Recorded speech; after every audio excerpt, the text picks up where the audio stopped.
right. What's up, folks?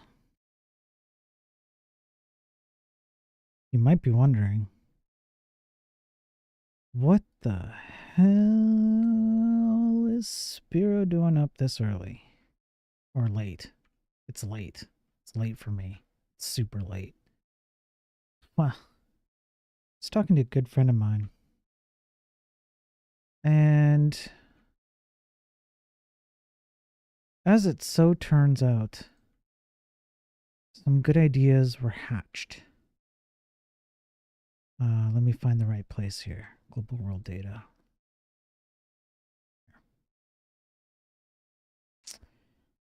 And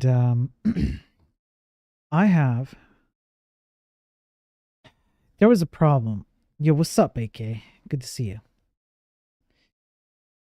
There was a problem earlier today where, let me see if I can explain this well. I want to edit my tiles for a world here or a map, but I don't want to export and embed the tiles because then that's upfront memory.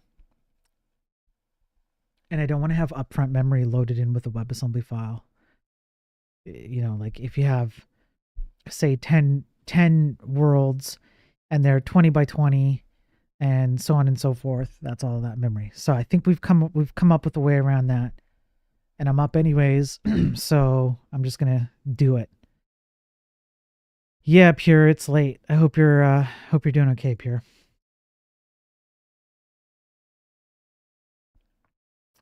So, how am I going to... The issue is, how do you have an editor that edits data, that edits layer, like tiles on layers on a map? Imagine a map has like 1, 2, 3, 4, 5 layers. The NPCs are overlapped over the background. The background is the ocean, and then you have like a grass thing or land, and so that's layer number 2. And then you've got your NPCs, that's layer number 3, and so on and so forth. And if the whole map is 50 by 50 in size, then you've got 3 layers or however many layers multiplied by 50 times 50. So it's 3 times 50 times 50. And then you add in number of maps in the game, and then consider how much data that's going to end up being loaded in up front when you ship the WebAssembly package or the HTML, whatever you're shipping. All that data is memory up front. So when you're editing, like if you wanted to create an editor,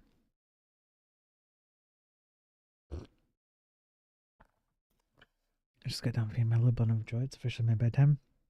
Get some sleep, Pure. Feel good about feeding your kid. That's always a good thing. And get some sleep, all right? Have a good night, Pure. Don't stick around on anyone's behalf except your own. So when I'm in editor mode, and thanks for being here, by the way, Pure. If I don't want to go through the trouble of creating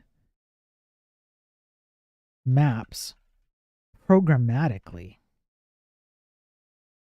like this, like these for loops. Okay, if I don't want to do that as my editing process, because that would be annoying, because then what I have to do is create loops, inject data manually, one coordinate at a time, compile, go over here, refresh, check the changes, make sure I like it. Oh, I don't like it. I have to go back, alter the data again, recompile, come back, refresh, etc. Right? Thanks, Pure. I appreciate the lurk. That's really nice of you. So in order to avoid doing that, Um, it would be nice if I could somehow like, you know, place stuff down on here in the browser. You click on something, you do it, you set a particular tile down, and it alters the rendering mechanism so that it renders what you're placing down dynamically. The issue here is that the browser is not tied one-to-one to the WebAssembly. So just because I alter the memory block of whatever tiles I have in my layer in WebAssembly from JavaScript, I'm going to say that again. Just because in JavaScript I alter the memory of WebAssembly does not mean that WebAssembly is now updated on reload. It's an ephemeral change. Once I reload the page, any changes I make on the browser to the WebAssembly memory get reloaded to the initial WebAssembly state, which includes none of my changes. So we talked earlier about, well, what if we exported the memory, which we can do. We can literally reach into WebAssembly, take a block of memory, export the int32 values, drop them into a binary file. The browser can automatically do all that. That's great. And then what we would have to do by necessity is take that binary file and embed it into the C code. And that's what I'm trying to avoid. I don't want to embed it because that means that all that data has to be loaded as part of the initial package. So if it becomes like 200 megabytes or whatever, I'm just kind of blowing it up here, but whatever it is, you have to ship it along with your WebAssembly and your HTML and all of that. I don't want to do that. I want to have the best of both worlds. I want to keep this where I dynamically or programmatically add my values to my layers in whatever world I'm in, not embedded and still editable. I want everything. I want the whole works. Issue is that Sublime theme. You're an issue, laugh. Okay, so how could I do that?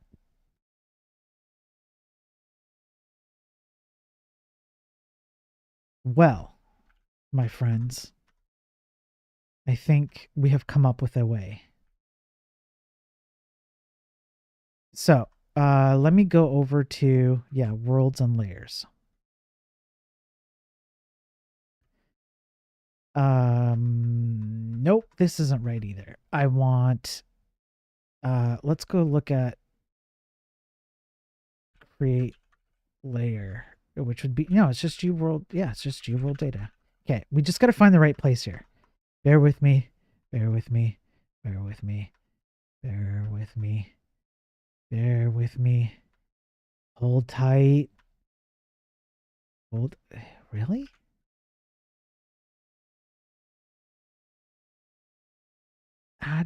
There we go. Global world data. That's what I was looking for. Okay.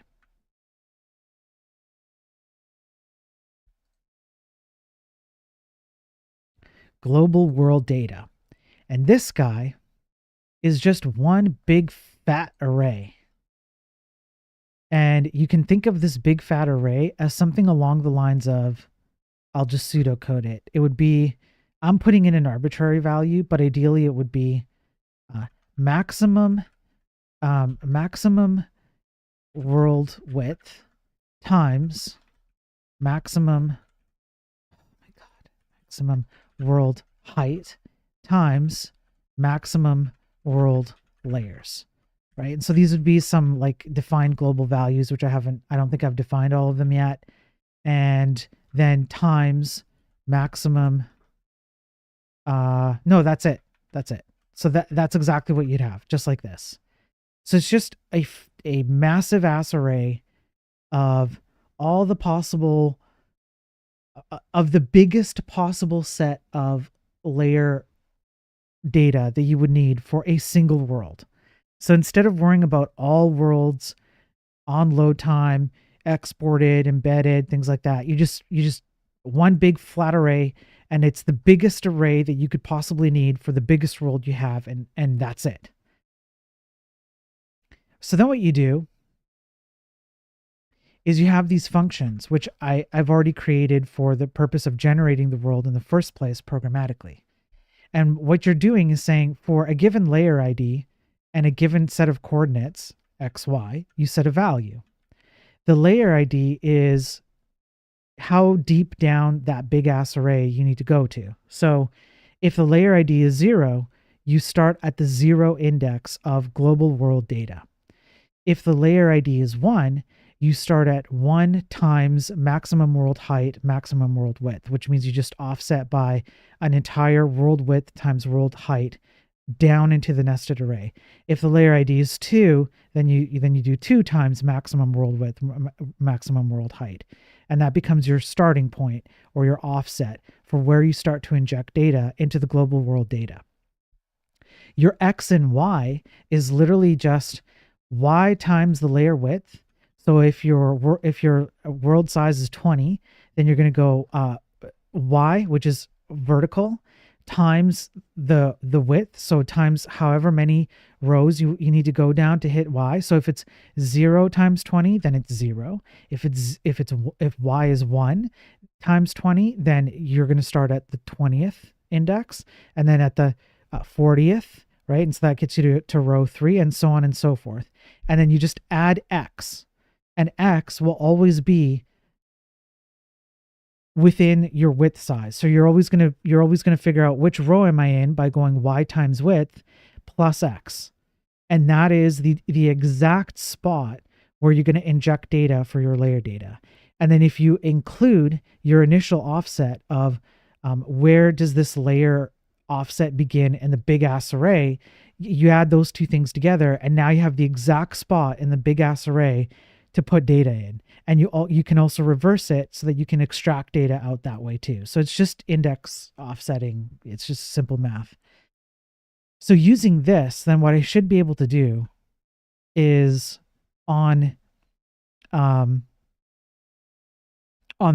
browser side, because I have access to those functions, let's say I do this, add value to global, or like right here. Okay. Now I know, I do know that like the value 36 is going to represent one of these assets. I'm just going to give it a shot here. So this is like first try. So 0 is a background layer. I know that much. 1 is the initial layer. 2 is another layer for just over the initial layer. 3 is NPC layer, and I think 4 is the layer that does blocking, so that you can't walk over those particular ones. So if we want 1, and then we did, let's say, and I think this is a 12 by 12. So if we wanted to go right here, we just subtract 2. So maybe 10 by 10. So 10x, 10y, and then value 36. And then what I need to do is should redraw. And maybe force redraw. Let's see if that did anything. Add value to global 110. Let me walk over. So no, that didn't do anything. Let me make sure I'm referencing the right stuff. So we're gonna debug this live, boys. Yeah. Okay. What if? Well, let me make sure that I'm using the right values. Yeah, 36, 38, 33. Okay, 35, 39. So I could do WASM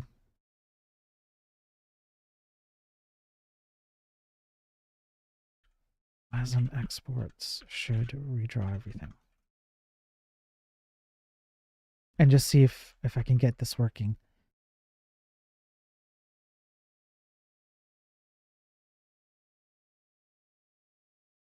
$22 won't do anything. Let's see if I do X being 1 y being 0, and then I do 36 again.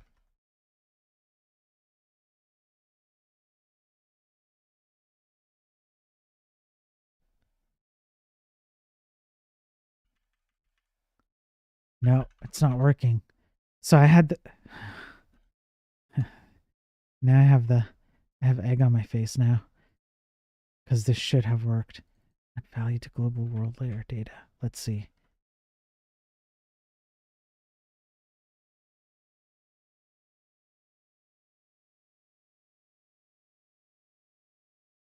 Yeah. So am I maybe I'm clearing the data, and that's why I'm setting the data, and then in the WebAssembly I'm clearing it before I can render it. Let's just see here, generating world. Let's just make sure. Ah, man, I didn't mean to do that.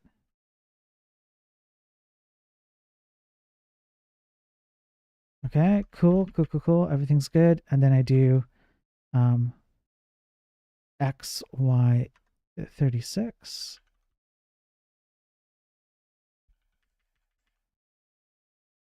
So it only generates the world once. That's fine. Okay, so I'm not clearing the data. So that part at least is good. Let's make sure that it's not something dumb like, I don't know, I'm not doing the right layer ID. Aha. Aha. There it is. Okay, so it's my layer ID is, my layer ID count is off. However, it is working. So, okay, let me take off the generating world. Let me just take a sip here. Just one sec.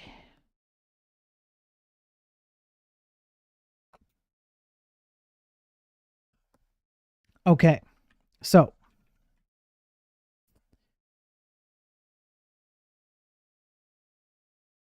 there we go. So I now have a way in the browser, which is not C, it's not WebAssembly.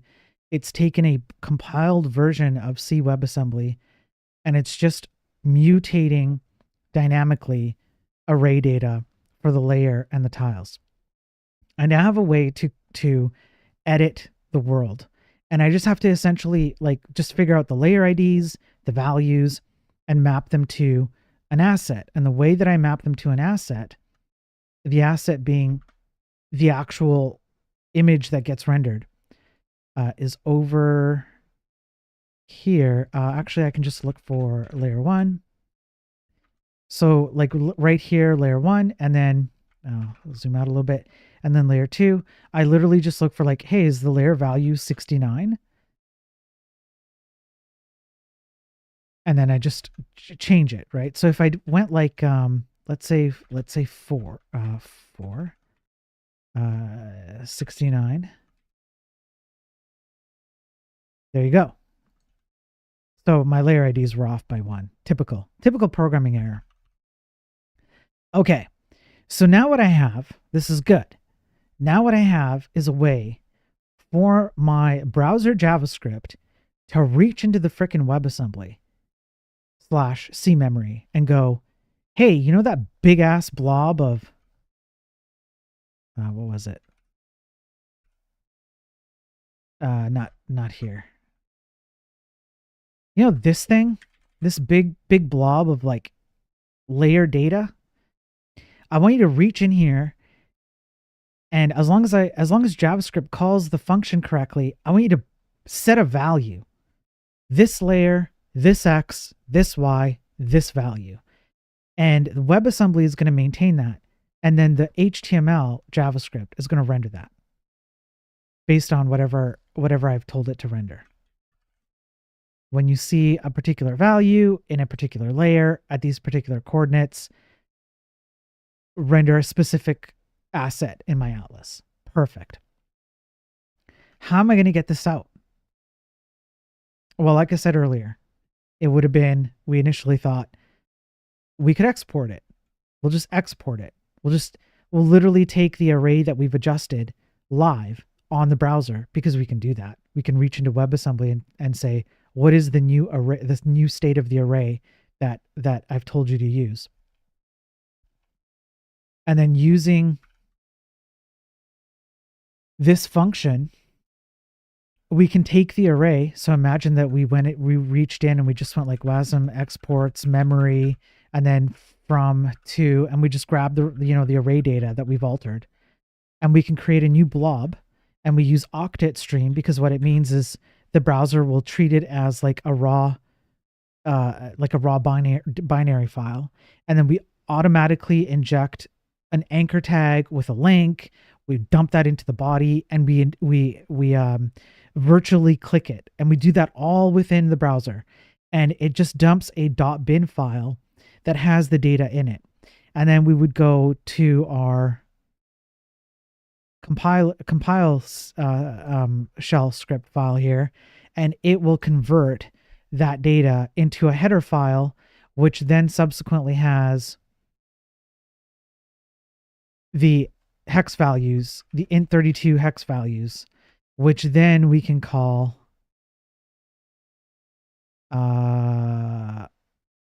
where the heck is it here? Which then we can call, I think I'm calling it at the very top. Yeah, we just load in the header file and we just reference that array. That is one way we could do it, but like I said, that means that if there's a world that has like 8 layers, 20 by 20, then that entire data set has to be loaded in memory. Then it has to get shipped like that. So instead of like, potentially 1 or 2 megs, it might be 5 or 6, whatever it is, etc. Whereas if we programmatically generate it, then we can avoid that.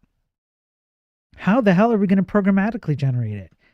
If we don't know what the values are, if we do not know what that array looks like, and we don't export it from here after we've altered it dynamically, and we don't bring it back in and embed it, what the hell? How are we going to get this data out? Like, what are we going to do? And then I had some crazy ideas, which turned out to be too crazy. And then I thought, aren't I just doing the exact same thing as right here programmatically, or in some coordinates, I add in specific values. In other coordinates, I do a for loop. When this thing gets a bit more complicated, I can do some tricky procedurally generated code that's like so imagine this. I'm just going to show it. Let's just imagine it's like building tile values, and let's say it's 10, right? And so then I could just on initialization of game, I could go, well, the first tile is going to be this value, and then the next tile is going to be say a different value, and then we're just going to carry that value for say 2, 3, and then the corner.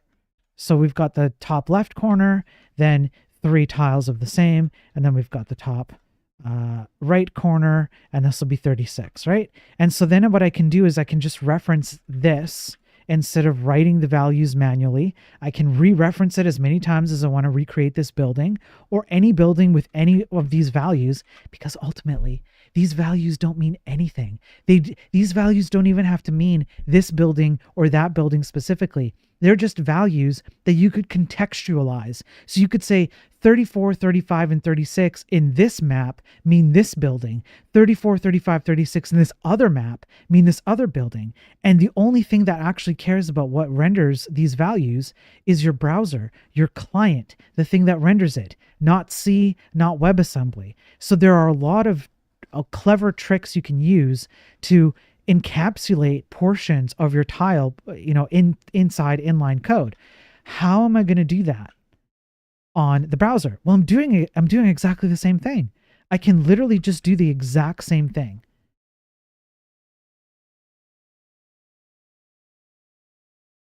It's the same. There's no difference. I can do a for loop, and go for var I 0 I less than 30 plus I, because plus I is faster than I plus, or I plus equals 1.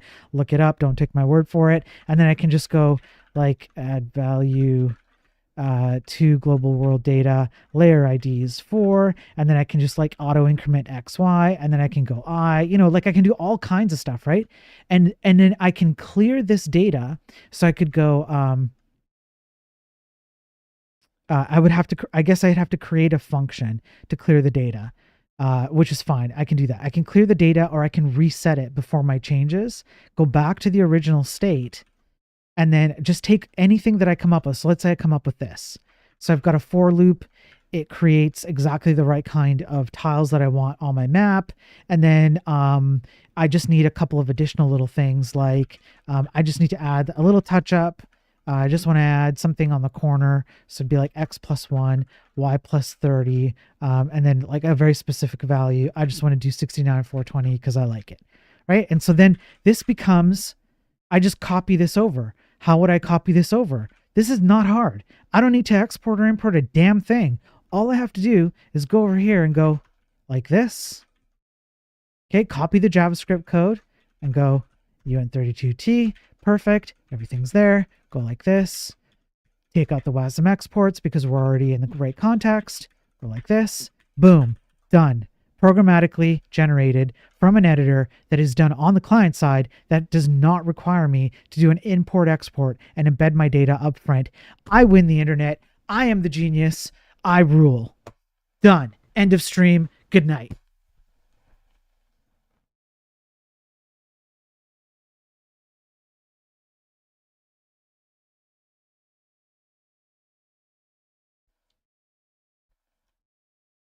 High school dropout, by the way. High school dropout.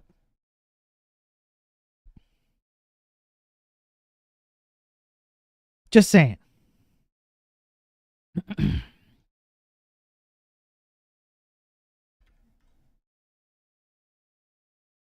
Okay.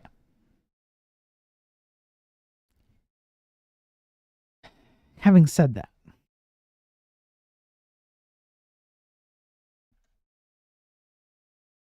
now what I have to do is actually attempt to implement this for realsies. And what I need to do is two things. I need to know what my layer IDs are for specific layers. Thankfully, I already have a function for that. Layer ID, get current layer ID by string. Perfect. So I can go like this, and then it'll say, well, if I guess I have to console log it, 3. So I know layer 1 is 3, and then I know layer 2 is 4, and so on and so forth. That's great. So I'm going to refresh. The other thing I want to do is somehow track the previous value of the thing I'm trying to overwrite so that I can reset it. I have two options. I can do it on the WebAssembly side, but I don't particularly like that. And I actually don't think it would work now that I think about it. And the reason why is because I am using the exact same functions and logic to dynamically update the entire global world data, like all the layer tiles and everything, on the back end as I am on the front end, on the client as I am on the server, if you will. And in order for me to maintain the original state, I would essentially have to offload the world and then reload the world, unless I very specifically broke out the functionality for each individual layer into its own function or path flow or something like that. I kind of don't want to do that either, because I like having the entire world encapsulated right here. If the world name is Athens, everything that needs to be loaded for Athens happens exactly in this block right here. It all happens here. And I can just go down this block, and I know that based on this indentation level, it's super easy. I just go, okay, this is everything that's happening, and then anything beyond that is another world or an escape hatch. I would have to run this whole thing or break it apart into little pieces. I'm both not ready to do that, and I don't think that's a good way to maintain this code right now. So What I do have on the client side, on the browser side, is the ability for me to get the current value at any coordinate that I'm thinking of updating on the client side. So if I do something like this,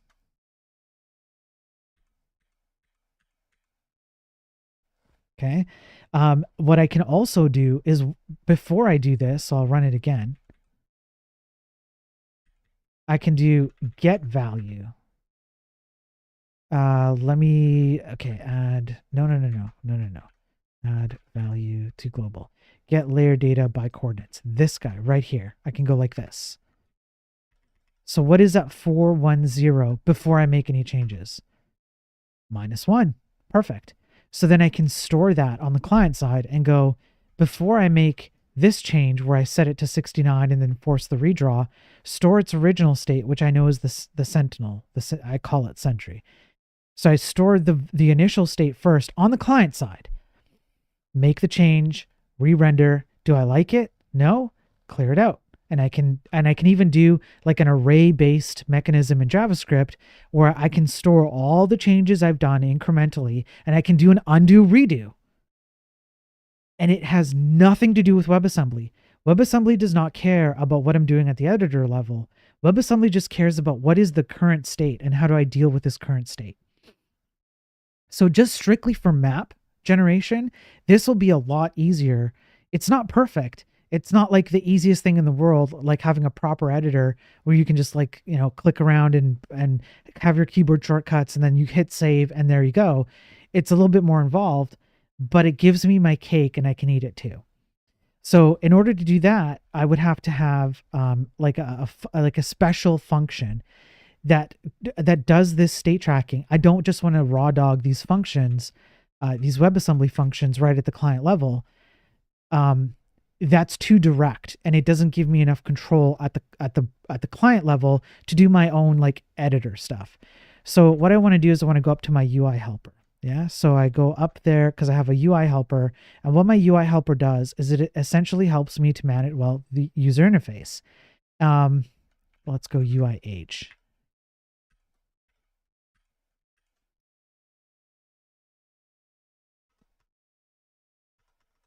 I think it's right about here. Here we go, UIH.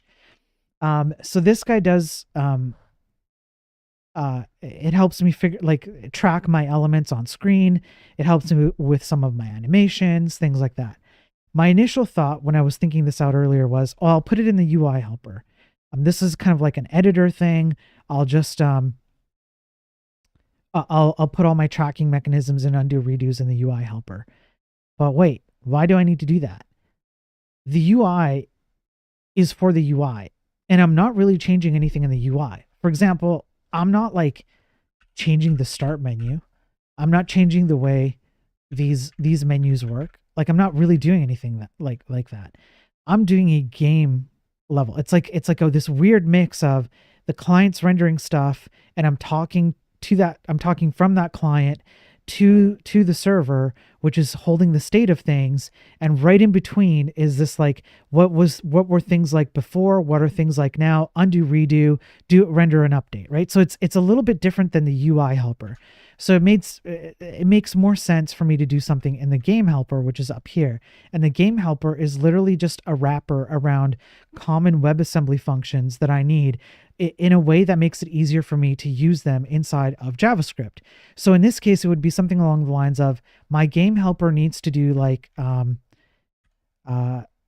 so there's get there. I just want to copy these over real quick so that I don't forget what they're called.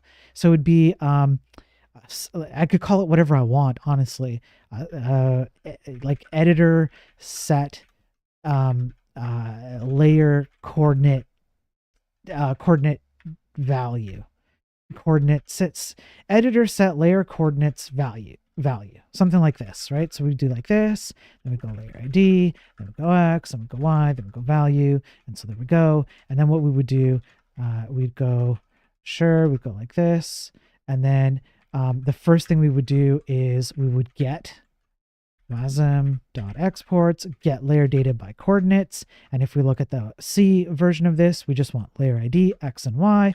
So we go layer ID, X, Y, boom, done. Original value, boom, done. Then here we would store this original value in, we'll just do it to store original value in an array of changes so we can undo and redo. We'll sort that out later. And then what we can do is we just update WASM exports dot blah blah blah blah blah layer x x y value. We update it, and then we have to do the force redraw thing. And so we would go.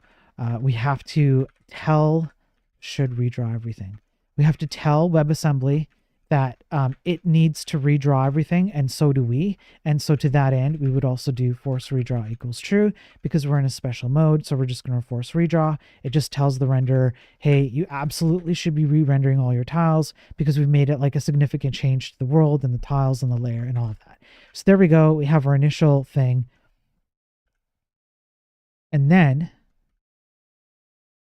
I guess I have to compile this. Okay. And so then what we can do is go, I've already forgotten the name of the function because that's how I roll. We'll do game helper like this. And then layer ID 36. Except that's not right because I actually have to put in the thing.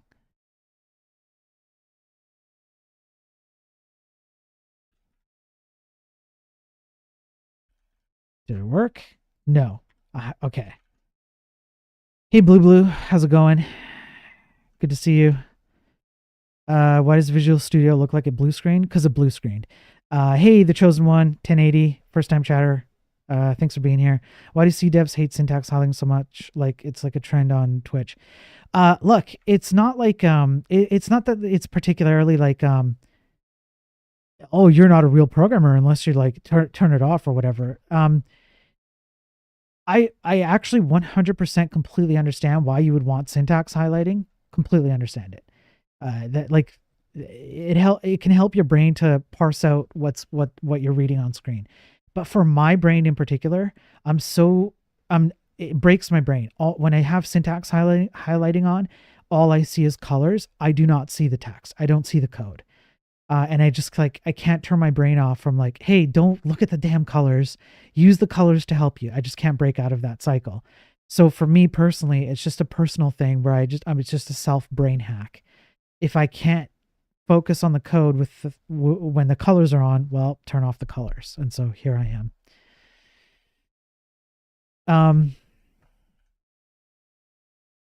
But hey, if you like the colors and stuff, I get it. Do it. Use it. No, the blue does not distract me. So here's what it is. It's got to be solid colors. Like two, maybe three colors. So I've written my own theme. So there's grayscale, there's blue scale, there's red scale, there's green scale, and there's hacker scale. And you'll know that all the colors are pretty much like two, maybe three shades of a single color, pretty much. That to me is like, okay, I'm in. I'm good to go.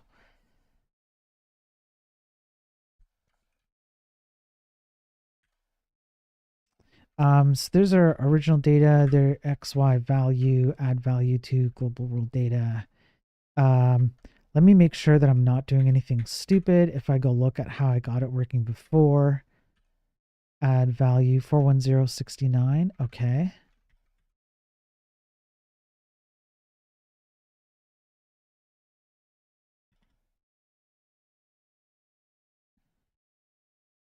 Wrong layer ID.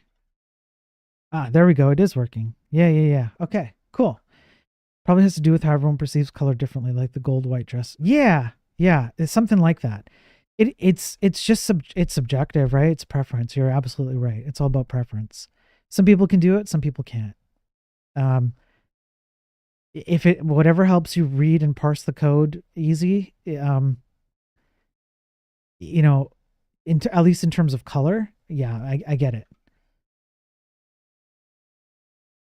Okay.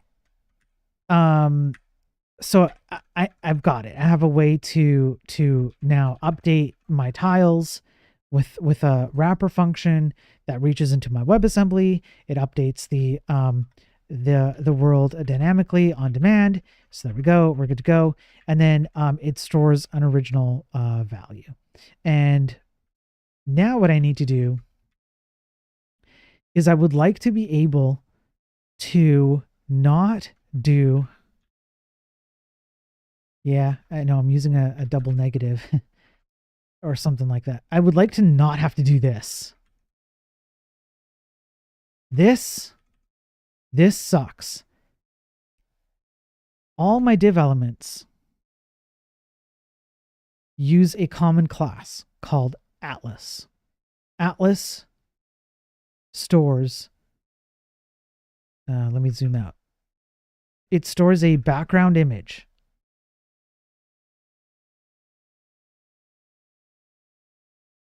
Right here. And the background image is the same. It's just one single Atlas file for all the elements. And then I do an offset position of a background position by using CSS variables. And so right about here, you can see I use calc.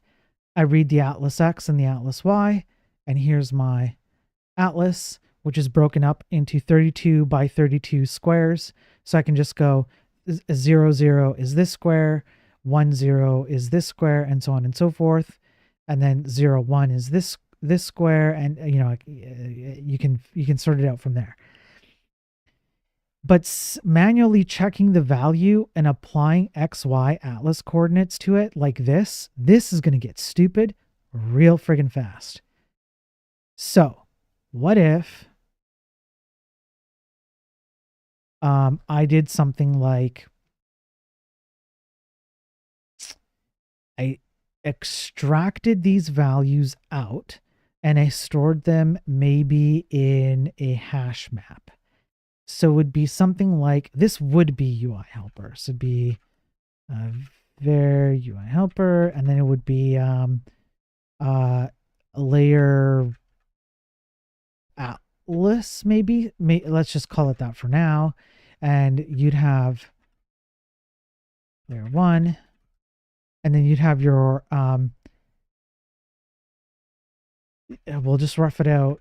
So value null Atlas X null Atlas Y. I'm just trying to get a sense of like what the data structure should be.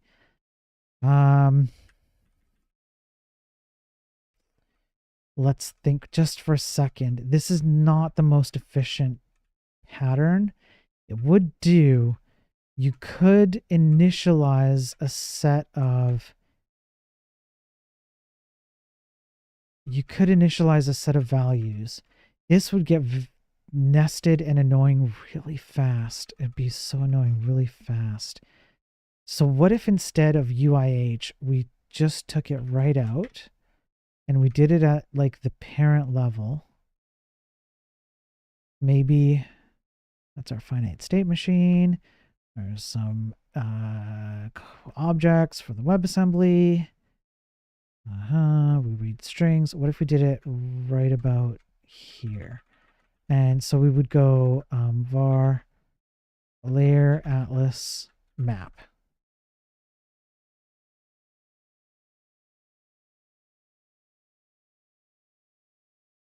And then you could do something like this. So if the value is, let's say, 33, so we know so we know 33 needs to be 3 and 1. 33, 3, 1. So we'd start doing like this. The other way you could do it is if you don't want to store all this metadata because you know exactly what you want to do, if it were me, and it is me, I would just do an array. And I would simply do 33, 3, 1. And that's it. And then it would be an array of arrays. I'm trying to think if there's something more efficient. I don't think so. This would be a little weird because then in order for me to match the value, I'd have to iterate over all of the entries in layer 1 every single time. I guess I would have to do that anyways in my hash map approach. I'd have to check for the value attribute. So I guess it's 1/2 dozen or the other. It's just this is more condensed. And then I could just do like note array values are value, or actually layer value x, y. It should be Atlas.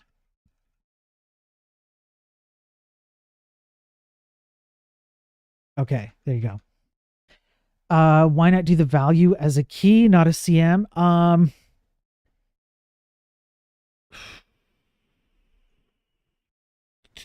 Why not do the value as a key? I'm trying to think if there's ever a context where I would want to have the value represent different Atlas XY coordinates, but still be in the same layer. I believe the answer is no, which means that you have a point. Let me just think real quick. I'm talking a lot. Let me take a sip here while I think about this.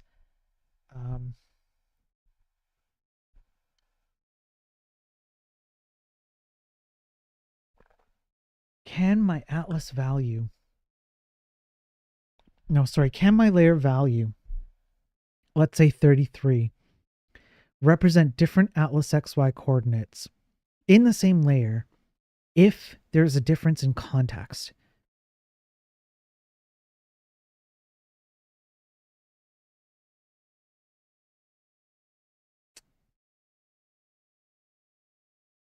And even if I'm right, let's just assume I'm right. Let's just grant it. Yeah, Spiro. Yeah, there's a different context. It's going to be a different value. Yeah, well, then what are you going to do? Well, then you need like a context value, like a way to differentiate context. Because even if you did have it, right? Let's just assume I'm right, and you wanted to go 3-2 instead of 3-1. Well, now you have to identify which context are you referencing, and in that case, why not just do like context 1, context 2, whatever, and you just map layer to layer. This might be a little bit, I might be trying to think ahead of an actual problem I have. And this is also easily changed. So not a CM, you have a good point. So I'm gonna take an L on that one. So I guess what you could do then is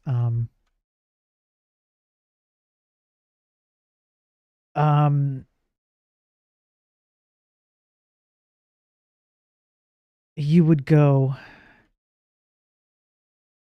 33 like this. I think this is how you would do it. I'm pretty sure.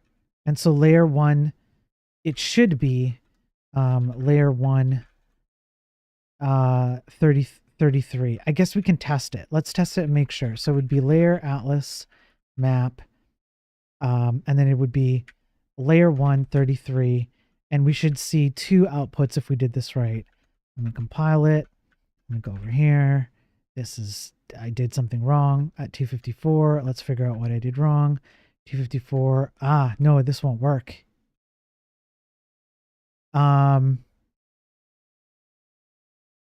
Okay, there is another way to do it. You could just go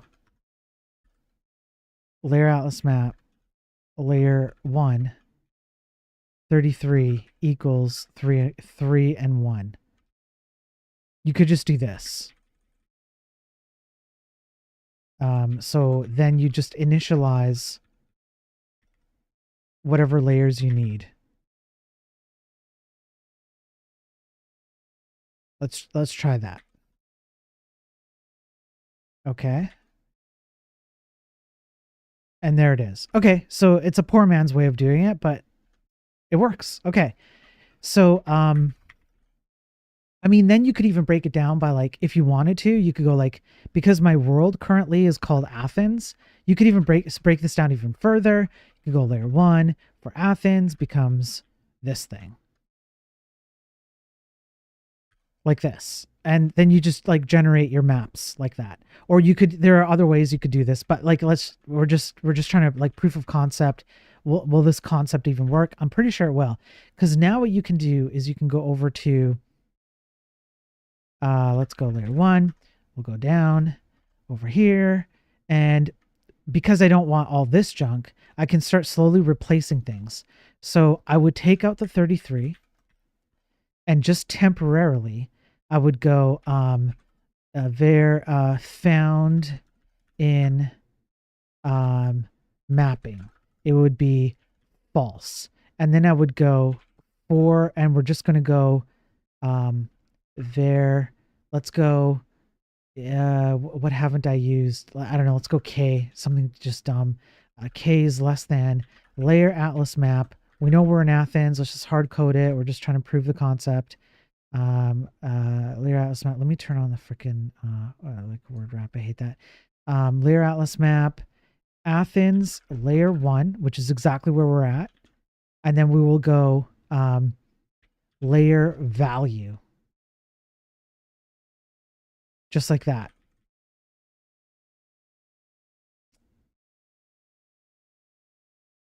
No, not like that. We want 1 too deep.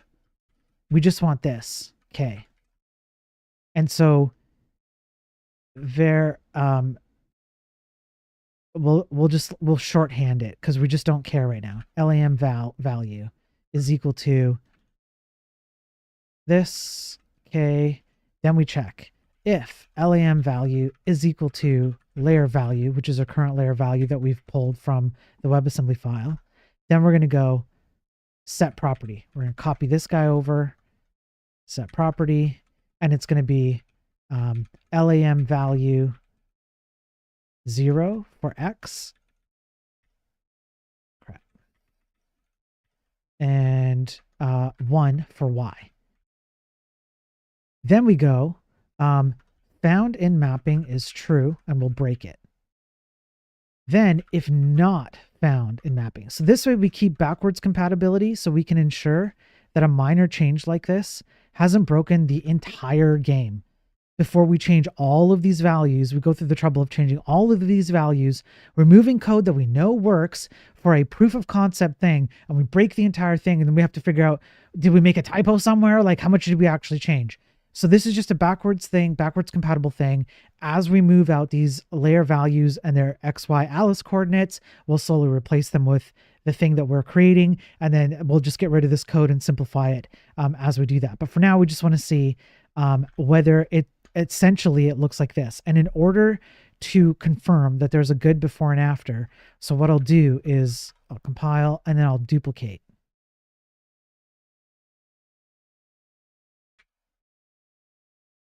Okay.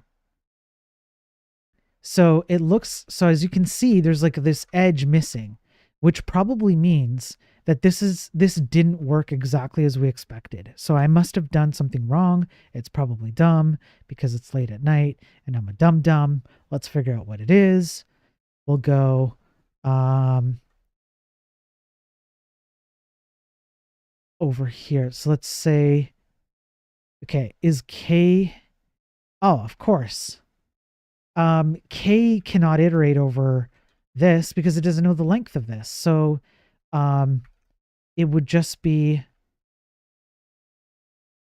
can we just go dot length?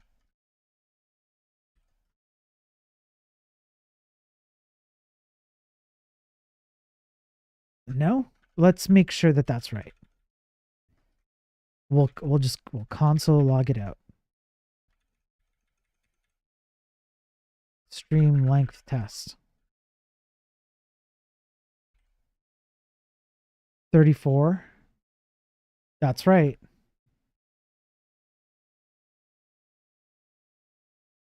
Yeah, that's right. Because our layer value was 33. And so length is 34. Standard pointer, thank you for the follow just now. I appreciate it. So length would be standard pointer. You don't remember unfollowing me? It happens, man. Don't worry about it. Okay. So let's go see what the good to see you, by the way. It's been a while. Yeah, rude. Jeez. LAM value will be. Let's go look at our LAM value. What is the actual value? Let's just we're gonna debug it. LAM oh, I see. Oh, I'm not checking. Yeah. I need to check for K. That's the problem. LAM value is an array of XY, but layer value is a single value. It's got to be K. It's like this. That's what we need. This guy. Go here, go like this. Boom. Boom. That's it. Emerald. Emerald Lagasse. Okay, get rid of that. Okay. So we have confirmed it works. So now what I can do is I can kind of arbitrarily start editing in real time the map without actually affecting the compiled version of my WebAssembly. But at any point, if I come up with like a procedurally generated algorithm, or I come up with like a specific set of add value at these coordinates, add value at these coordinates, at this layer, whatever it is, I can just copy those. So what I should be able to do is, I think it's 4. Let me just see what the layer ID is. We have that function. So it's layer 1 is 3. So I should be able to go 3. And if I want to use exactly this, then I need to trigger the value that I've already created. Let's go back up to layer atlas map, not map. I want 33, and I can put an arbitrary XY coordinate. Layer 3, let's do 10, 10, and the value 33. Oh, there are ads? Oh, there's Twitch ads. I'll let the Twitch ads play. I'll let Twitch ads play, and then I'll do this. East London Uni, perfect.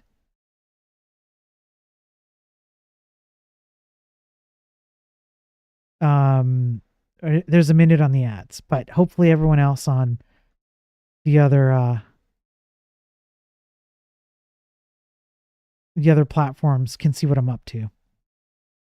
We're going to test it out as soon as Twitch ads come back, because it's not fair for everyone on Twitch to miss out.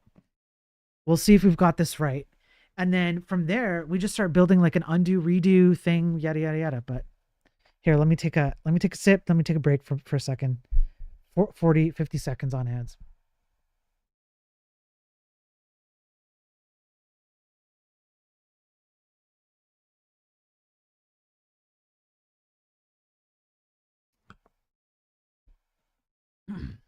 You might incorporate this into your tile editor, but with Lua. It's not bad, right? Hey, Standard. It's going, man. I am gainfully unemployed, but I have some contract work, so I'm doing this. How are you doing? I hope you're doing well, Standard. I like the idea of being able to write a quick thing to generate some tiles. Yeah, Laugh. I think this is like a good compromise. Okay, so just hold on 1 second, folks. Twitch ads are done. Let's just see if I set the value to 33. Is this going to immediately trigger the left? Which one should we? It's this one. This right here, the grass, the land. The pointing to the left grass at approximately right around here somewhere. 10 by 10 would probably be around here somewhere. I hope this works. Otherwise,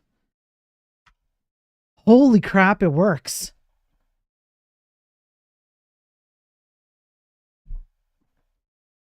I own the internet. I own all of you. All your bases are belong to me. Damn. This is great because now I can dynamically create any kind of tile I want. So now what I can do is I can go up to my game helper where I have the original value here. I can come up with like just like a poor man's version of a state of changes. So if I make a bunch of changes and I want to undo them, I can go back X number of changes in my array of changes for tile editors, tile edits. And at any point, I can be like, you know what? I really like the fact that all I did was add, value to layer coordinate. I just translate the exact same code as here, add value to global world data. It's exactly the same code. And I just go, okay, so I'll just copy this. Maybe it's a for loop. Maybe it's like a special little thing where I have like a special set of arrays, like whatever it is, I can friggin' figure it out. I just simply copy paste it into my procedural C code and just change variable on the JS side to uint32t. Good to go. Hey, Saltorius. I've seen some crazy IDEs. Yours is 100% the wildest. Absolutely it is. Absolutely it is. But that's how we roll up in here. Salt, you should ask me what the hell I'm building and how I'm building it and why. You're going to see some crazy shit, brother. You think my IDE is wild? Feel free to ask me what the heck I'm doing and why. You'll see some wild stuff. Oh, you'll see it. You haven't seen nothing yet. Yeah, what we doing? All right, Salt. Yeah. Now, don't ALS. You know you've been around long enough. You know better than to ask questions. Salt. Here's what we're doing, bud.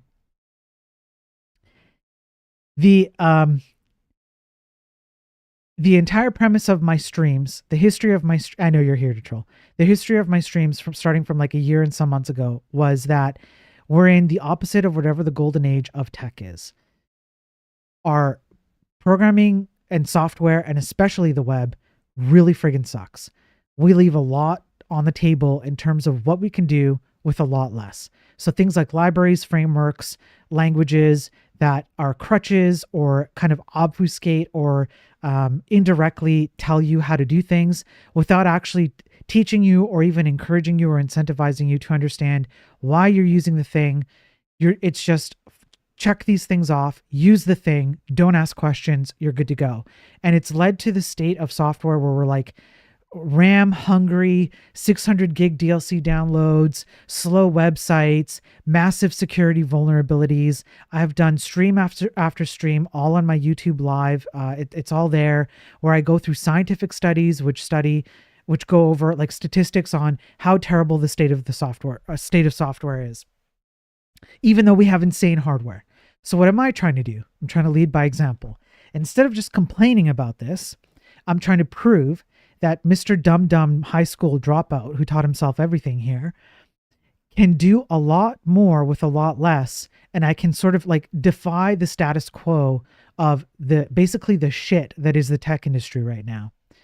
So to that end, I'm building a video game based on my favorite game of all time called Uncharted Waters: New Horizons. It's a Super Nintendo game. It is insanely complex for what it was back in the day, especially considering the limitations of the hardware. Thank you, Salt. I appreciate the follow. It has 6 characters. The stories overlap. You build a fleet of ships. You travel the world. You can be a merchant, a pirate, all of the above, an explorer, whatever it is. There's a local economy, a global economy. There's reputation. There's captains you can hire.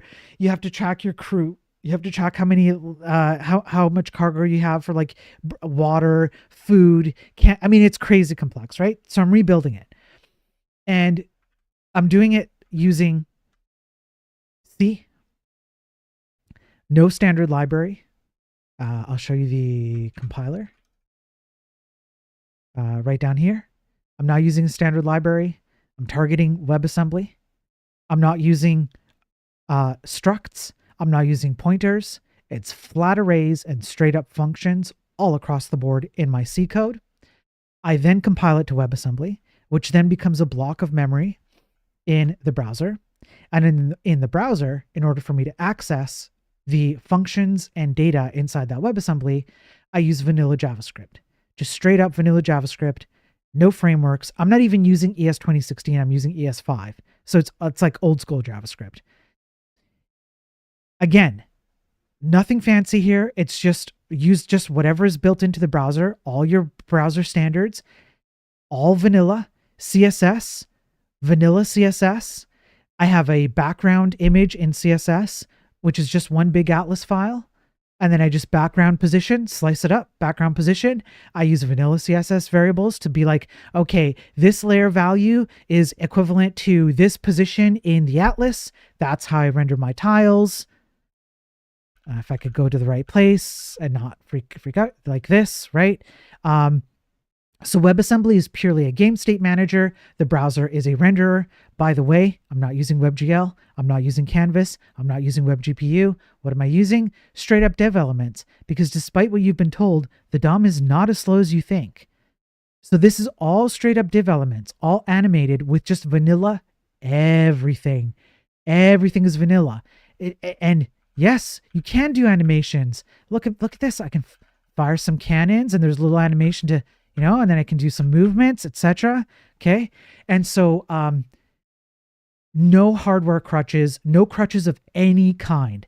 And you know what? I'll do you one better. Just one last thing. Just because, hey, do you want 3D? You want to see some 3D? I got you, bro. 3D. Pure CSS. Pure CSS. Just a third time, just to drill that in. Pure CSS. That's it. Here, I'll move around even.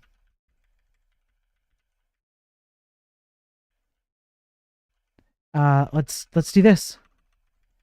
And here, we'll start a little we'll start the battle. And then sure. And then we'll move. Boom. And then we'll fire a cannon.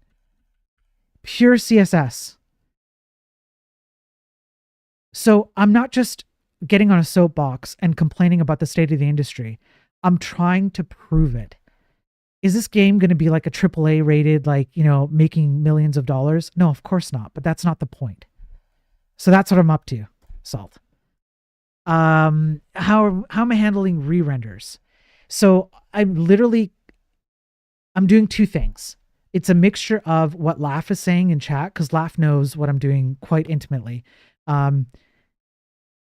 Sometimes I clear the entire set of div elements, just start from scratch and reset the background positions from the Atlas to render whatever the updated state is.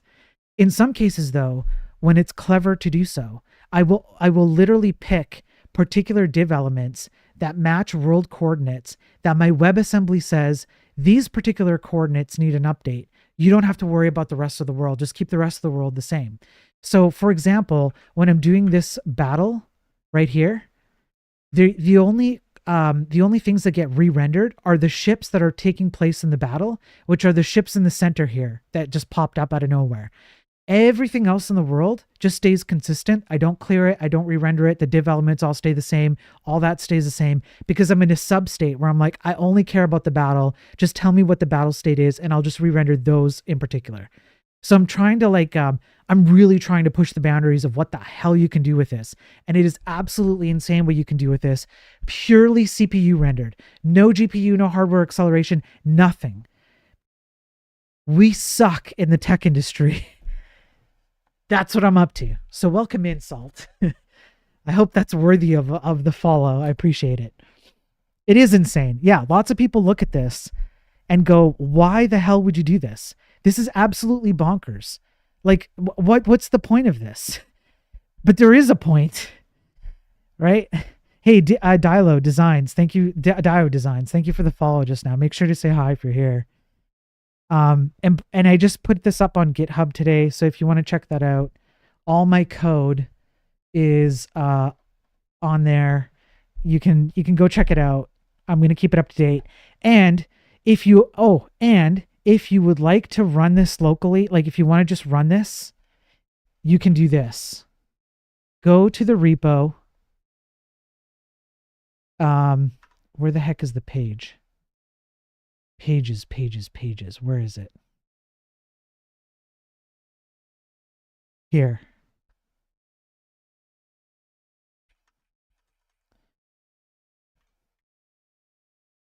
So you go to that link that I dropped on the Twitch side there.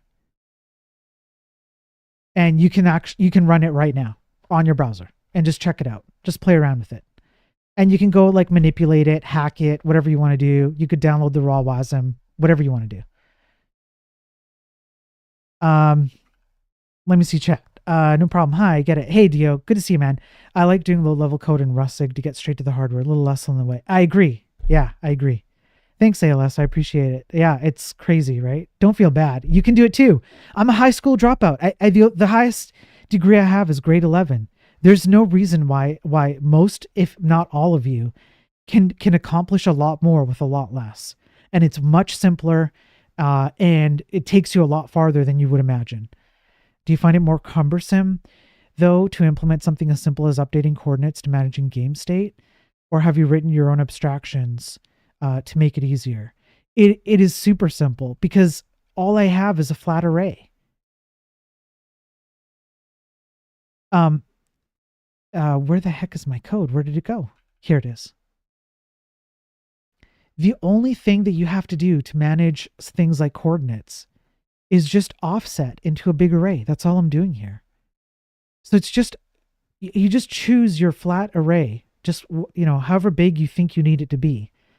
And you slice off portions of it with offsets. And you go, okay, well, as long as I just define what the offsets are and what each value behind each offset is until the next offset, I can keep a consistent set of data that ends up as just an array. And guess what? For a CPU, the CPU loves that. A CPU will cache the hell out of it. It'll eat that up like breakfast. It loves when you line up data in such a simple structure so that the CPU is just like, oh man, this is so easy. I can totally process this. And as long as you're just diligent about your array structures and what should go into which offset, which index in the array, you can have big arrays, small arrays, 7,000 different arrays of different sizes for different purposes. I have a lot of different arrays up here. I'll show you right up here. I have a lot of different arrays of different sizes for different purposes. And I know exactly what their data structure is because I just have enumerations, which are just offsets into the array. And so then anytime that I need to make a change to something like a coordinate or a value, I just go array, item ID, NPC ID, whatever it is, multiplied by the full size of the data that I want for whatever it is I'm adapting. That gives you your initial offset plus the actual thing that I want to do. So in this case, it'd be setup would be 0, placement would be 1, take turn would be 2, NPC take turn would be 3. You just add it to your initial offset and you just change the value and you just reference it the exact same way. CPUs love it. They love it. It's so fast. It's so simple. It's so easy. It's plain. It's just dumb mode. And it gets you so far. It makes it so easy to do cross interop. And so now, if I want to take this WebAssembly file and I don't want to render it in the browser, I don't want to render it in the browser. Let's just pretend I hate the browser. I kind of don't like it. I don't hate it, but let's just pretend I hate it. I absolutely hate the browser. I hate JavaScript. I hate CSS. I hate it all. I want to do it in desktop OpenGL. I take the exact same WebAssembly file. I make exactly 0 changes because it is simply a game state manager. I reach into the same functions that my JavaScript browser reaches into, and I just re-render everything I want however I want in my OpenGL or in my text-based mud shell game or on my mobile app or whatever it is. My game state manager is exactly the same, and I just use the exact same functions to get the exact same data, and everything is consistent all the time, everywhere. I just get to choose how I render it. It's up to me. I can render it however I want. Do I want to do 3D? I could do 3D as exactly the same. That's right, Laugh.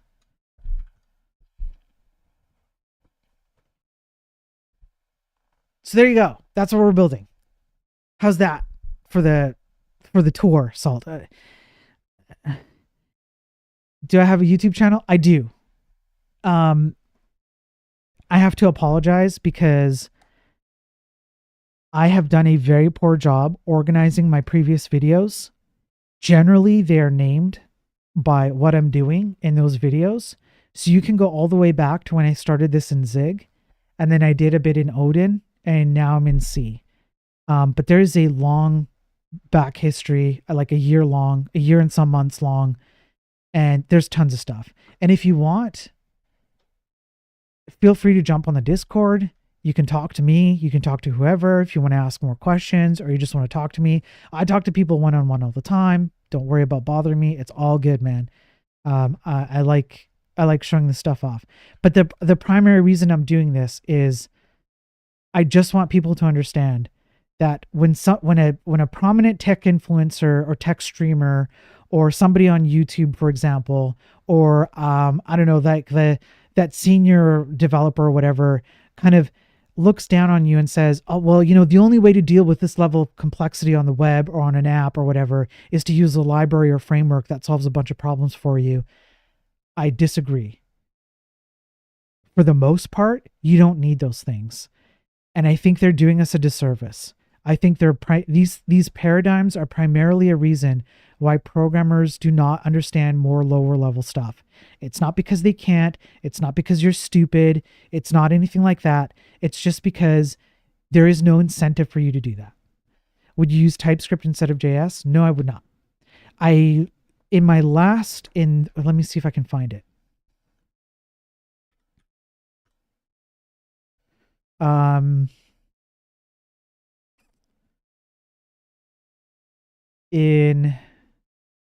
Where is it? In the live stream that I did,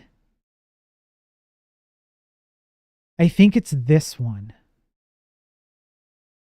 Yeah, this one here. I'll drop it in link. So somewhere in this one, I'm really sorry, ALS. I wish I had a timestamp. But if you just kind of skip through it, there is a scientific study that I went through that showed that TypeScript actually increases bugs. It increases bug counts, and it increases the time to fix bugs. TypeScript does not actually offer you much, if any, advantage. That was a scientific study. And so again, this is why I'm doing this, because who else is actually like willing to read through like ArcSiv papers and whatever and go through the data behind it. There are subjective preferences, which TypeScript would be.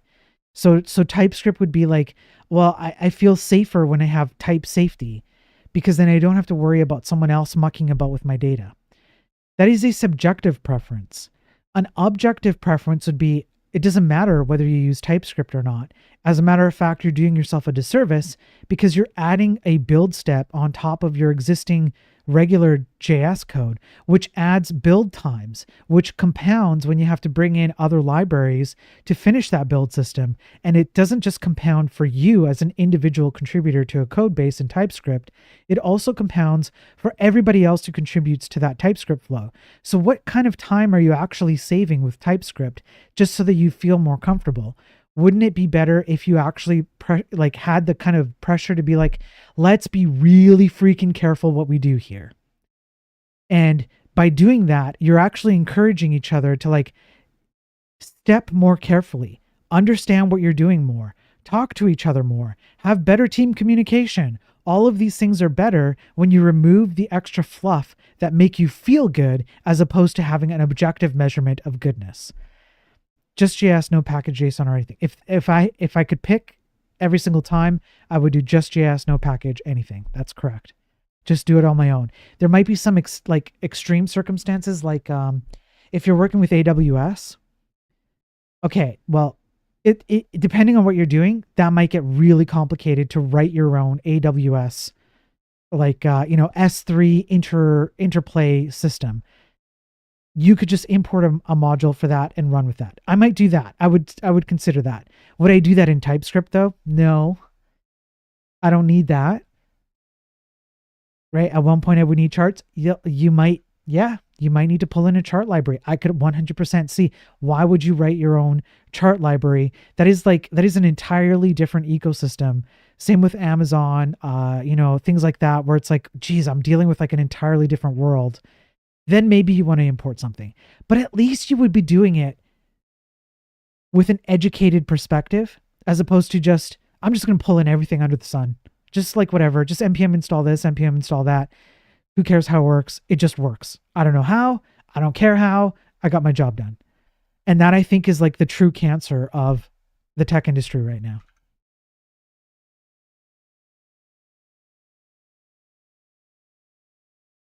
What if I need to find out if I receive it?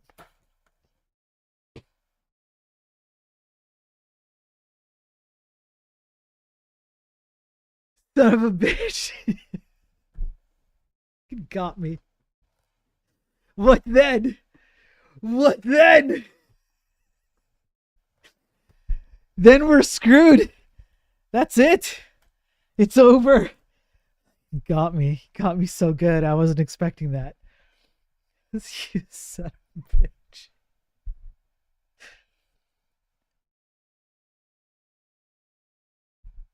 There you go. ALS has the answer. Don't use numbers. Don't use numbers. Problem solved. Problem solved. Freaking hell. Got me with that one. Jeez. I was not expecting that one. I should have known something like that was coming, but that was good. Okay. So there we go. That's for all the newcomers. That's the high level overview of what I'm doing and why. Again, feel free to interrupt me as I'm going through the flow here. Ask me questions, whatever you want. I'm going to get back here to what I was doing. So,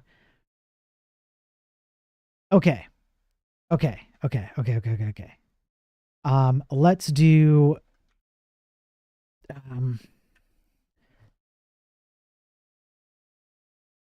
Let's do, let's go over to layer 1. Let's find it. And let's start replacing these. So what I can do is I'll just split view, and this way I can kind of like see both things at the same time temporarily. So I'll go up here and I'll go over here. Nope, crap. Wrong place. Higher. Gotta go higher.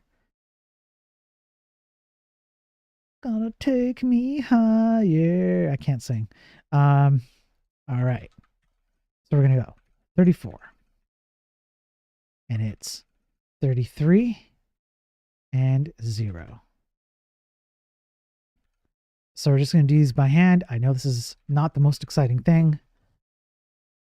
41 and 0. We're going to need 36, 37, 38, 39, 40, 41. Might as well just put them all in. And then 36, 37, 38, 39, 40, and 41. 36 is going to be 28 and 1. 37 is going to be 7 and 1. 38 is going to be 32 and 1. 39 is going to be 8 and 1. 40 is going to be 46 and 0. And then 41 is going to be 44 and 0. Now, if I've done this right and I haven't completely botched it, I should just be able to remove this, remove found in mapping. Don't need this anymore. Don't need this anymore. We'll go right down here. Remove this whole thing. Hopefully.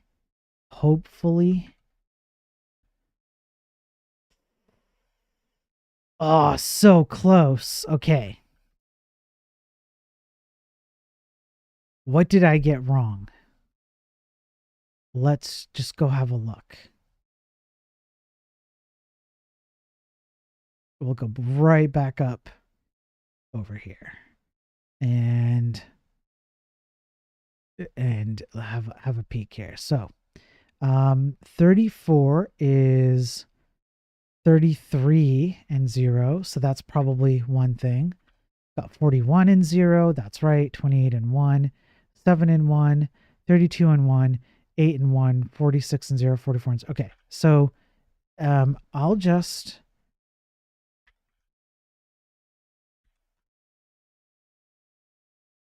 boom. Easy. Easy first try. First try, easy. High school dropout. And that's it. That, like, holy crap. That greatly simplified this entire thing. That would have been a huge ass set of if-else statements. And so now layer atlas map. If I want to pick one of these, like 40, like, I don't know, let's say 30, let's say 35. And then go 3, 10, 10, 35. It just renders, bro. It just renders. It's already mapped.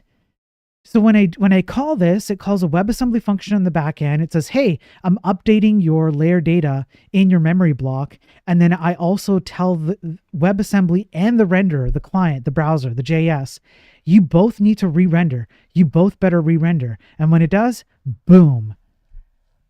Freaking hell.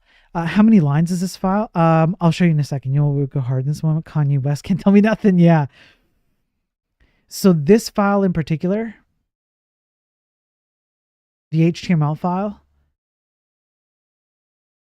2061 lines. You can see there's a lot of room for improvement to remove a bunch of comments, to reduce repetitive code. We could probably get this down to, I feel like we could get it down to under 2000, maybe under 1800 potentially. And that's non-compressed, non-nothing, just straight up raw dog. The C file is about, you can see 5,610, so it's considerably bigger. Again, we have not optimized it. I haven't replaced repetitive code with functions. There's still a lot of room for improvement here as well. These two files end up in one HTML file because I literally take the WebAssembly output file that comes out of Clang here, and I embed it directly into the HTML here, right here. I just base64 embed it. So all I need to ship this game when it's compiled and ready to go, one HTML file. The WebAssembly acts as the server. The HTML acts as the client, which does the rendering. You have everything you need. Play the game.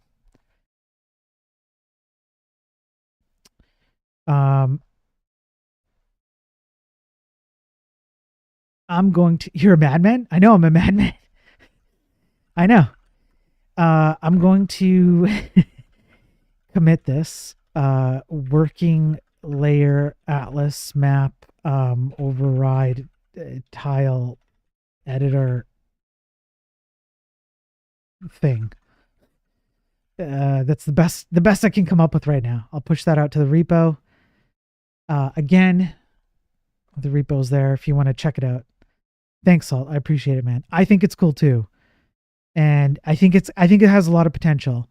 The multiplayer is easy on this. We already did multiplayer before in the past. We just use WebSockets. and ran it off a central server, and everybody just loaded up a page. They logged in with their Twitch account, and then they had on-screen controls. And because it's all turn-based, more or less, the server could just run the WebAssembly file without needing to run a browser or anything. It just runs WebAssembly as the authoritative server, and it just sends state updates to all the clients. So we're going to get back to that. It's just that I had to do the rewrite in C. But we're going to do that. We're going to add a touch of multiplayer. It's going to be mostly a single player game. And then for a nominal price, I will literally print out I will do a 3D print. Let me see if I can. Here behind me, I've got a 3D printer right there. I will 3D print a case, like a physical cartridge, so to speak. It'll have a USB stick inside, and it'll have artwork for the game. And I'll literally ship it to you. I'll figure out a pricing that works. But the game will be free to play, sorry.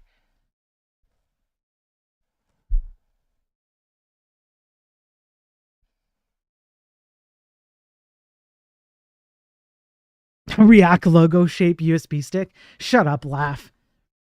Shut up, okay? Don't even. We don't talk about React here. React is a no-no word. You know that. React mentioned.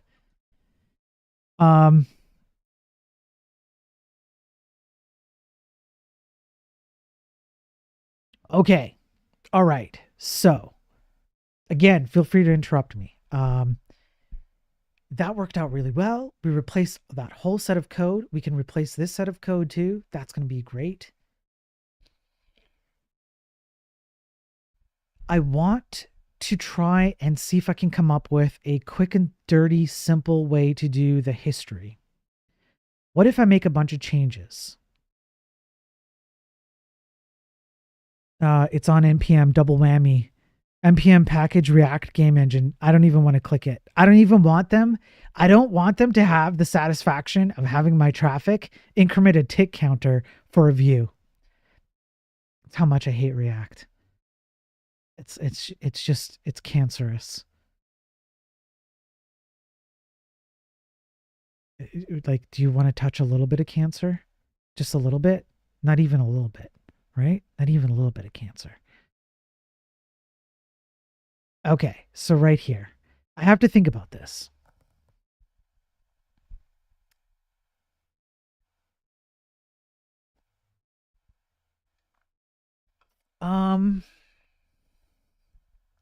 I want a history. And I want to do something like React and LeetCode are destroying new devs' brains. Salt. Bro. You are among friends. Bro, did you join Discord? You did. I see you. Yeah. Dude, I have been talking about this. You can see some of my shorts on my YouTube. I complain about the way we do hiring, which is like LeetCode or whiteboard challenges or things like this. It's an extremely inefficient, poor way to determine whether a developer is a good fit for what you need. However, it is a good way to determine if a developer will just jump through any hoop you tell them to fill have a warm body fill a seat. Very rarely do these things actually translate to, well, you're a good developer. And on that last stream that I linked to for ALS, I also included an article where somebody used to hire using like LeetCode, whiteboard challenges, stuff like that, but discovered that as soon as they got on premise, they came across wall after wall. They could skip past the memorization part or like make it past the memorization part where a LeetCode thing is memorized. You can just recall the answer and build it. But when it came time to actually working with their code base, they got completely stalled. So it's stupid. It's completely stupid. And React is not necessarily LeetCode, but what it does is it obfuscates. It indirectly hides what goes on under the hood, what's going on with JS, when React is doing a thing. Who cares? You're using React, right? When does React ever care about whether you understand what's going on under the hood? And if you want a really, really good video, one of my favorites, it's my rebuttal to Theo T3 talking just pure and utter shit about front end web dev. And I think I completely destroyed him. I think I just completely demolished him. And I talk about exactly these things. Yeah,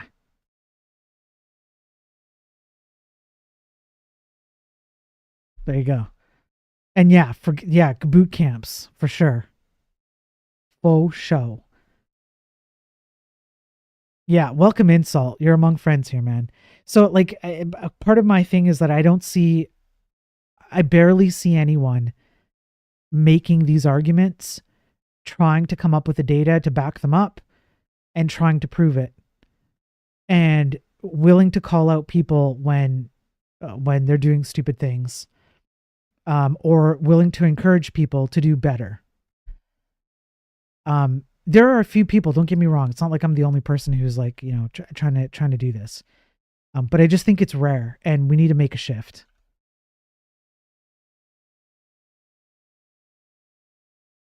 Okay, if I'm gonna do this undo redo thing, maybe start with undo.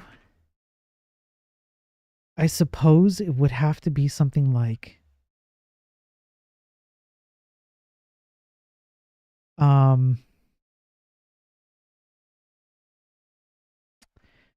it would have to be something where I store. Let me just think this out. Just take a minute and use your brain. You want the original value that the coordinate layer value was before you made the change. Maybe what it was after you made the change. A cursor an array that it keeps all that data. All right, so let's just mock this out. Let's just carefully mock this out. So it would be layer ID, X, Y, original value, updated value. Then you could go undo counter, which would just be this value but in reverse, where 0 is actually equal to undo array dot length minus 1. Yeah. I used to not like Theo. I've come around to him recently, but when I was starting out, he made me feel as though the technologies he talked about in his video were the end-all be-all of being a good dev. You're a bad developer if you don't use X. Felt like it sent a really bad message to newcomers like myself at the time. Yes. And my video that trashes his video is from like a few days ago. He's still doing this. And I actually have some shorts too where I explain why like the whole H-1B visa thing ruffled so many feathers. Because that's exactly the message you're being told, especially by tech influencers. Theo's not the only one. Sometimes, on occasion, Prime will do this as well. He'll say the same thing in a different way. And it's not just tech influencers, okay? It's like other programmers who like to gatekeep, or they like to feel superior because they use a thing that they think they understand when they really don't. So you're being told basically your entire career that you're a dum-dum if you like, you're too stupid. You're too stupid to use vanilla CSS. Use Tailwind. You're too stupid to use vanilla JS. Use React. What are you going to do, bro? Are you going to write complex interactive components in jQuery or vanilla JS? You can't do that. There's an implication that's not being outright said, which is you're too stupid. Smarter people have figured it out. It's an appeal to authority. It's extremely cult-like. Then the H-1B visa thing comes around, and Elon and Vivek and whoever else are all like, there's not enough talent locally. And so now you're being told doubly that you're stupid. Right now, it's hard to find a job. You've been told your whole life, your whole career, let's say, you're too dumb to do things without using particular technology. Use NeoVim, use this keyboard, use this, use that, use AI, use LSPs, use whatever. And now you're being told, well, I mean, you're also stupid. We don't have enough talent, so we got to go abroad. So it's like getting punched from all directions. And the actual problem, in my opinion, is we have no idea the talent we have because we don't know how to hire them. We don't know how to train them. We don't know how to incentivize them. We don't know how to encourage them to learn things that most of them could actually learn in a short amount of time that would make them significantly better programmers. And that's a positive feedback cycle. Everybody makes more money, quality of software and websites are much better, yada yada yada, and so on and so forth. That's why I really went for it with Theo's latest video from a few days ago, because I was like, no, I'm not having any of this BS.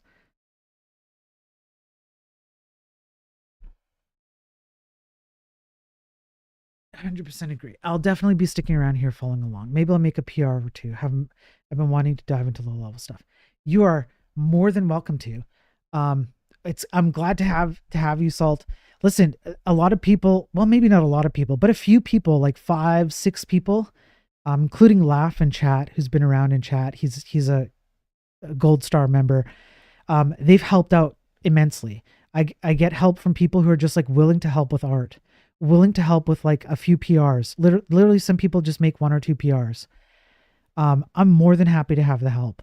And I've been keeping a list of people who have been helping so that I can write a, what do you call it? Like a credits list at the end of the game or whatever, like in the repo or whatever it is.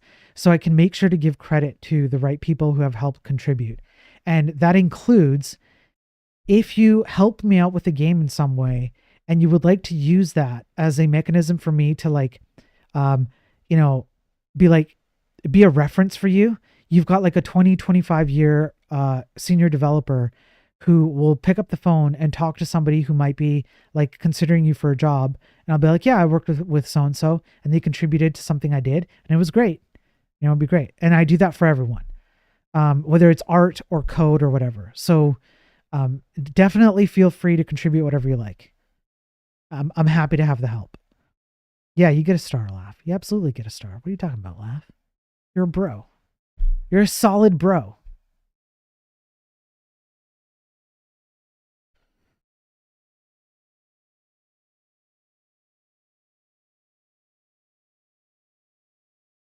All right. So my undo counter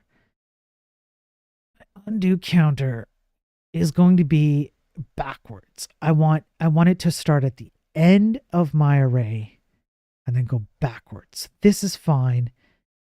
I think what I would need to do is just real quick, I would go, if you go backwards into the undo array and then make a new change, release everything in undo array from current undo counter to end of array, something like that.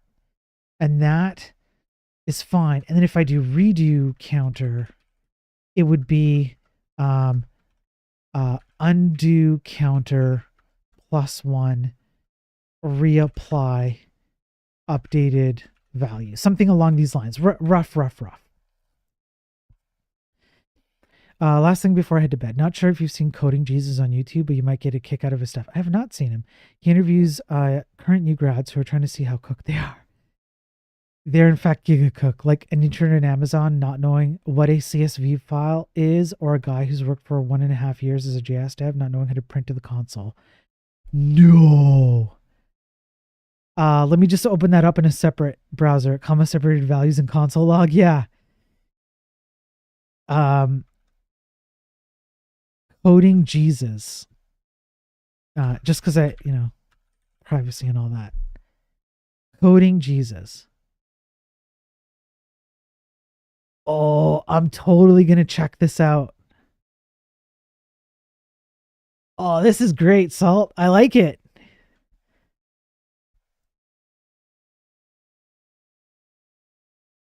Oh, that's awesome. Thank you for pointing that out. That's great. I'm going to check that out.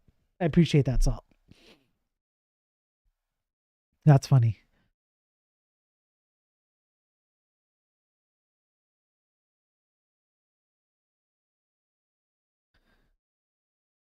Um,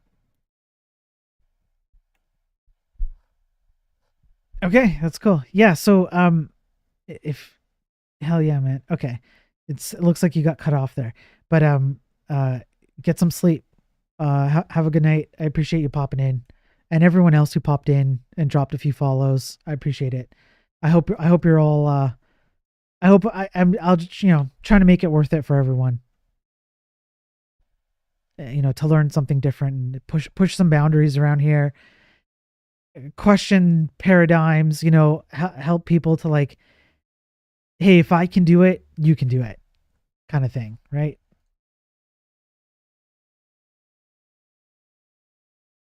All right. If I just stuck to the undo counter as like my initial approach, then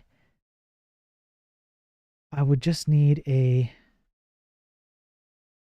layer coordinates value undo counter. I just have to name it properly.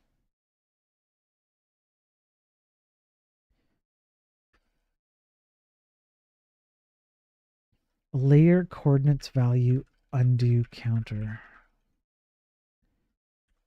I suppose I might as well just drop in a redo counter, even though I'm not going to use it yet. There we go. I need an array.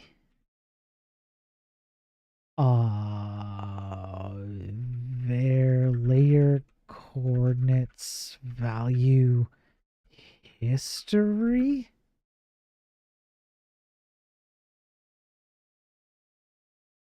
He plays Risk of Rain Returns. Is that Coding Jesus, you mean?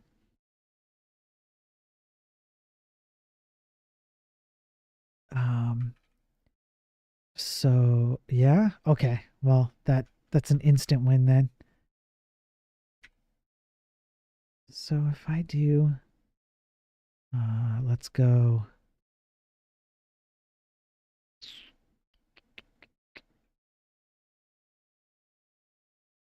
I suppose it might be um, layer coordinates value undo counter.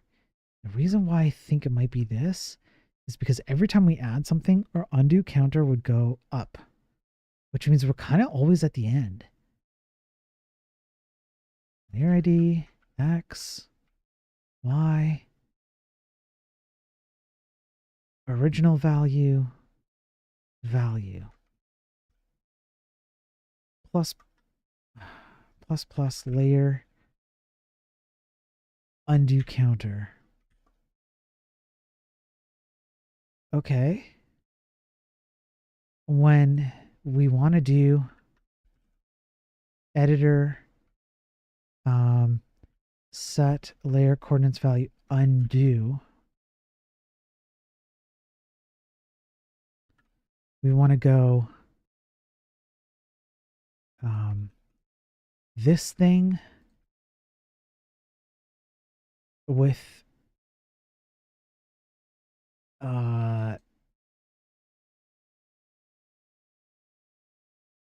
minus minus. Okay, undo data. So it's just an easy way to reference this. And then we'll go, we don't need the original value. All we need to do is run exactly this code. Okay, and then we'll go undo data 0, undo data 1, undo, come on, undo data 2. So layer ID is 0, x is 1, y is 2. Original value would be 3. Undo data 3. Right. So, does this work? We have to compile it first. Let's compile. Oh, crap. Now, did not mean to push the code. I don't even know if the code works. Oh, well. All right. So then I go 10:10:35, and then I go undo. Holy crap, we have undo. First try, I win the internet again. This only gets better. And then, if I wanted to do redo,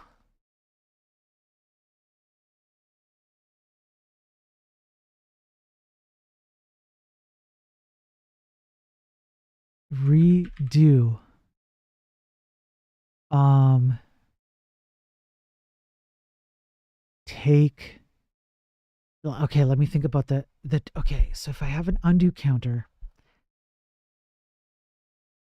that's at the end +1, and I want to do a redo. It shouldn't do a redo if it's at the end +1. It could do a redo if it's at the end, at the actual end of the array. It could just redo the same thing. And then we could figure out, have you already done a redo on this particular history portion of the history? So we can increment either the undo counter or the redo counter. And it probably makes sense to increment the undo counter. And if undo counter is the length of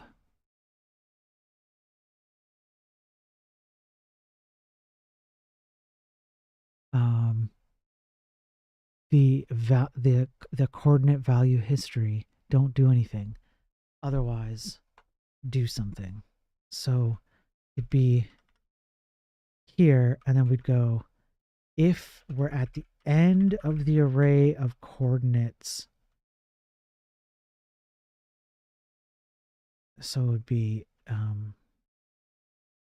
this dot length, then just don't do anything, which means we don't want greater than equals, we want less than. And so then we'd go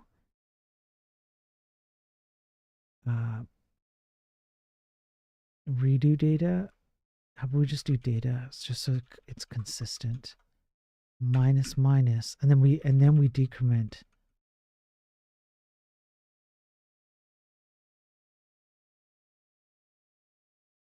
Wait, that's never going to work.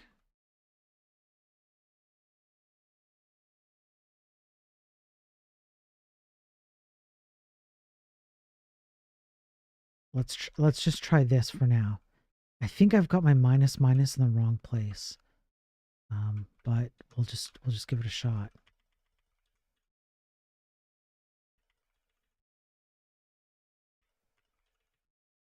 And then if this works, then we'll just figure out undo redo. Okay. So we do that. We set this. We go undo. We go redo.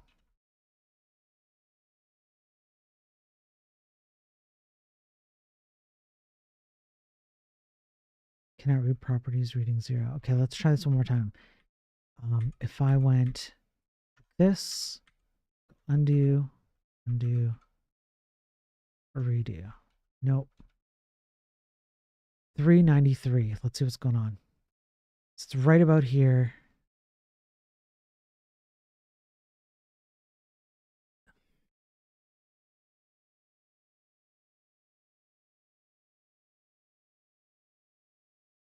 Cannot read properties. Okay, and then 386 and 393. Some decrementing beyond 0. If less than 0,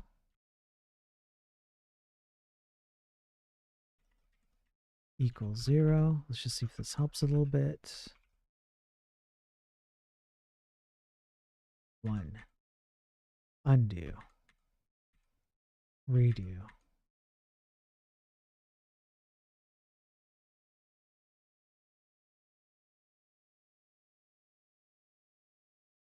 Close. The undo works.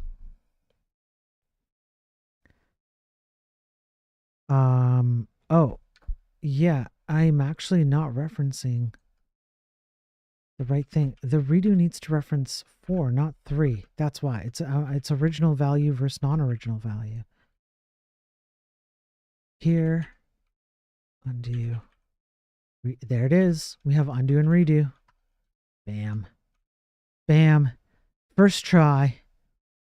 No issues. 0 bugs. I win the internet again.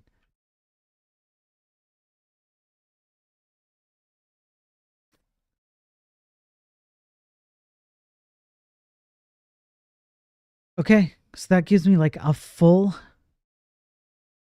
capability to play around with the tiles here and create programmatic methods that I can copy from JS to C very easily. It's mostly just copy paste. Anytime I come up with a way to create a set of tiles for a world layer or whatever, I just copy paste the same JavaScript code, and then I change the VAR to like uint32t or whatever. Boom. Done. Easy. So easy. Who the hell thinks programming is hard? It's not hard. It's easy. Programming is hard.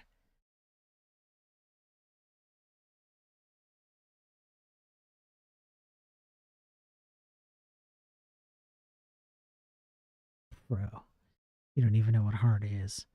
Okay, let me take a sip here and think about what else I need to do. There's a lot of cleanup code and stuff to do here.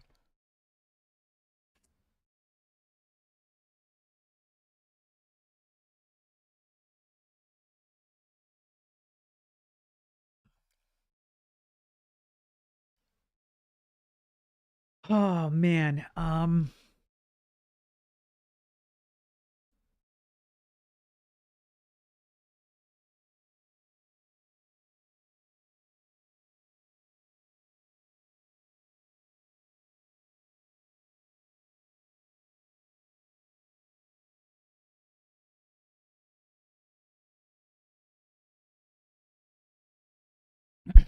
okay,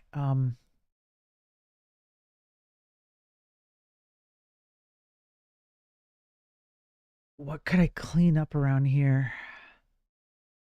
Now that I have that, I don't think I actually need to worry so much about cleaning up as much as I need to use my newfound powers for good.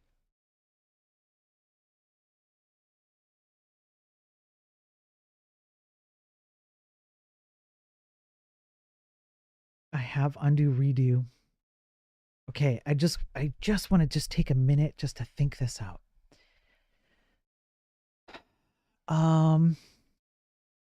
There are 2 ways that I could approach editing my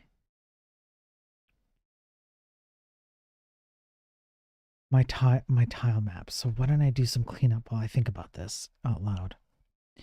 One approach is that I could programmatically create all my tile maps exactly as I do on the C side, where I set their values again programmatically. It's like layer whatever, X, Y, value, whatever.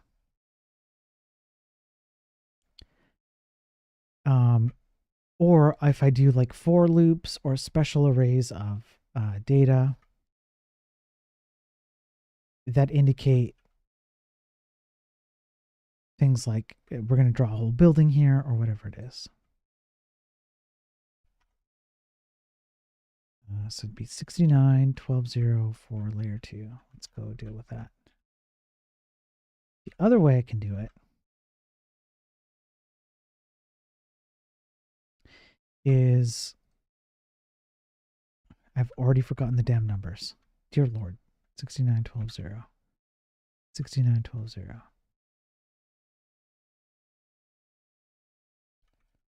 Layer 2. 69.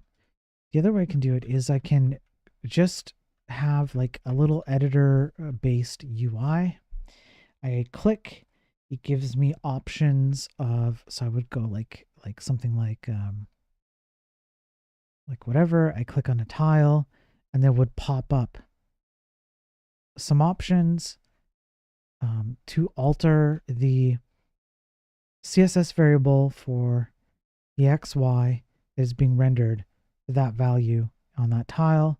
I can also go ahead and proceed to change that tile, and then I can have a keyboard shortcut for undo redo on tile changes. That's fine. It will allow me to copy the code I use to generate those tile values into my C code, but it would also let me extract an entire array if I want to of tile values that I create, and I could bring those into C as well, or I could do like a for loop or something like that. But essentially, by creating the map, in this mode, I can determine what clever tricks I can play in C to procedurally generate them or programmatically generate those same tiles.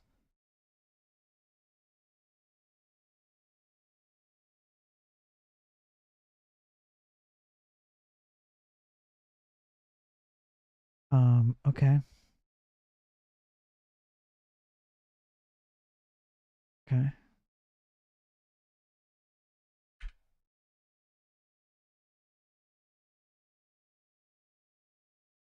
This is gonna not still work,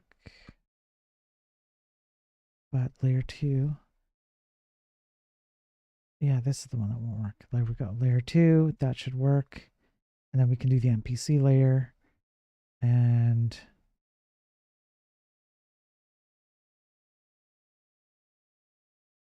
yeah, we can figure out the NPC layer after.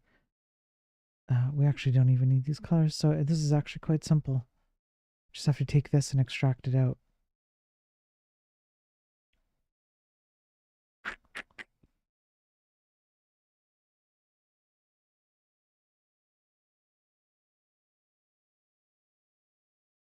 Okay, that's it. I'm happy with that. That's great. Now it's cleanup. It's cleanup and creating maps and stuff. I'm tired though. I've been at this for like well, over has it been over 24 hours? No, not quite. Almost 24 hours. Tired. I'm gonna go. I'm gonna get some sleep. I just wanted to pop on and show that off because I thought it was cool. I'm glad I did. Um, I'll probably be back tomorrow. I'll be back as soon as I can because I want to do a whole bunch of cleanup on this code.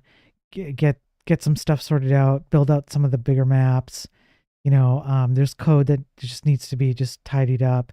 Functions need to be created so that it's easier for us to move forward. But we have all the big functionality. Literally have all the big functionality. It's so cool. So we're at the point where we need to implement like mechanisms and more functionality and get some artwork and plug it in.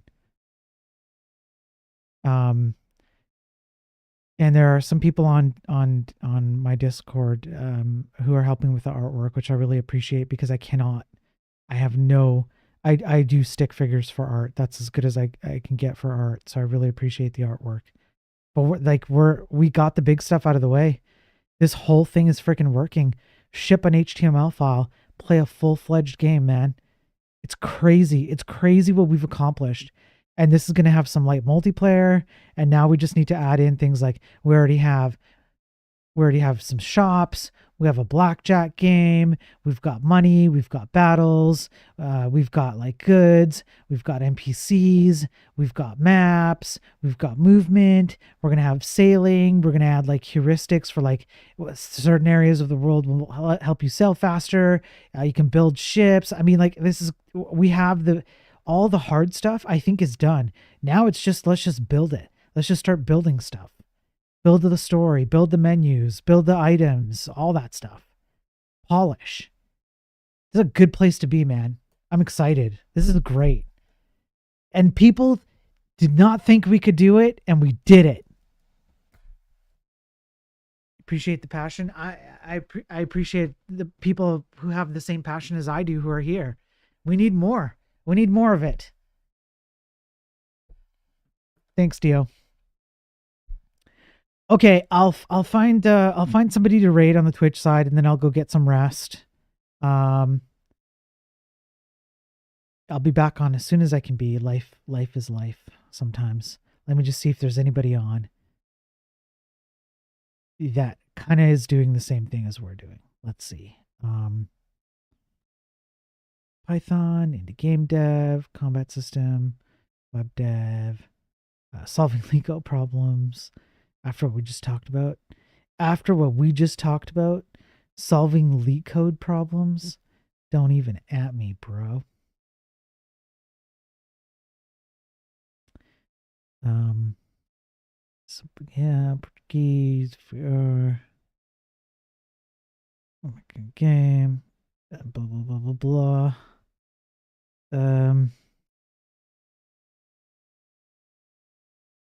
I don't see.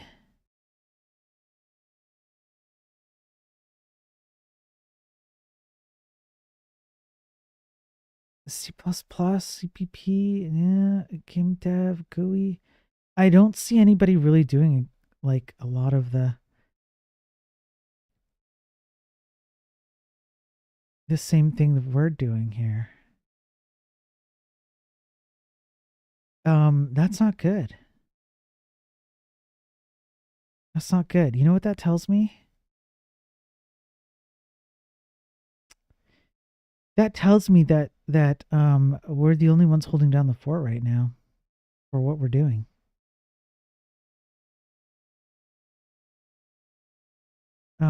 So maybe the universe is telling me that I need to just stay up and keep going.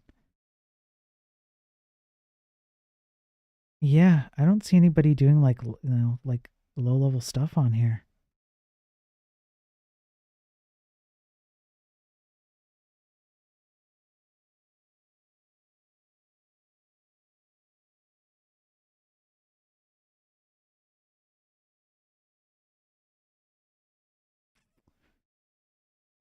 Okay, well, 3D Code Warrior, thanks for the follow just now. F it. F it.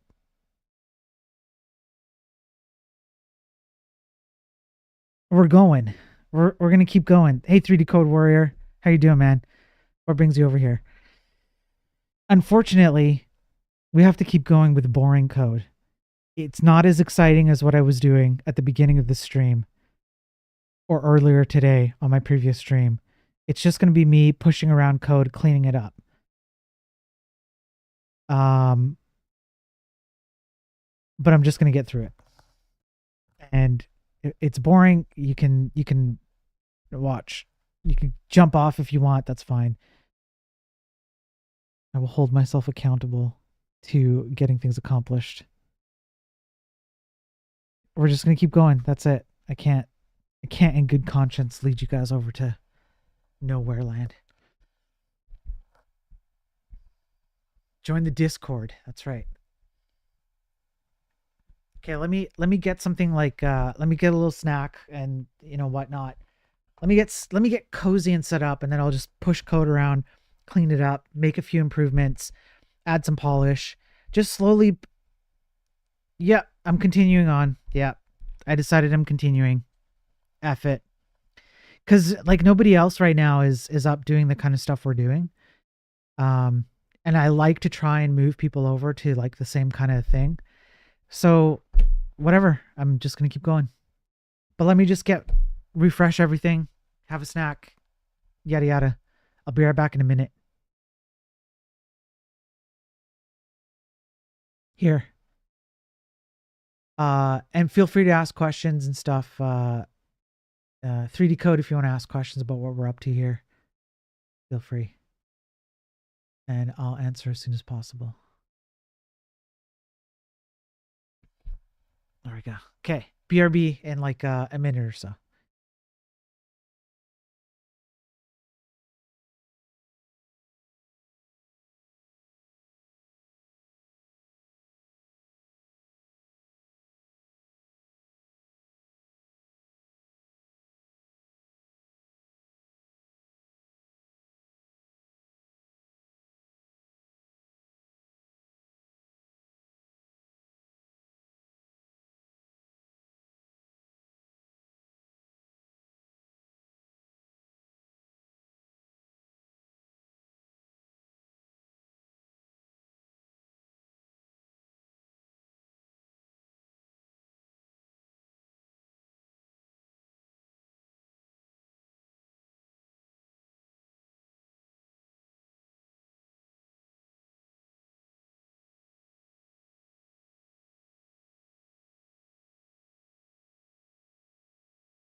I mean, oh, first of all, hey Marco, how's it going, man? Um, hey, check on Twitch. Thank you for the follow just now. I appreciate that, man. Make sure to say hi if you're here. But if you're just in a flyby follow, thank you anyways. Vamp. I will open up calls. Hey, there he is. Hey, check. What brings you over here, man? Good to see you. I'll open up calls, but like, don't get me banned. I know you, Vamp. Hey, Wankenstein. How's it going, Wankenstein? Good to see you.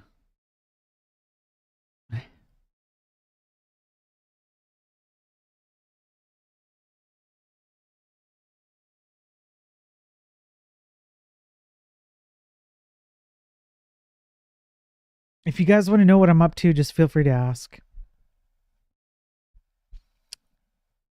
Because I know some of you are here for the first time, which I appreciate. I would never. Yeah, Vamp. Sure. That my major concern is you're going to say something dumb and get me banned immediately.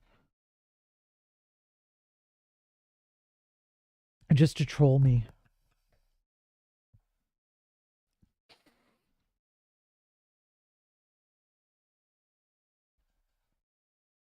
Marco, are you serious right now?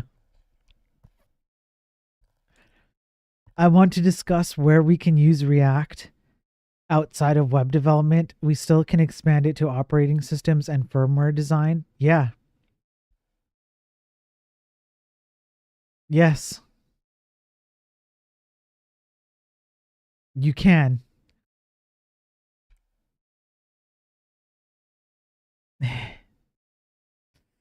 No clue what you're doing. Honestly, is vanilla. I thought you were cooking something. I am. Here, I'll explain what I'm up to. No problem. Happy to explain it. Vamp, if you promise to be on good behavior, I'll open up calls on my Discord. Um, you can hop on. I don't even know what you want to talk about, Vamp. What do you want to even talk about? So for Check and Wank and all of you folks who are coming in hot, um, my entire stream since I started streaming about a year and some odd months ago is about how the tech industry is in the opposite of whatever it's golden age, but the opposite of the golden age of tech. We write really sloppy code. We eat up all the resources that are available to us. We're like RAM hungry, bandwidth hungry, size hungry, hard drive hungry. Things are slow, buggy, etc., etc., etc. And part of the reason why I think that is because we use too much. We rely too much on libraries, languages, on frameworks that essentially say, "Hey, you're too dumb to use like vanilla JavaScript or vanilla CSS. Don't go down that road. That's an insane road for you to be doing. Just use this library, language, or framework. Somebody smarter than you has figured it out. Don't reinvent the wheel. Provide business value, ship it, you're good to go, make the paycheck, go home." And I think that has been cancerous to the tech industry. React being the worst offender because React tends to be the easiest place to insert that paradigm into the industry, and it's kind of spread.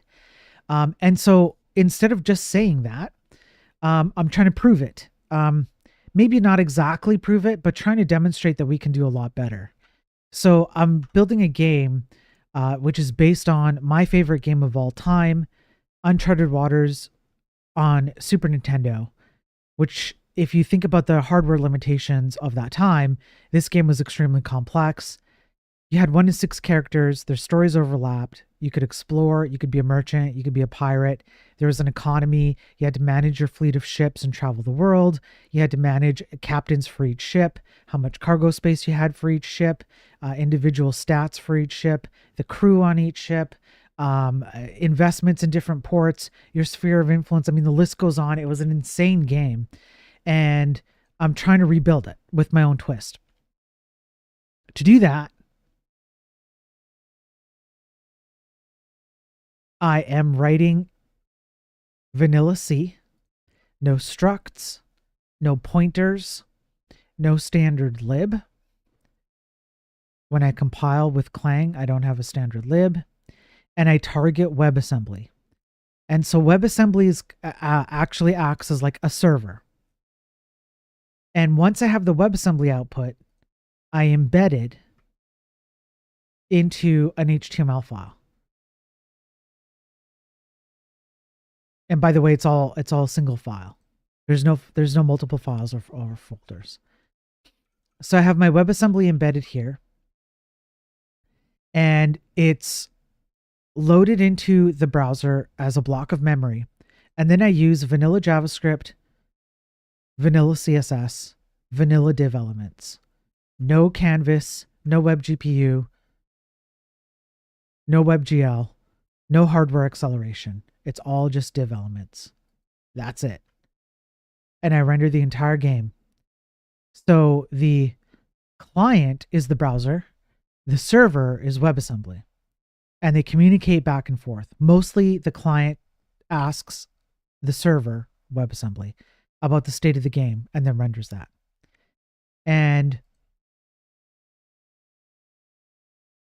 if I want to,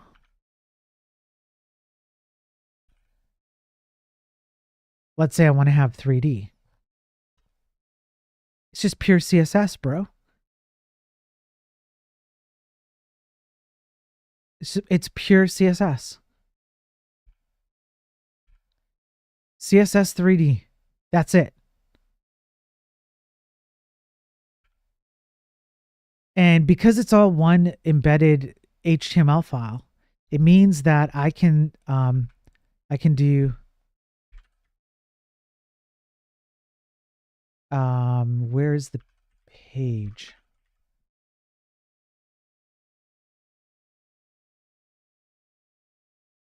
I'll find the page.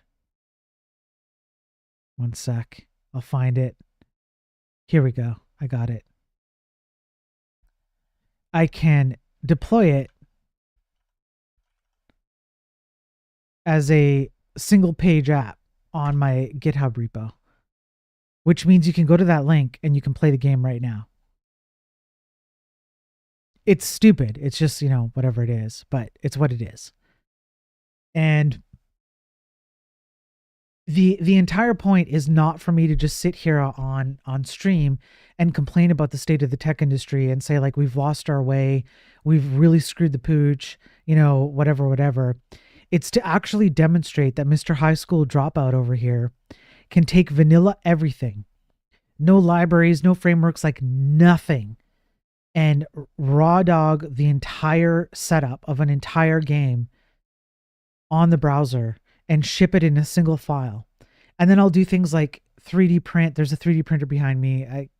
I think I have to transition scenes on OBS, but I have a 3D printer behind me, and I can, for a nominal fee, I'll 3D print you a cover cartridge with artwork for the game. That's just a USB, thing that you just plug in and you play the game.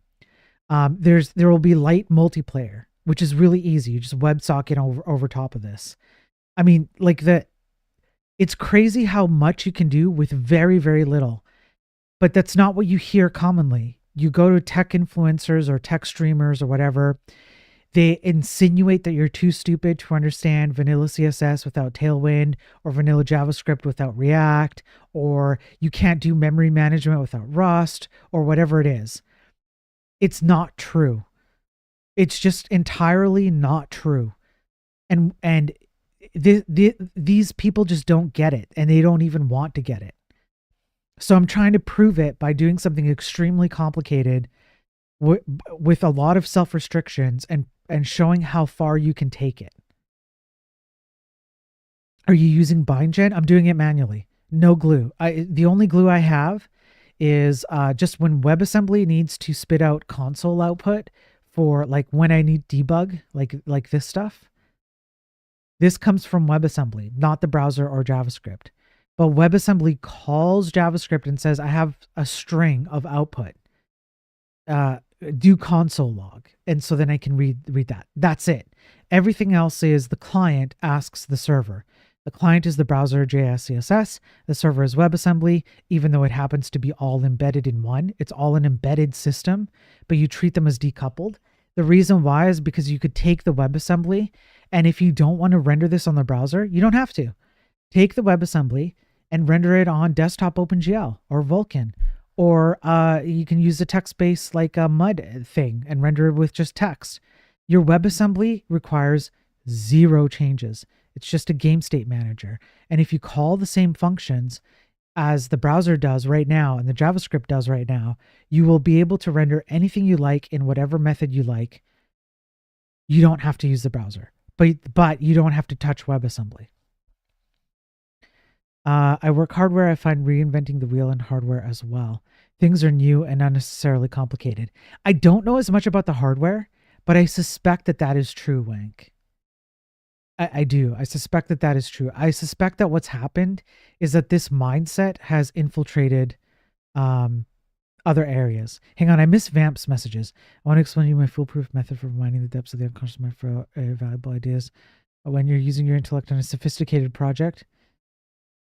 Okay, well, I mean, I think if you have Vamp, if you really, really, really know how to do that, then surely you'll be able to do that in text, and I'm not going to waste everybody's time listening to you talk and troll everyone.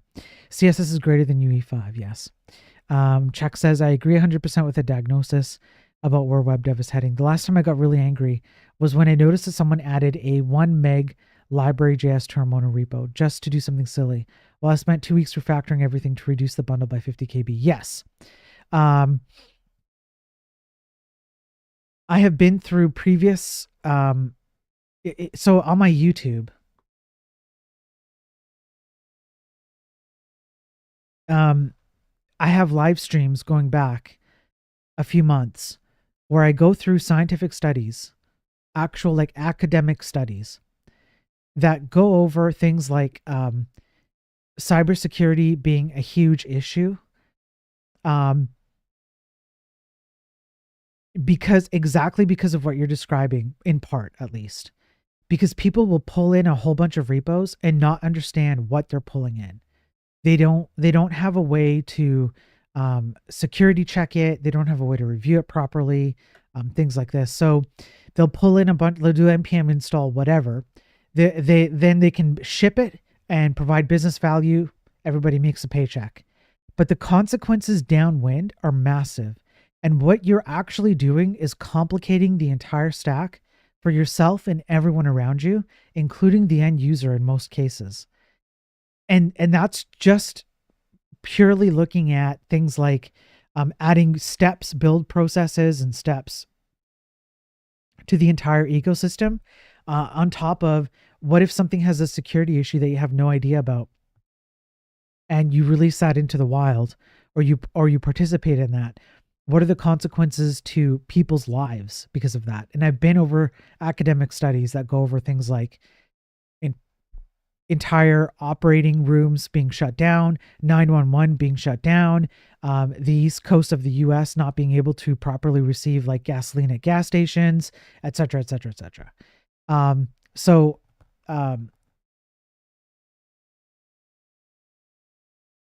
I just don't think people get that. I don't think people fully understand that. And they think they see short term. You can do memory management without Rust. It's just not safe. You can do safe memory management without Rust, bro. You don't need Rust to be safe. There is tell me why you can't do safe memory management. Why Rust is the only place you can do safe memory management without telling me that it's more difficult. Don't tell me it's more difficult. Just tell me why you absolutely can. It is binary. Either you can do it or you can't do it. So tell me why it's binary. The only thing you can do safe memory management with Rust is only Rust. If you can give me a binary reason why that's true, sure, but you can't.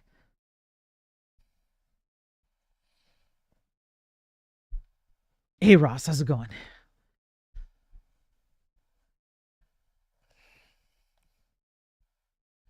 It's just skill issues, yeah, because everybody says that, so it must be true. Well, there you go. You know,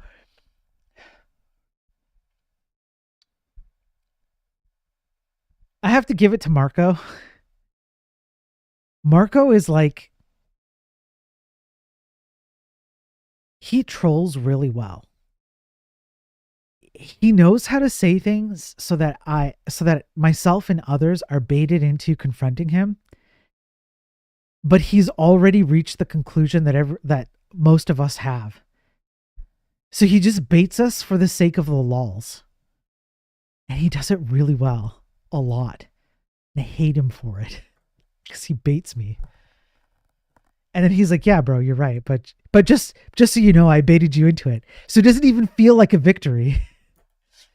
He takes the victory part away. Damn it, Marco. Hey, Radicide, how's it going? Good to see you. Yeah, he's a master. Yes, he is a master baiter. This is true. I'm sure most people actually haven't tried C. I don't know about. I would find. Like. How do you know the numbers on that? Maybe they have. Maybe they haven't. I don't actually know. It could be though. You could be right. I wouldn't be surprised if you were right. Let me put it that way.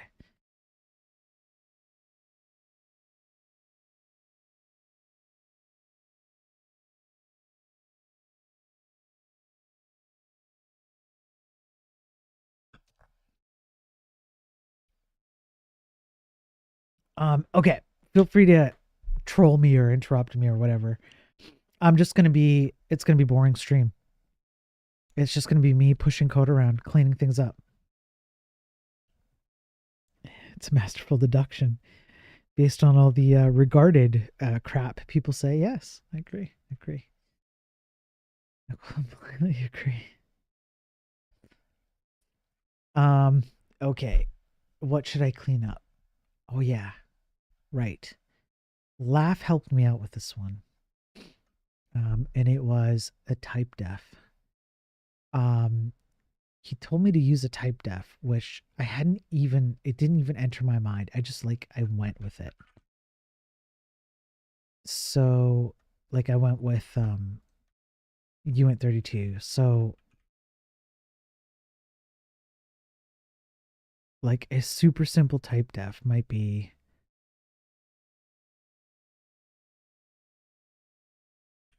like this.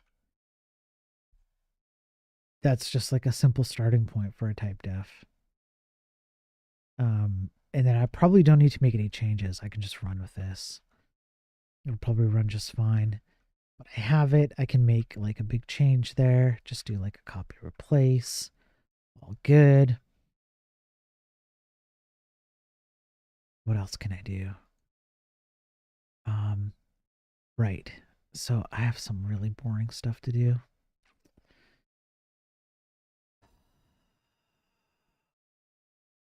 Okay. So here's what we're going to do. As much as I hate to do this, can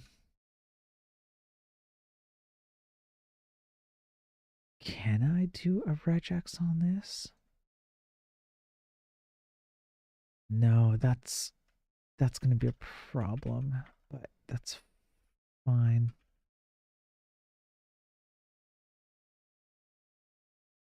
Boring stream incoming.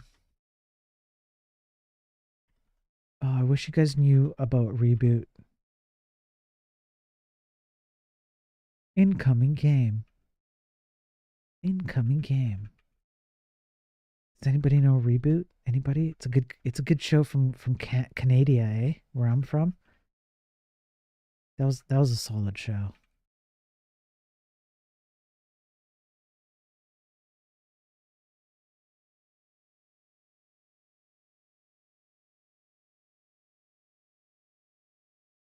You used to watch Reboot, Rat? Graphics blew my mind. Oh man.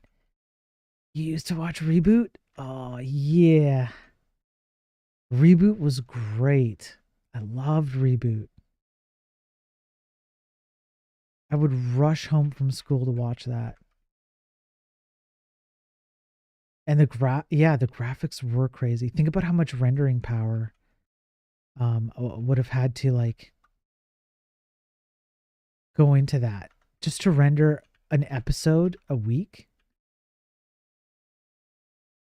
you know, and like sort out like all the issues and stuff. Like,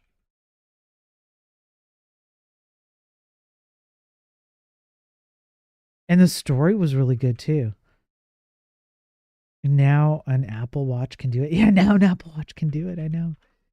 Okay, but hear me out. Hear me out just for a second. I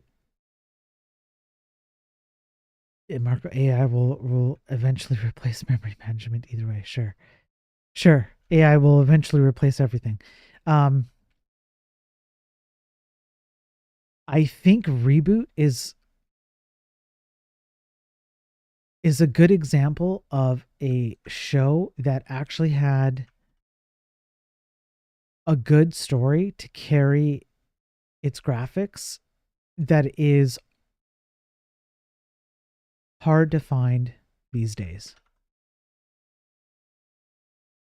It started off a bit childish because like it was targeting that audience, and then the audience grew with it, and then it just became like, holy crap, this show is amazing. Story and graphics.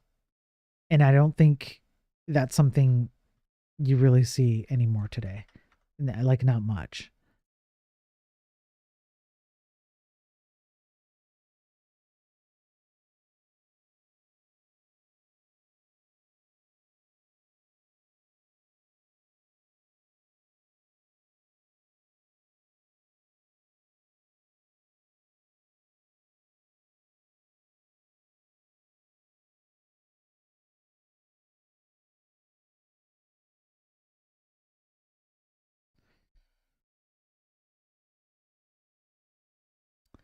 Making my own banking system sounds dangerous. It is dangerous. You should be worried. Do you think I know anything about banking? Imagine my banking system. It would just be like flat arrays everywhere. That's it.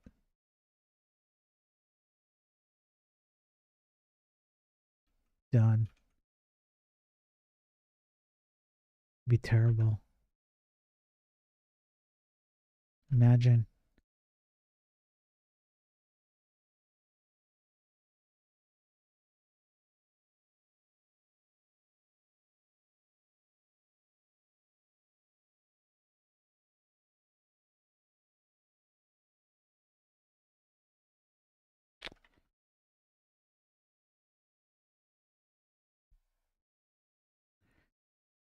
Um, do we need uh, these functions? Probably. Let's just keep them.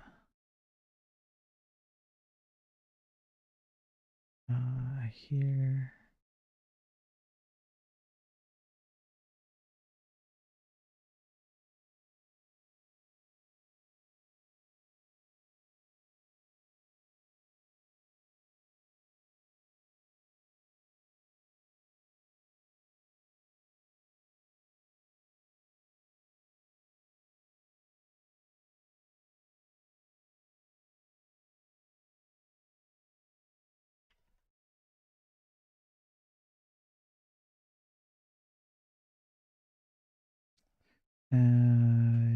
Yeah.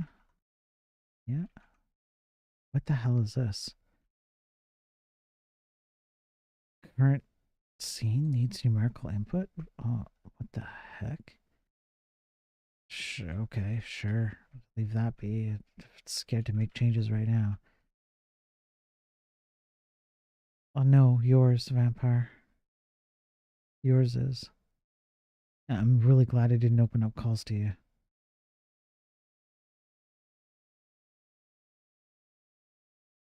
There's a reason why I don't use your systems, vamp. Can you guess what that reason is? So this coding Jesus guy asks the fellow, "How big is an integer in Python?" And after some stumbling, he responds, "I don't know, 1024 bits or something." Could you imagine AI 1024? Copenseed, yeah.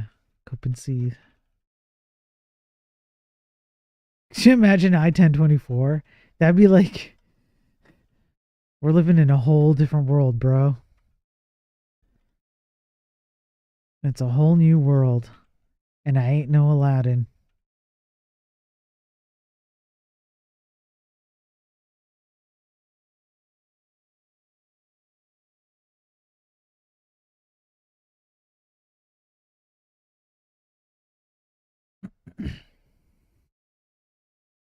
I'm afraid to get wrecked? I'm afraid to get wrecked by what?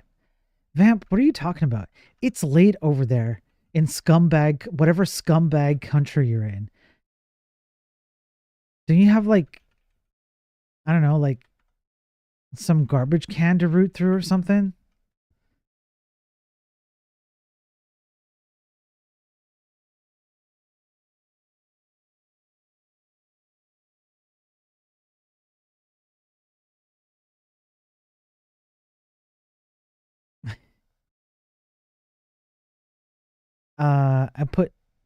I put 2 to the power of 1024. Okay. I put 2 to the power of 1024 into duck go and it returned infinity. Yeah, story checks out. Yeah.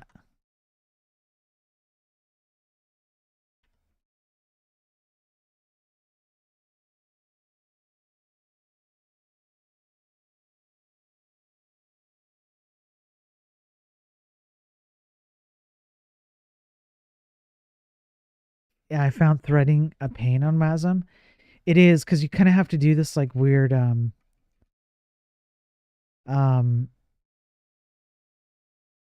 like multi like workers on individual workers on browsers on the browser. and then like a shared memory buffer if you want to share memory between the different workers. So it is a bit annoying. Spirit doesn't even know what threads are. Your mom doesn't even know what threads are. Wolfram Alpha said computation time exceeded. Yeah, that sounds about right. That, yeah, that sounds about right.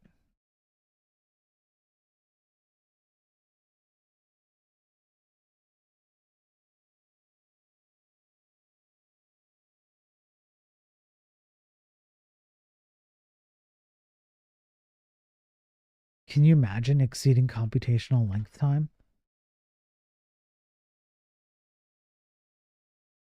My mom isn't a programmer. No, she's too busy making sandwiches for me. Doesn't have time. Rat, don't say things like that. Russ made WASM threads pretty easy. Sir? Sir? Do you not know what stream you're on?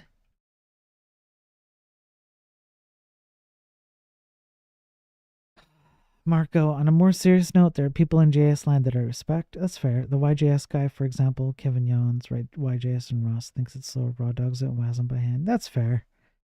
That's fair. I'm not gonna, I'm not gonna come down too hard on every single person who's doing something, in a particular way. But I guess like I would say that people like that probably are making very more educated decisions than a lot of other people would. So like the respect is earned in that case.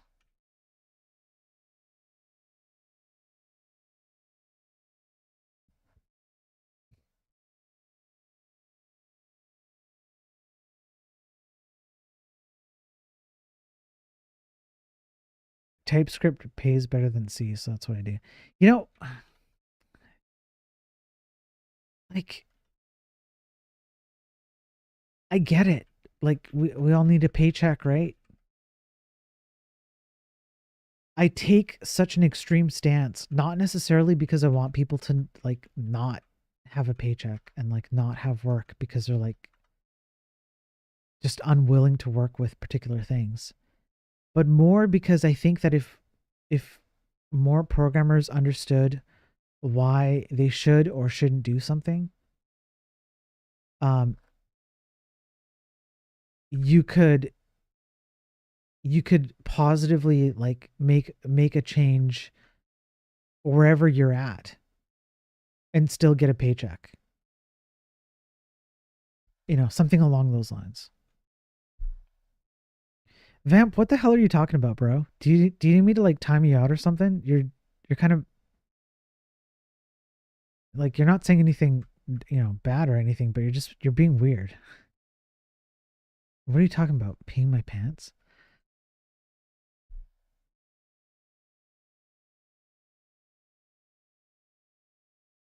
You don't like syntax highlighting? For me, my brain can't handle it. That's all. I don't have like a don't use it, do use it argument. It's just me. It's just my own brain. When I see colors, I don't see code. I only see the colors. Um, so it's just a way for me to like my code looks like a bag of jelly beans. That's fine. I completely understand people who need it. Or where it benefits people. There's nothing wrong with it. But my brain cannot.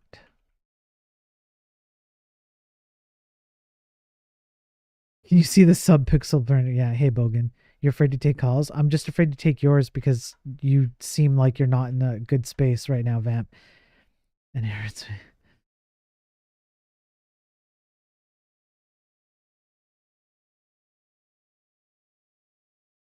Vamp, blink twice if you need help, bro. You sound like you need some help there.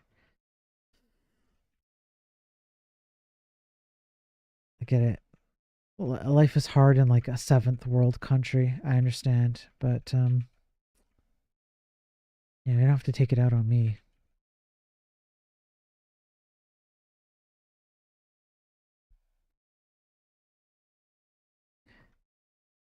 A prayer would save you a lot of time. It would. You're probably right.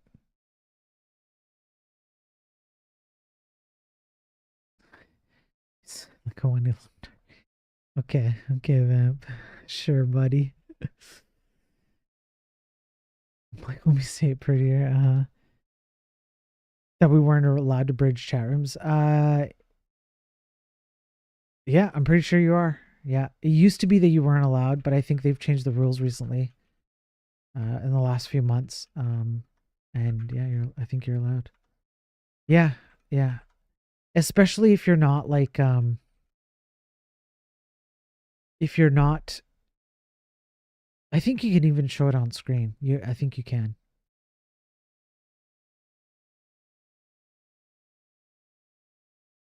But it was a very recent change, so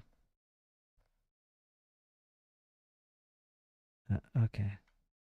Vamp's lost it. Vamp's lost the plot.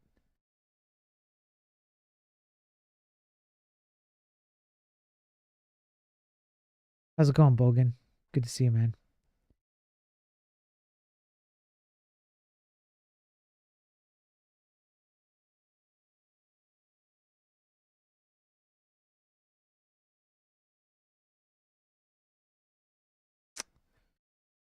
I'm cool. Cool. Being cool is cool. You've been messing with TCL? What are you trying to do?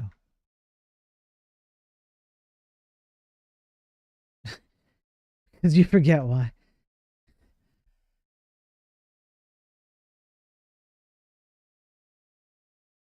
Typical.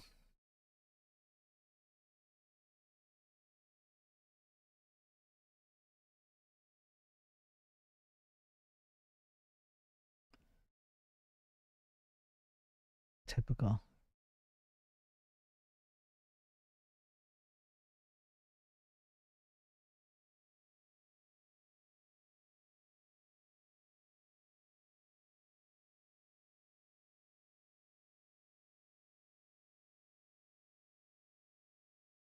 I think Vamp is an AI. I think we've confirmed Vamp is an AI. So there's no reason to listen to him. He's trained by stupid data. Got this clock gen board that has a Windows app to program it. Okay.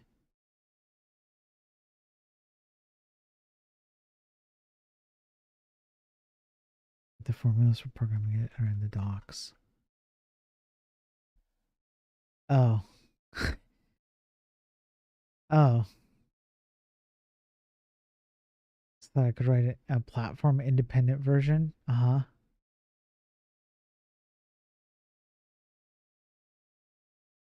I'm thinking of maybe going with TCLTK. Interesting. Okay.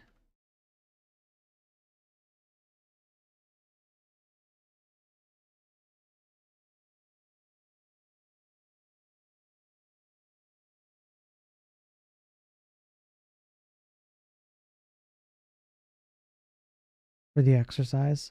It can't hurt. You will probably learn quite a bit. At the very least, you'll learn why you might not want to do it again in the future. Bare minimum. And hey,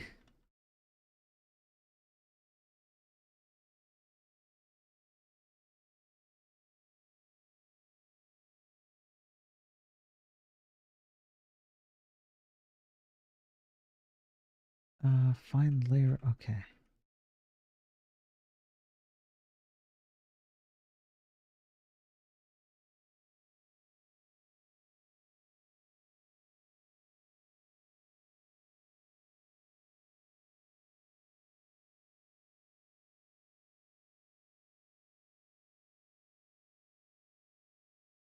Have I used Qt? Yeah, I've used Qt before. It was a long time ago.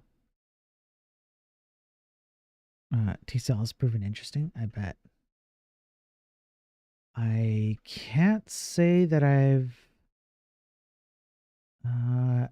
trying to think if I've ever used TCL even once.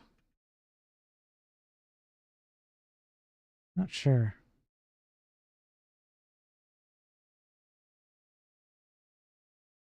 I don't think so. Sort of a cross between Ruby and Bash. Okay. I don't think I have then.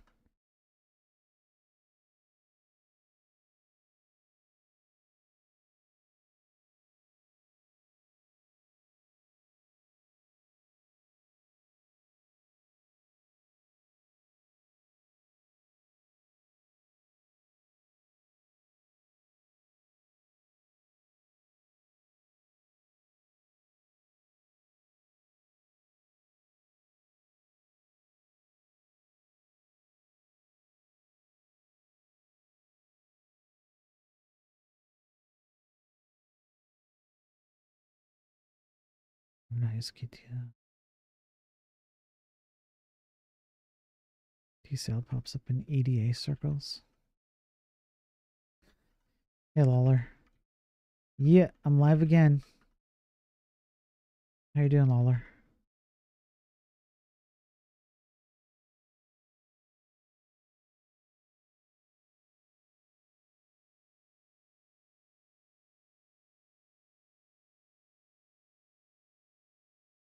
So far you've streamed more this year than all of last year. Shut up, Lawler.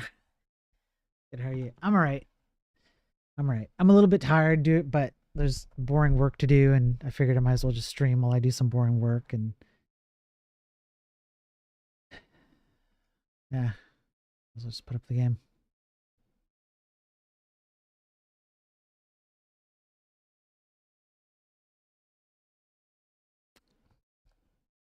This is the thing with Vamp on the YouTube side. He pretends like he's just like a blubbering idiot who says stupid things. But he's actually like a half decent programmer. Only half decent. Nothing more. Like I wouldn't, I wouldn't trust him with like anything beyond like medium level. Hey, that's my shtick, yeah.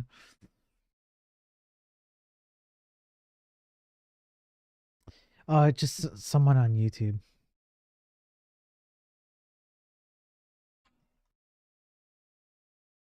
It's good to keep expectations low.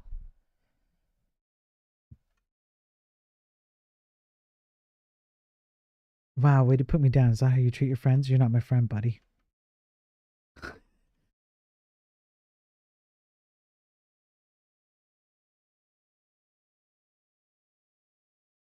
Pretty much is. Laugh. No one asked for your opinion, Laugh. Okay? If I wanted your opinion, I'd ask your mom for it because she's right here in the kitchen.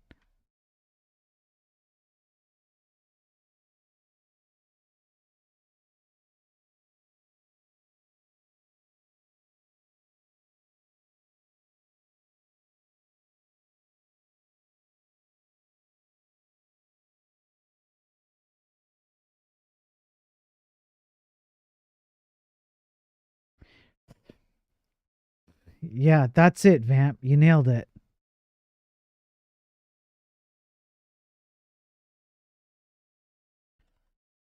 In exactly 0 minutes. It's always 0 minutes since the last time I made a mom joke.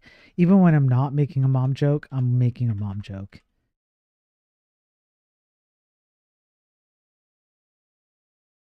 It's a way of life for me.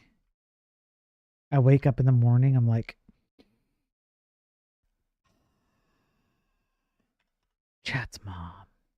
And then I get on about my business.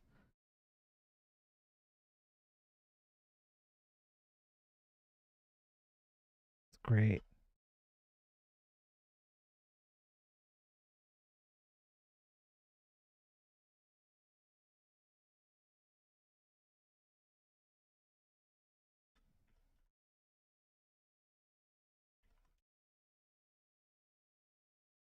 Chat is like chat is a never-ending source of strength for me, just because of your moms. Like up there goes sandwich grinder. Yeah, it's like Pal World, but for your moms. One could call it Mom World. I live in Mom World.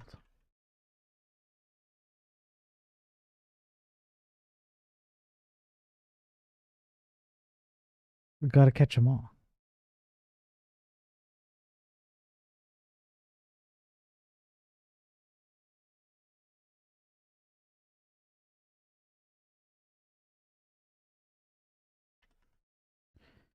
Please make a Pal World mod to replace pals with random moms. I would have.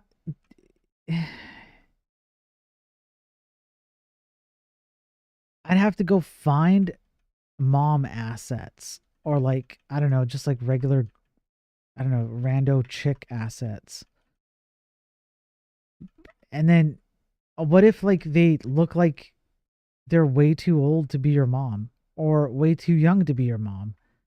I guess it doesn't matter. It's just fantasy. But like I still have to find the assets and then I've got to like pay for them and then I've got to create like a whole mod thing and then I have to figure out like which like files and or memory spaces house like the mom data, aka the pal data, and like it's not easy, bro. Just use AI. Do people actually play that game? I play that game. Yeah, I like that game. You just buy them, just generate 3D models. That yeah, I mean, I guess I can ask Panda to make some mom models. Yeah, I don't think Panda would do that. Not because he like doesn't want to. Well, maybe he doesn't want to. Maybe he doesn't want to do like rigging and stuff. I got to clean up this area here. Uh, and then putting the immediate bust out of 21. Okay, that's fine. This is all polish. I could just go.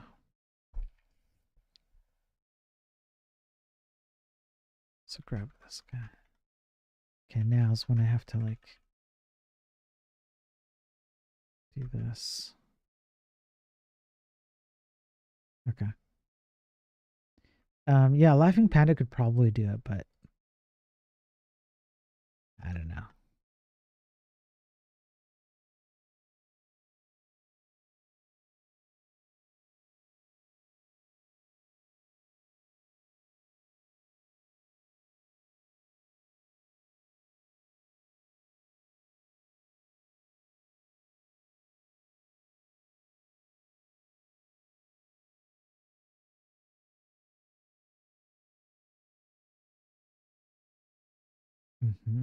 Okay.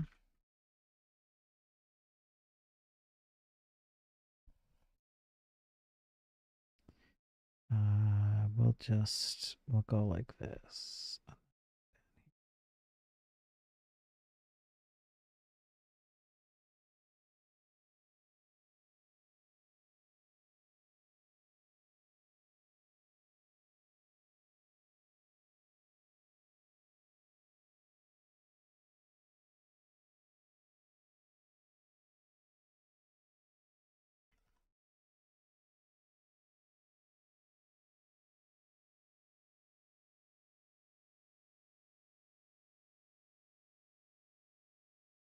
Trying to remember the name of the song. Which song are you talking about, Laugh?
um, hang on a sec, hang on a sec, Bogan. I see your message, Bogan. Just 1 sec. 1 second before I lose my place here.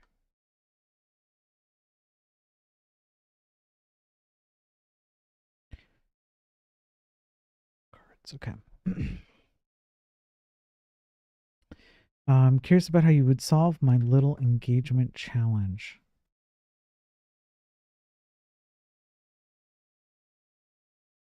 Oh, you're Zed. Oh, that's you, Bogan. Oh, I didn't even know that was you.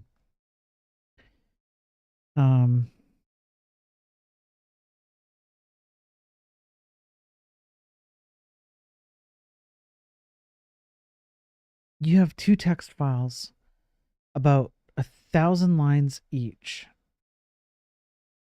You need to find the lines in one file that are not in the other. Output format, order, and dupes don't matter. Empty lines don't matter. You need to do this only a few times. What do? Hey, Code Ren. Got it, man. Make sure you say hi. Oh, there you go. You're saying it. There you go, brother. This is a task that scripting languages are great for. Also, Shell. I won't post any solutions. I can get down to 2 lines in Ruby. If I had to pick one language to get it done quick, no clue how you got so many points. I don't know, Code Ren.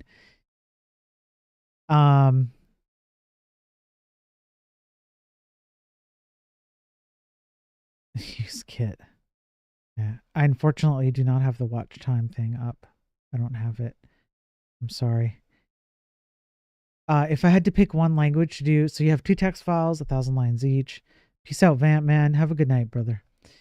You need to find the lines in one file that are not in the other.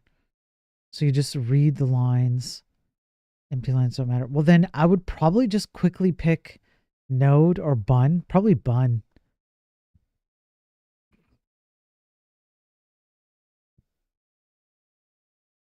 That would probably get it done for me the fastest, because I've loaded so much JavaScript into my head after like 20 some odd years.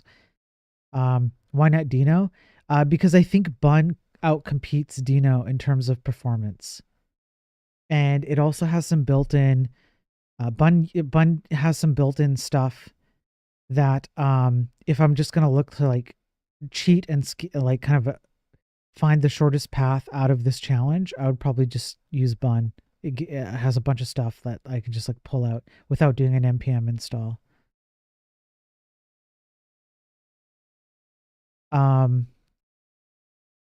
Ultimately, if I was to do it as like a professional project, I might choose something else entirely. I might even go like Odin.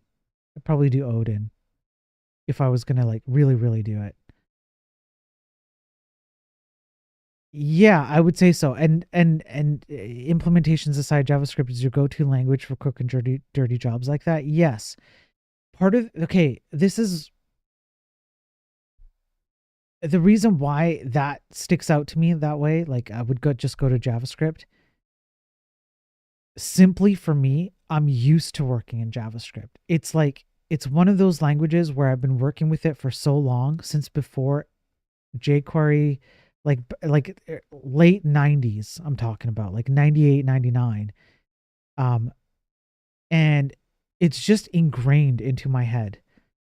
I may not like everything that comes with it, but if I just need to get through something, I can recall things in JavaScript and just like go. And I don't mean go the language. Yeah, yeah, that's right. It was invented about right about then. Yes. Um, I started seriously using it around 2001. Yeah, 90s JavaScript was something else, that's for sure. And prototypes are better than OCaml. Prototypes are sure. You guys can argue about that. I don't want to argue about OCaml. OCaml ain't bad either. You could do that. You could do like Elixir even. But just for me, it's just a personal brain thing. In my brain, I can load up JavaScript code in my head without like writing it. Do I like that I can do that? Probably not really, but I can. Therefore, you got your first job doing JS in 2000. Different times, right? Right, Raticide? Different times. Like, can't get away from it. Yeah. You know, I'm JavaScript wasn't really suited for tasks like that back then. No, it was not. Before jQuery? Yeah, before jQuery. Yeah. You guys don't understand. Um I can't talk about it. Crap. Um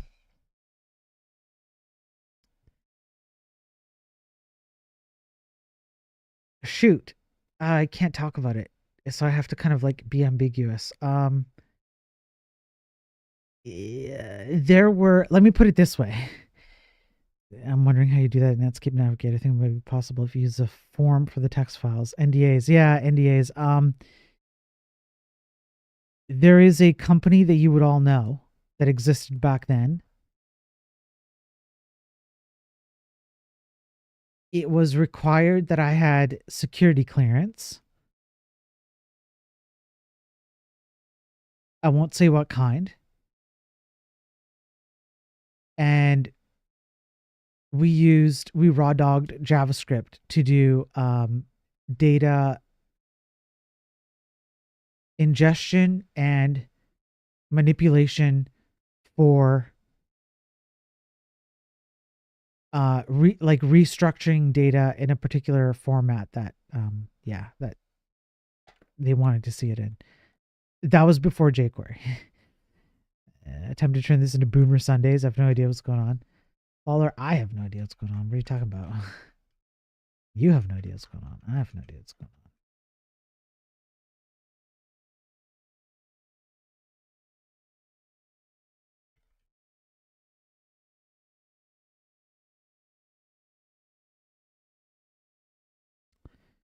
SP before Node, yeah. Man, those were the days. Websites back then used to be good. Like, not good as in like you'd look at them and go like, oh, this is a beautiful website. Because by today's standards, obviously not. But they used to be good in terms of like content. Man, I remember, I don't know if you guys ever watched a show called Smallville or even Reboot. We talked about Reboot before. But you'd go to you'd go like, early 2000s, right? And you want to go find information about like your favorite show. And just the way that websites were built and the way that they had information and stuff, I don't know, I'm not entirely sure how to describe it, but there was character. Does that make sense? Like, even though they look like crap by today's standards, you're like, oh yeah, I'm definitely. So think about it this way. Uh, um, you'd go and like look up information about your favorite show, and then you'd land on a website that had all these like stupid pictures, and like the landing page was just like full of these random pictures, and it would be like it would take a while to load on your like modem and be like and the pictures would load up. But man, once you got the background image in and you had the pictures laid out in these like weird ways, and the content was like the marquee and like the rotating things, and stuff like that, and you're like, oh yeah, I'm on a fan site. This bro's a fan, right? That I miss those days. I miss those days where you could land on a website and you'd be like, oh yeah, I'm on the right website. Does it look stupid? Sure, it looks stupid. Like, yeah, no problem. Yeah, for sure, it looks stupid, but I'm on the right damn website. I know that what I need is on this website simply because what got loaded on the website. Those days are gone. They're gone. You cannot get those days anymore. We've lost that.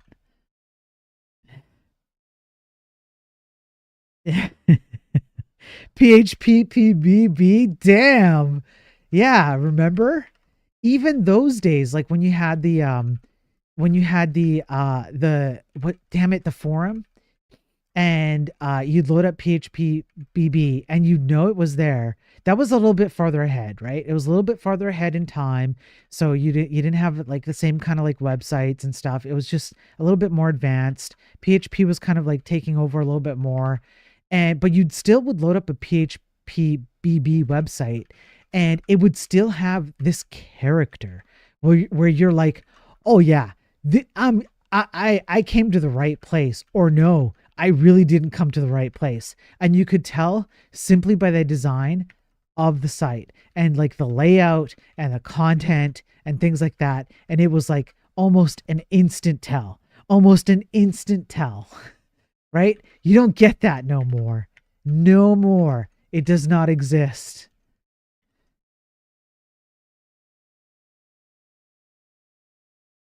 Hit counter. Yeah, Japanese website is still like that. All that. You might have to send a few example links because like uh hey, oh hi, good to see you, man. Hey, Lime, good to see you. Um, did you have a guest? Yeah, I remember. Yeah, guest book with, yeah, with the hit counter and the CGI, the CGI GIF. Do you remember the guest book? Oh man, I remember the guest book, bro. You don't get those days back. It was all because mobile responsive. I know.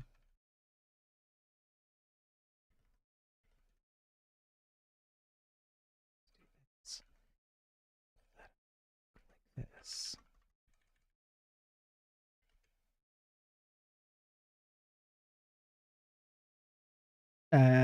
Before the corpos took over the web, yeah. Back in the days before the corpos took over. Okay. I mean, since we're just chatting while I'm like cleaning up code here, um, I'll just throw something out there. Perl. Who remembers Perl? Perl. Who remembers that?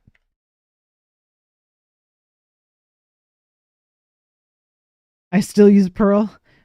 Perl's the go. Yeah. No one touched it. I do. I never used it. So many different responses to that. Yeah. Yeah. I used Perl so much. So much. Runs everywhere. Yeah. I have Pearls in first. I'm not a dinosaur like you. Yeah. Oh, Matt. Shots fired. Oh, Hut. It's true though. You're not wrong. At the ripe old age of 40, when I wake up and I stare death in the face. Yeah, Perl executable Lino. Yeah.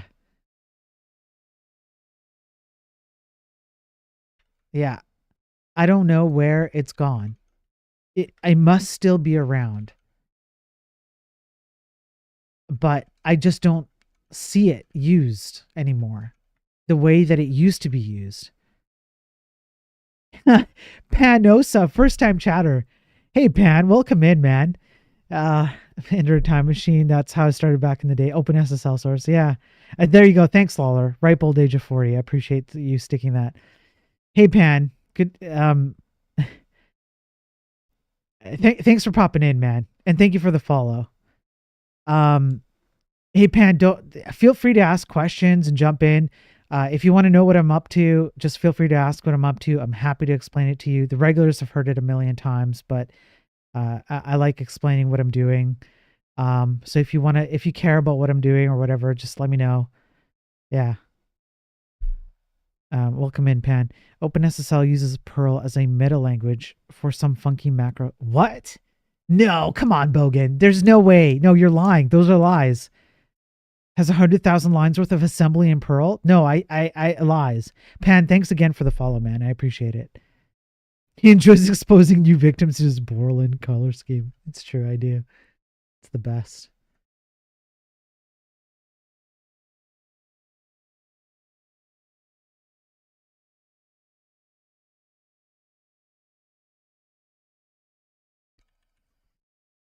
It reminds me of the old DOS days. I find an example. Okay. I just don't believe that Perl does Q basic. What? Q basic? Bro. You do realize this was only ever fashionable because people didn't have other options, right? I mean, that's one way of looking at it. That is one way of looking at it. No, Raticide, thanks for the follow, man. Thank you. I appreciate that.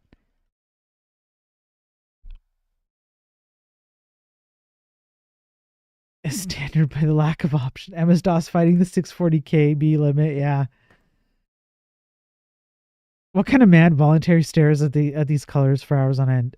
This man. Me.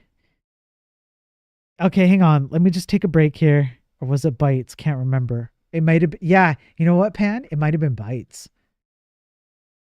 Legit. Okay, let's just check this out for a second because I just don't believe. I just don't believe. I have no belief system in this. This module implements support for Intel AES and NI extension in OpenSSL context. It's used with Intel Engine, but can also be used as a drop-in replacement for crypto AES, ASM, AES 586 PL. 640 KB was the memory limit until they added extended memory. Was that what it was? You're probably right. To start, holy crap. No freaking way.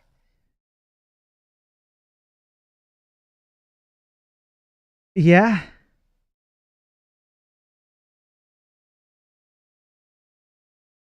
Welcome to Pearl, boys. Oh, this brings back. Look, I'm not gonna lie. When I was writing, holy crap, when I was writing Pearl, I was broke and homeless. I was like sleeping. I think at the time I was sleeping in my car a lot, if I remember right.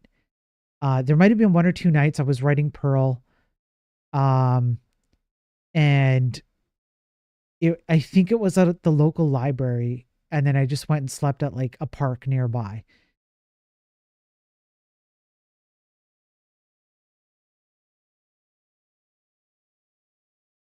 Uh, this hit some feels. Holy crap!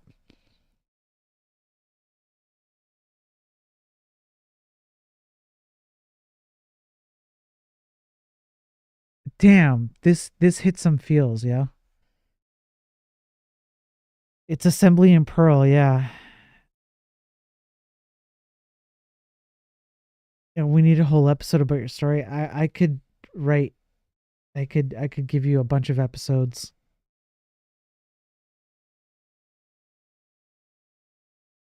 I mean, I could tell you stories.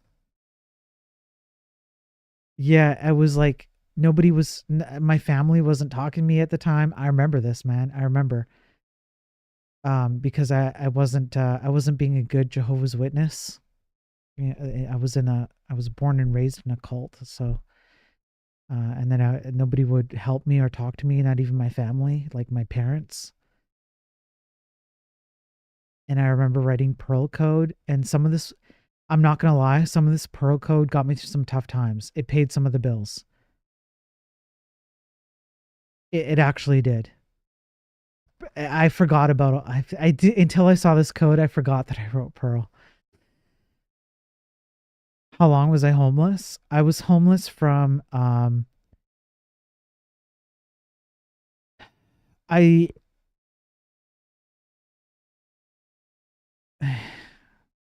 fuck it. I'll just be honest. What the hell am I hiding for? Um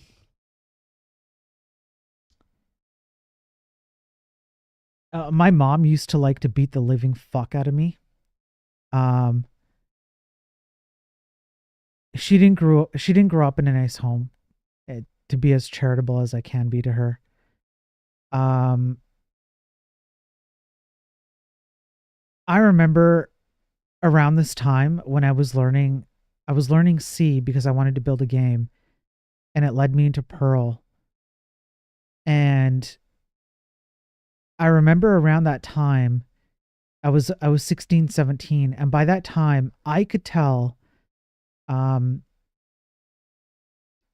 in the morning when I woke up, I would literally hide in my bedroom until I had to go to school, or on the weekend I just wouldn't come out of the room. On lucky weekends I could just hide in my room all day. But if I woke up before my mom woke up, which she usually woke up late, like I would be up around like 6 or 7 in the morning, just because I had trouble sleeping for a number of reasons. She would be up around 10, and I could tell when she woke up by the way that her walk echoed in the house, which at the time was mostly apartments. I know that we had a house at the time too. We moved around, so I could tell by the way she walked, like as in literally got out of her bed, walked around her room, got dressed, went to the kitchen, which was usually her first stop. Not because she was like, like a fatty who wanted to eat or something, just because it was just like you had to go through the kitchen to get through anything else, both in the home and in the apartment. And I could just tell by the sound of her footsteps whether she was just going to come in and just randomly beat the living fuck out of me.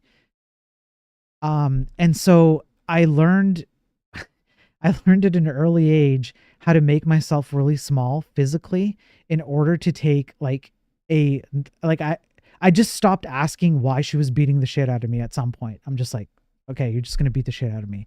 I remember one time my sister, who is 5 years younger than me, I love her very very much. We're good now, and she's grown up and done her own thing. And I'm very proud of her. But when she was young, when she would act out, my mom, guys, I'm not, this is gonna sound fucked up, but I'm serious. I'm being dead serious right now. Um, when my mom needed to show her, like, teach her a lesson, what she would do is she would not fill. She would put in frick, where's my? I can't tell whether you guys can see me properly. Okay, here we go. Okay. She'd take um the bathtub, and she'd put in about like I'm talking like I don't know, this much. It's about like 2 inches, maybe 3 inches of cold water, like this. Um, it wasn't very much, and the point was that you want to put just enough to make it very cold very quickly. Um,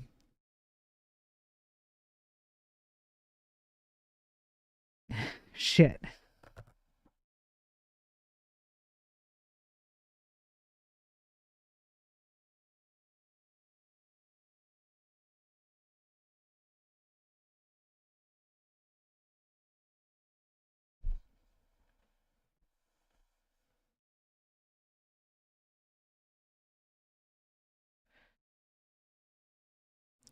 I shouldn't have started this story. Sorry.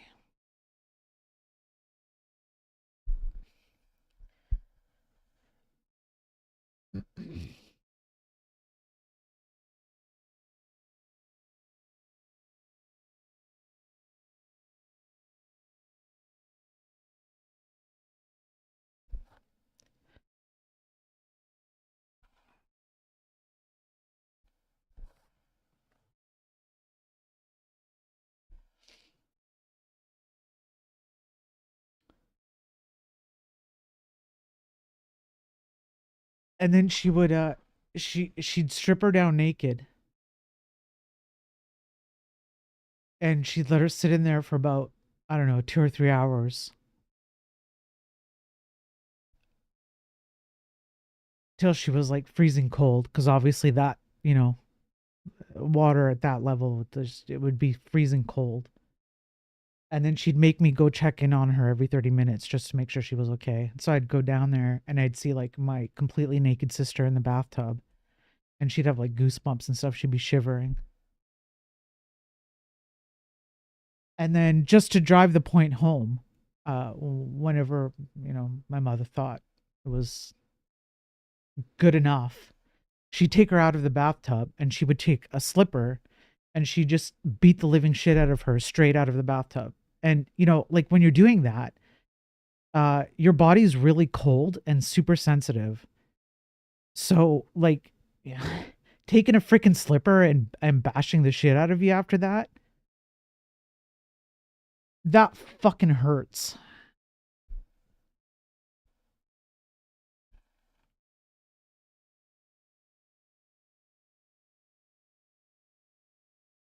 So anyway, and then a couple of times she almost like she beat the crap out of me so bad. I remember being in the bathroom bleeding.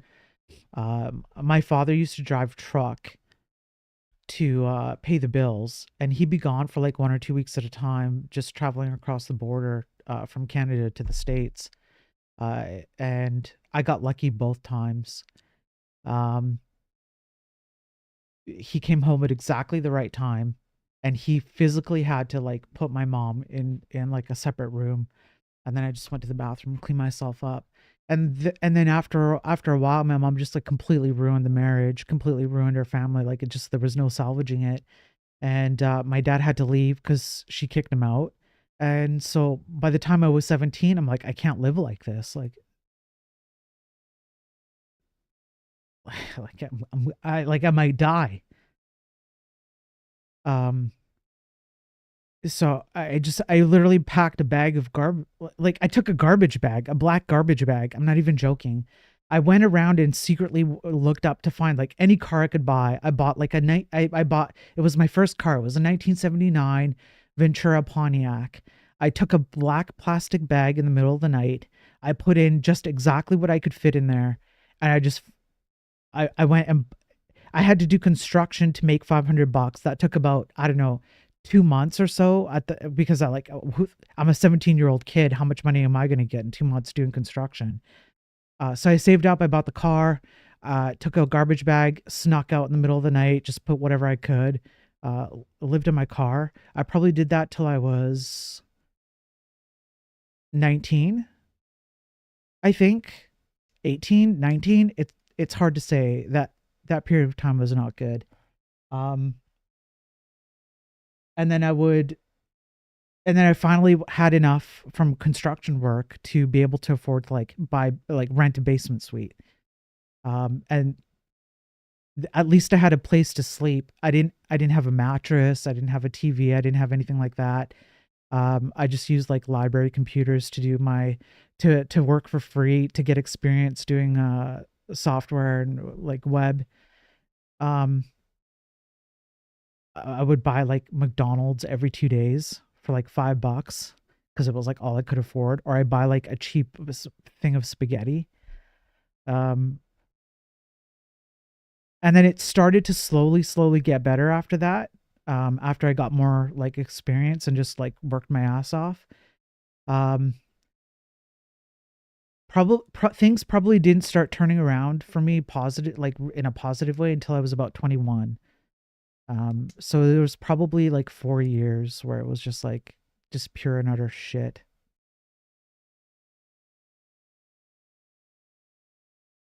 Yeah, there you go. But like, yeah, it. I know people who have had it worse than me. That's kind of the really crappy part. Like, there's always somebody who has it worse than you. It might be someone who's like, listening to this right now.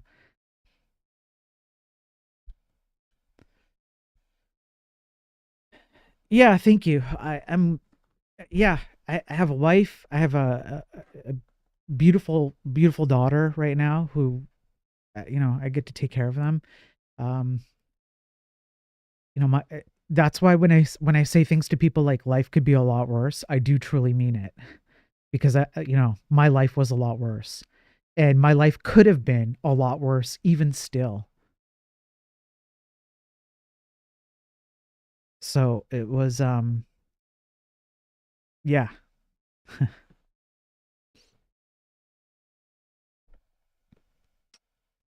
hard times, strongman.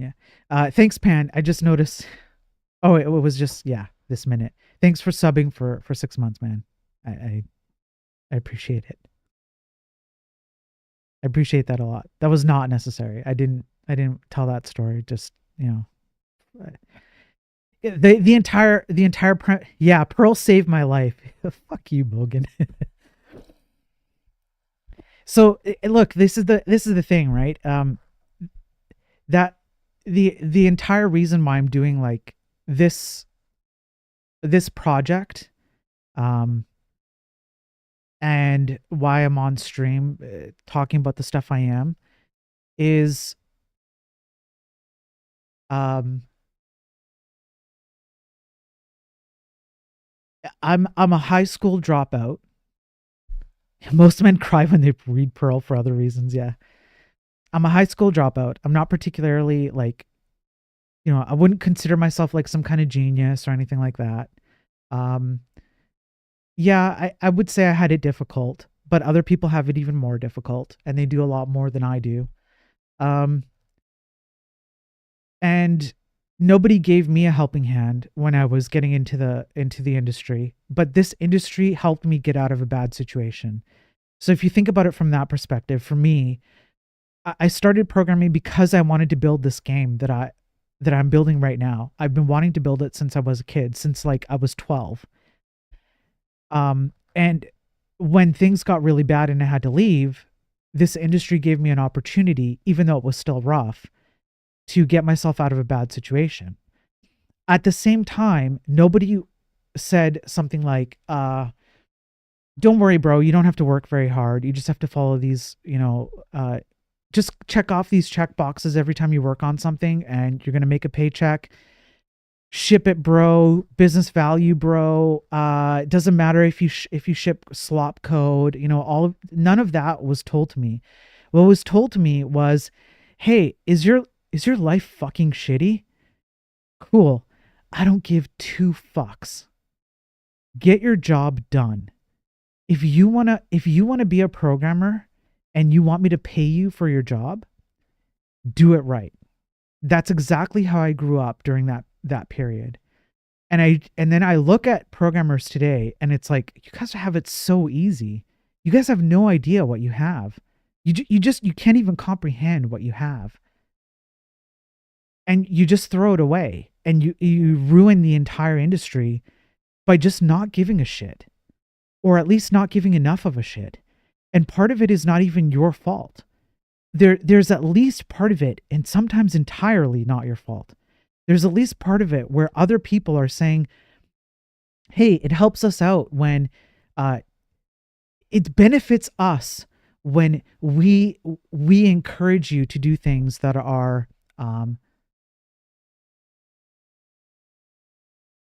shortcuts. We have shortcuts for you. And that is exactly what I grew up with. Just to add just another aspect to this, I grew up during those years in a cult as a Jehovah's Witness. And that is exactly what they tell you. Like, hey, We know reading the Bible is hard. We know being a Christian is hard. But we've got a shortcut for you. We have a bunch of men who apparently talk directly to God. And if you want to be saved, if you want to be a good Christian and you want to be saved, don't worry about interpreting the Bible yourself or reading it. It's too hard for your little brain, bro. You think you can actually read the Bible and understand what's in there? There's no way. You have no shot. So just do what these men tell you. And even if it means that it fucks up your life and you can't get help when your mom is beating the shit out of you or your sister because the elders in the church kind of hide these things. They hide pedophilia, they hide abuse, they hide these things. You can't get the proper help, but it's okay because God approves of this. And this is exactly what I hear when I hear people come down from their high horses and go, bro, you think you can do vanilla CSS? No, you can't. Bullshit, you can.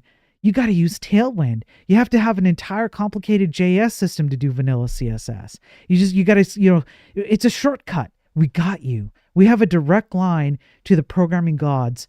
Don't worry about it. Just do what we tell you to do, and we will translate the way that you should do programming for you. Just follow these rules, and you will be saved in the programming space. You put all of these things together, and the way that I see the tech industry right now is like, holy shit, man.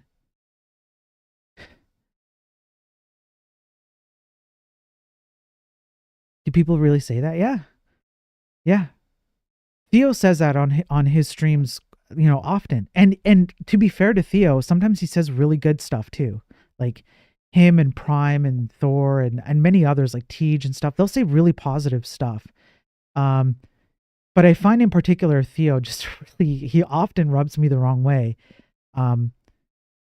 Because he says stupid shit like that. I'm just going to be honest. He just says stupid shit and people slurp that up.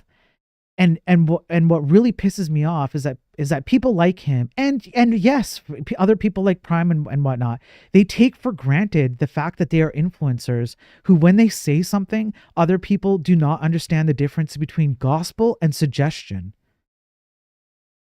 Either they don't care or they don't understand. It sounds like the tech advice nowadays. Don't learn how memory works. Don't worry about computers. Just write this JSX and don't worry about it. That's exactly right. It's cult. Haven't had a professional web dev job in a while. Well, Lem, you might be the lucky one.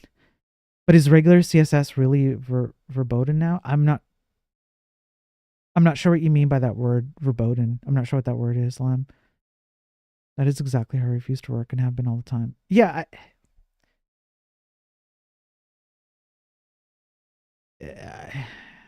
I just forbidden.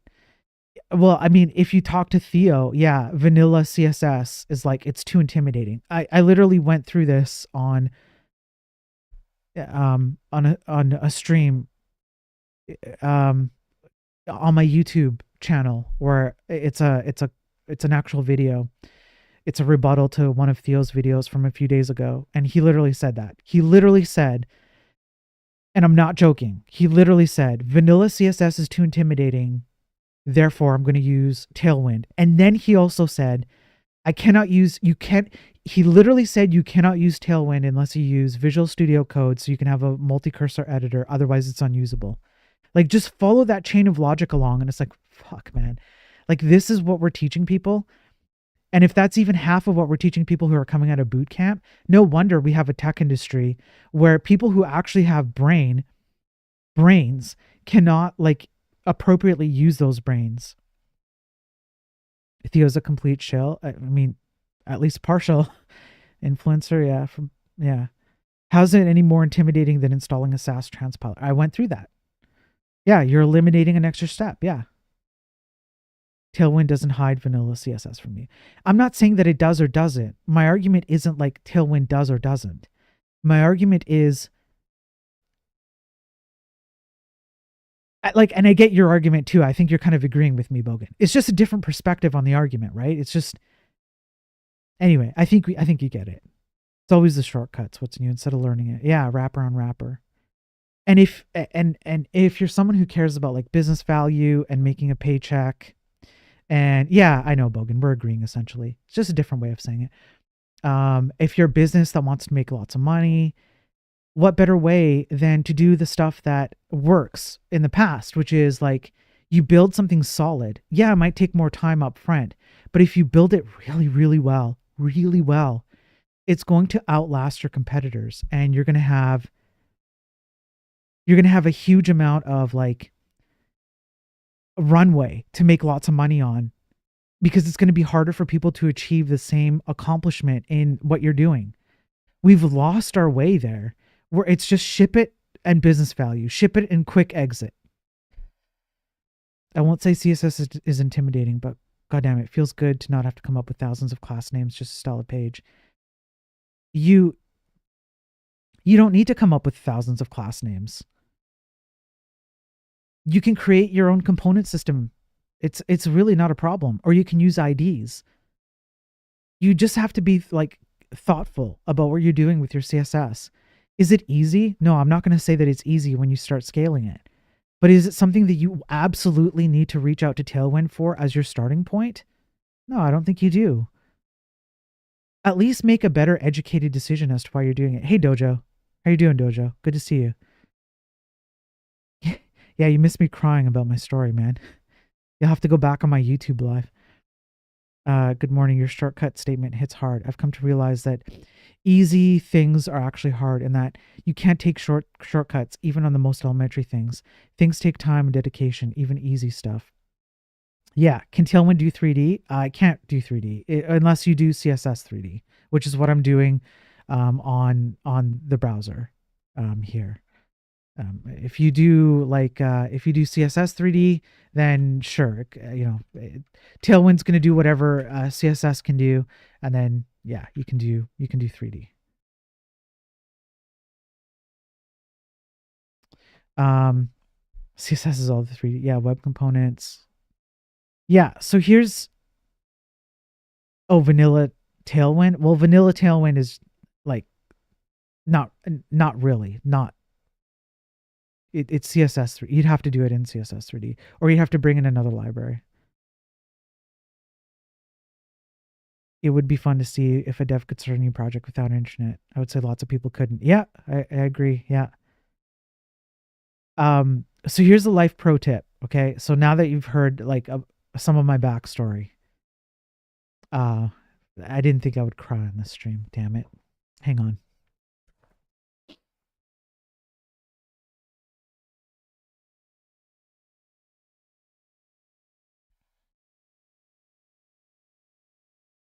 Here's a life pro tip. Okay.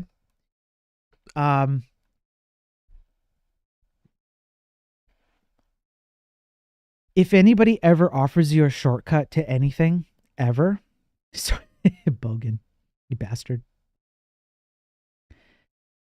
It's not that shortcuts are bad in and of themselves, okay? In a vacuum, shortcuts can be extremely useful.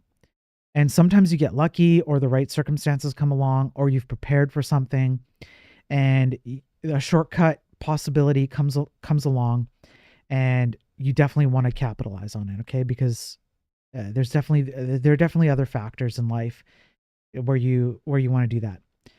But what I have learned from everything that I've experienced is, for the most part, people who take shortcuts in life often pay heavier consequences than if they just put the effort in. Anybody or anything that offers you a shortcut should be an immediate red flag. It's not that the shortcut is bad. It's that you should really consider what this shortcut is going to do to you in the long term. And that's just like, it's not even a tech industry thing. It's just a fundamental life thing. There is something to be said about not taking a shortcut and working really hard, going down like the treacherous path of working really hard to accomplish something. Most people who go down the path of, I'm not going to take this shortcut, I'm going to work my ass off for something, tend to have better results, because there is a bunch of positive things that come from I'm going to work my ass off or something. The way that people think these days is not like that. And yes, you can apply that to the tech industry. So like something like React comes along and says, here's a shortcut. Tailwind comes along and says, here's a shortcut. This is too intimidating for you. Here's a shortcut. Maybe it's fine, but at least immediately put in your brain, I need to really, really, really consider, what is someone selling here? Am I receiving a benefit, or is someone else receiving a benefit, and I'm just going to pay for the price, pay that price down the road? Because that is a vast majority of what happens. That's why I'm doing what I do. I'm not taking shortcuts, because I want people to understand, and so to narrow this back down to the tech industry, you do not need to take shortcuts all the time. I am doing hardcore mode, CSS 3D game in vanilla everything, no crutches, nothing. It's like the absolute opposite of shortcut, because I'm trying to show that, like, if someone like me can do it, then it's not intimidating and unapproachable. And the benefits can often outweigh the costs of not taking a shortcut. At least be aware. Because I'm dumb. Because I'm a dum-dum. That's right. Oh, what? I love vanilla CSS. Kevin Powell is a great YouTuber. Yeah, he does great for vanilla CSS. Yeah. Yeah. Yeah, I like his stuff. He's good at like taking portions of CSS that, like, certain features, and explaining them really well, and then like demonstrating how they work.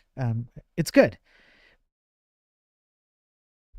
I can't believe vanilla CSS is considered a distinct thing. Yeah, it is. Yeah. A lot of people, yeah, we just called it CSS. Yeah, these days a lot of people they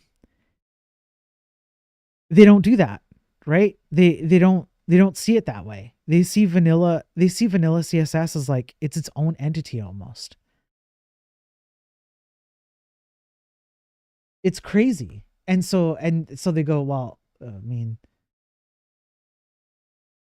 you really want to do vanilla CSS by yourself?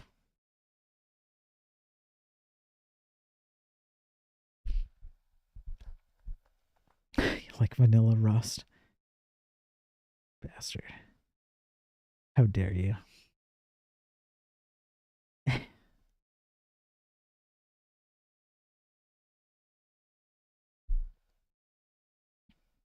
I can understand this happening with things like JS and DOM, but CSS is already dirt simple. Apparently not. Apparently it needs an entire build system to use. I like nesting CSS. Yeah. Yeah, it's good. And I mean, CSS has come a long way since the days I was using it.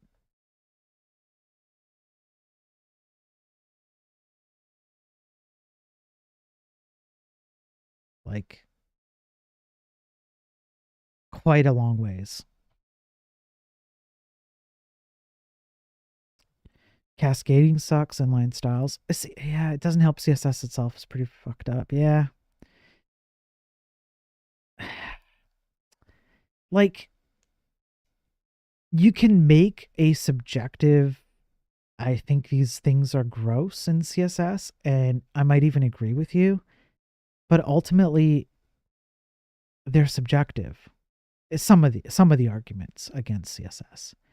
Um, just strictly objectively, if you take the ugliness out, um, if you just compare CSS today to CSS from like 10 years ago, it's like it's not even the same, right? And so you can take some subjective stuff and just accept it.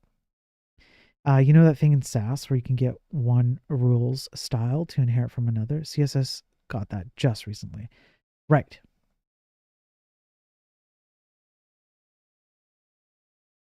Yes. Yes. That's right.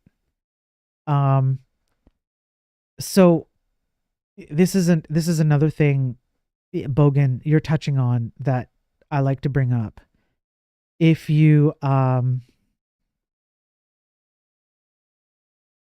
yeah, Gad, that's right. old JS looks completely different from the modern one. Here, okay, so this is some that you guys are bringing up good points that I've touched on before on previous streams. The idea that we're powerless to make like good changes to things like JavaScript or CSS or whatever have been proven false time and time again. The entire reason why we have, for example, this thing on, I think I'm showing my screen, right? Yeah. The entire reason we have this document.querySelector or document.querySelector all is because of jQuery. Because programmers who worked on the web were so fed up with how they had to kind of pull elements out of the DOM that jQuery came along and they're like, holy crap, this is a breath of fresh air. And then browser standards move forward because enough people complained, and then the browser standards are like, okay,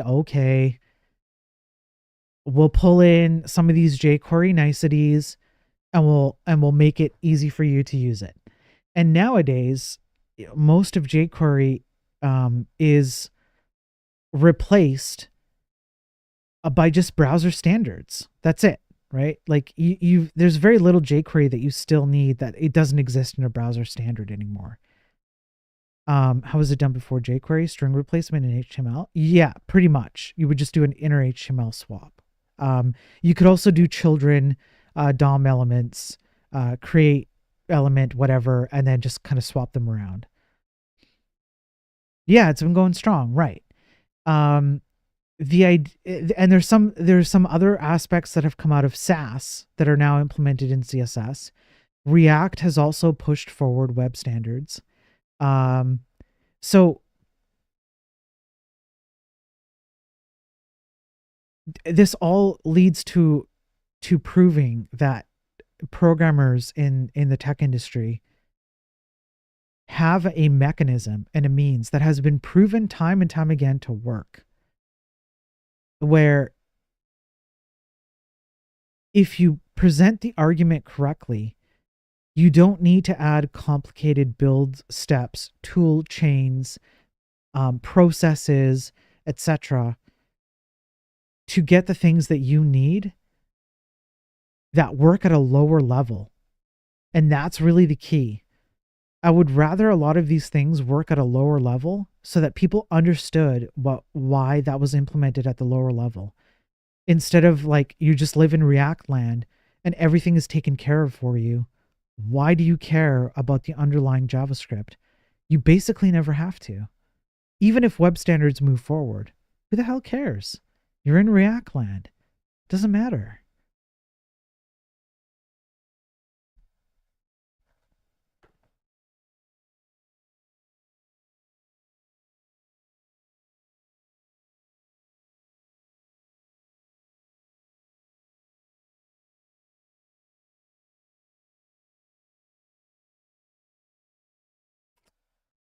JQ, yeah. Yeah, Pan over here is the only maintainer of jQuery. Could you imagine? He's like the single maintainer. He's the one guy to rule them all and in the darkness bind them.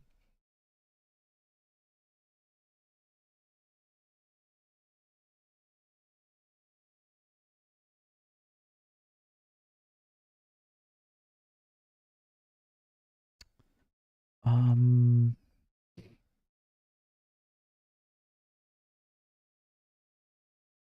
did I break something here? What's the value on this guy? Oh,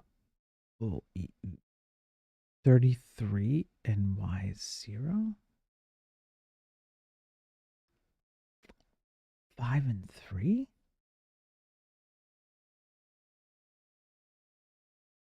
Oh. Oh, I see I have 34 here, but I don't actually need it.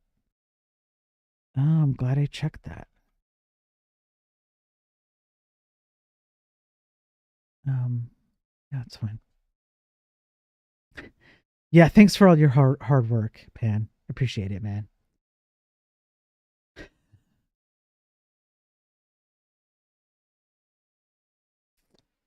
Um, Still maintain jQuery pages sometimes. Yeah. Yeah. I mean, I don't know. Was it always ideal? No, of course not.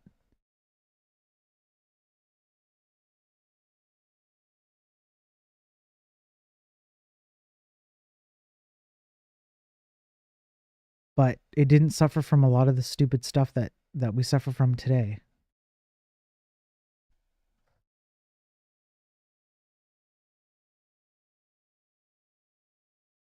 4790.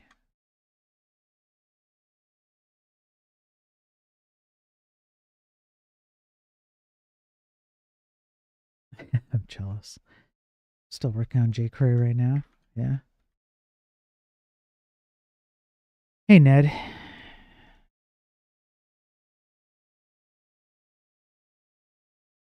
Hey hey, Ned, thank you for the follow. Damn, I missed it, man. I'm sorry. 10 minutes ago? Damn. Thank you for the follow, Ned.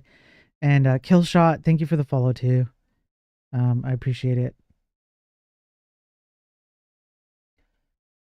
Um if you want me to explain what I'm doing, just let me know. Happy to explain it.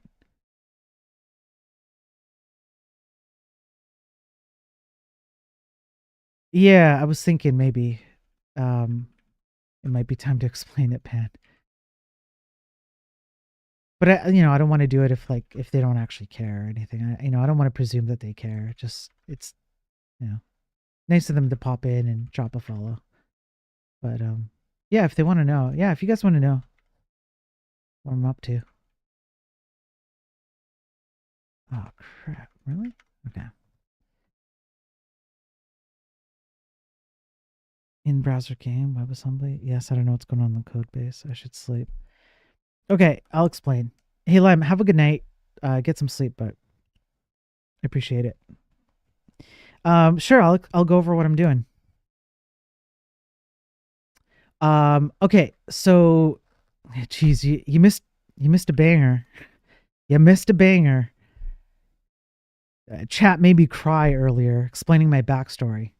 Anyways, I'm a high school dropout, who taught myself everything I need to know about programming, and I started streaming about it like a year and a few months ago.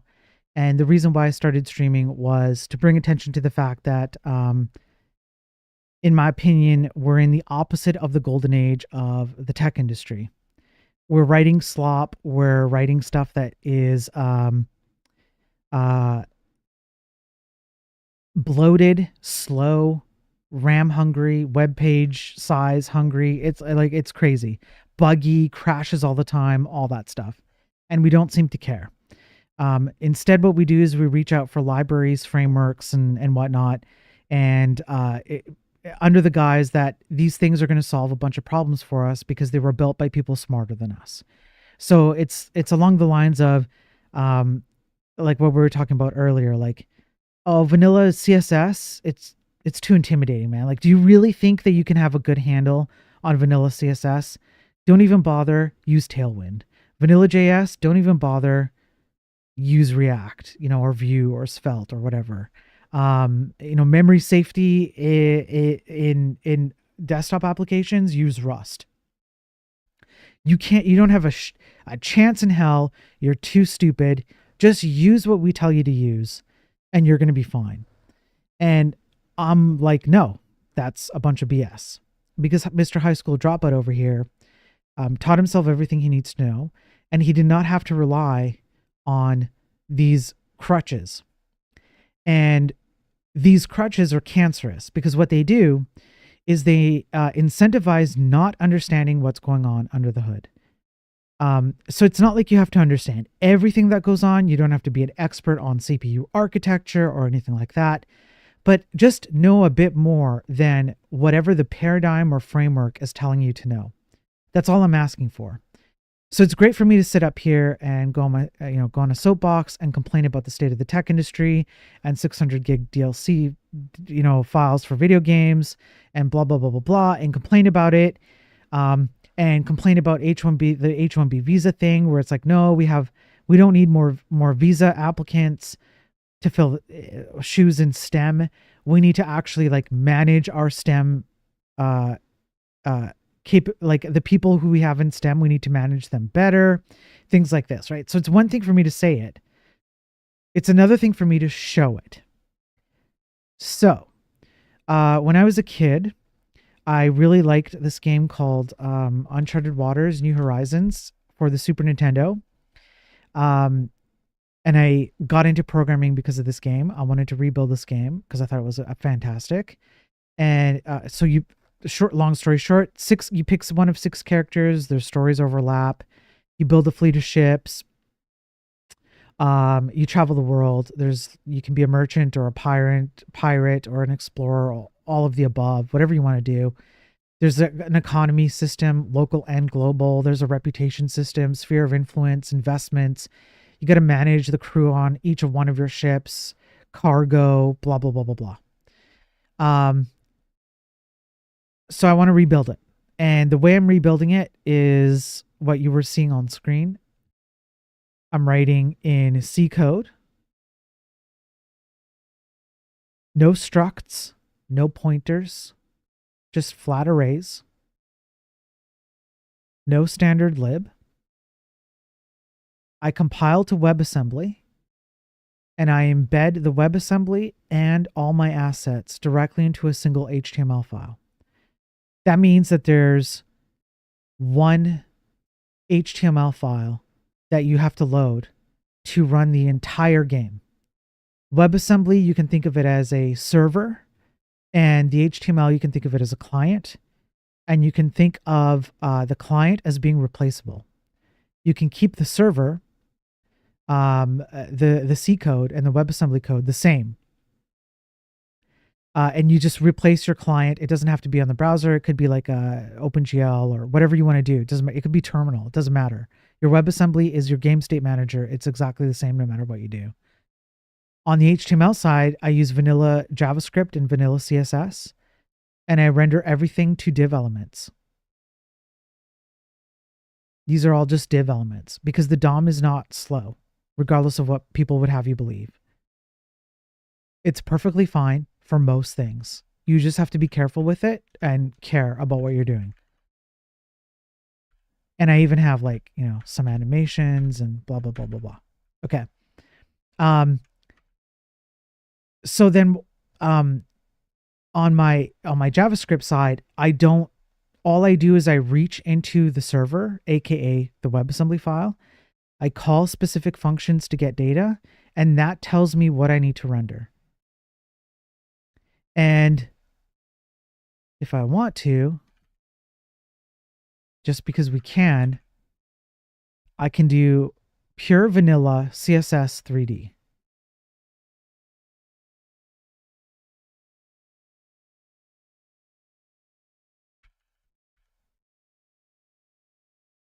Just pure vanilla CSS 3D. That's it. This stuff seems out of reach. Like, it seems crazy to most people. But I am not like I'm not a genius or anything. I'm a high school dropout. I can do this. That means so can you.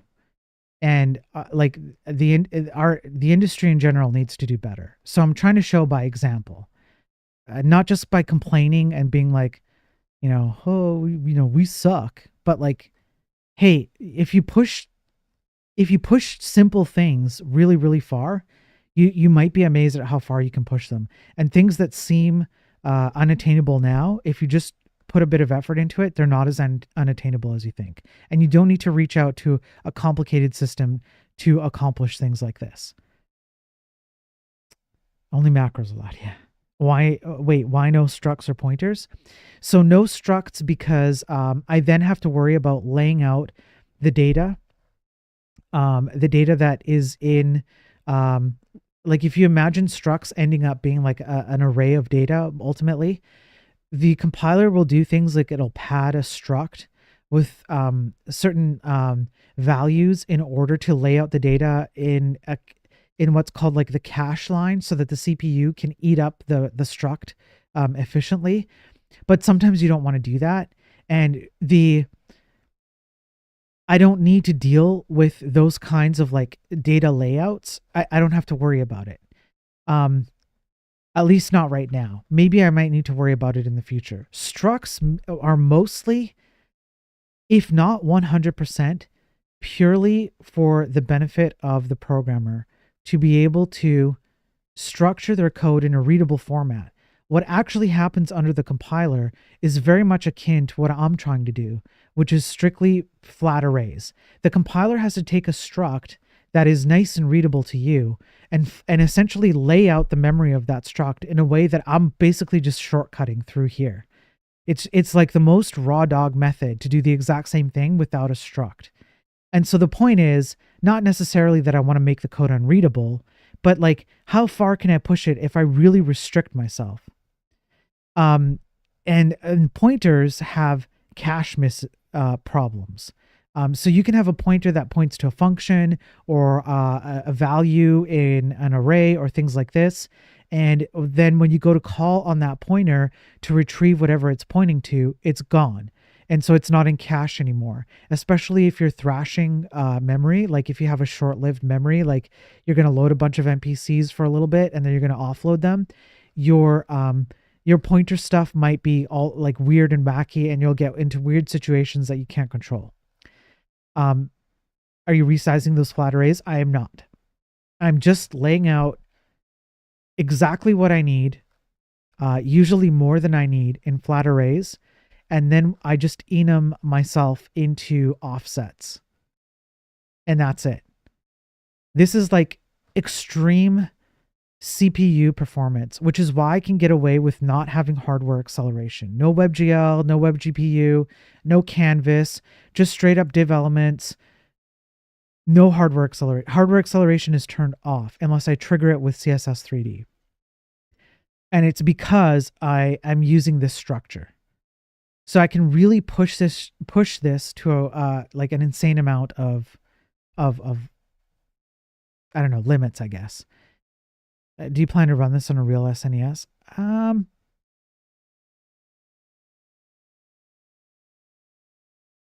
I've thought about it. I guess that would be my answer. I'm not saying no. But I could see it running on a real SNES. That would be cool. I'd be interested in doing that. But I'm not really there yet.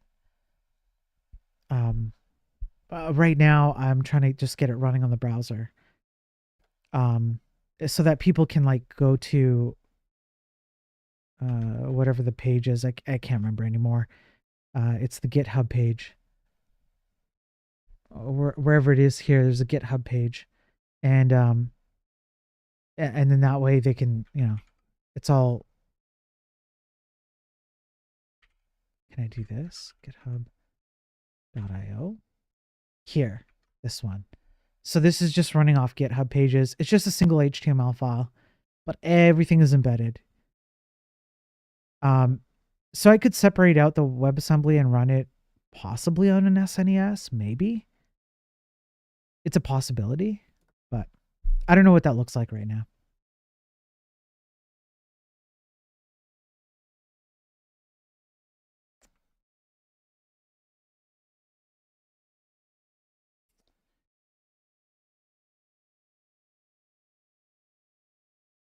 The laugh says probably not.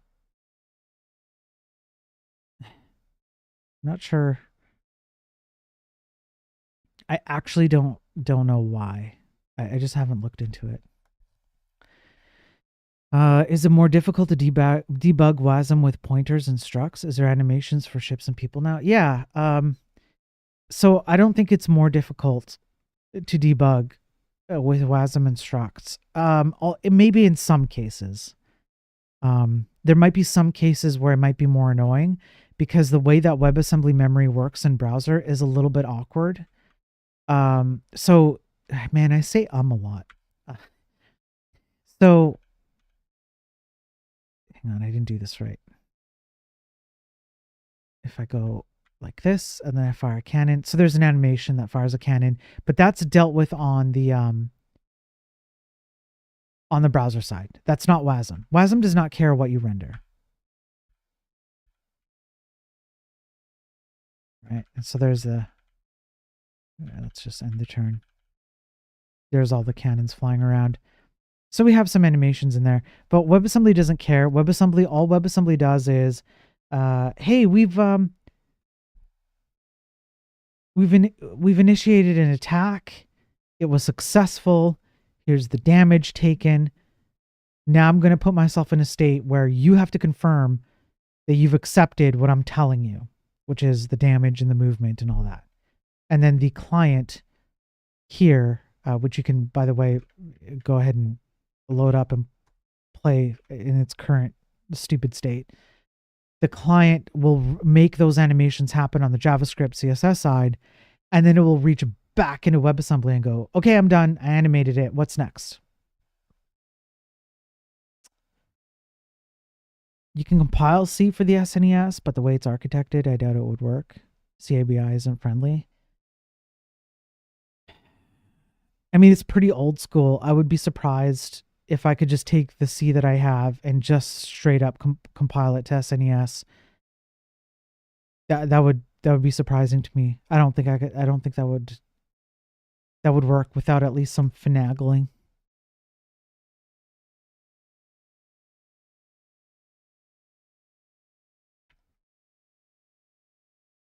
Would it actually run though? That's what I'm wondering though, Laugh. Is like, would it actually run or would you have to finagle it to run? I only know one SNES game that was licensed and made in C. Which one was that? Yeah, of course you can't remember which one. Damn it, Laugh. Teasing us over here.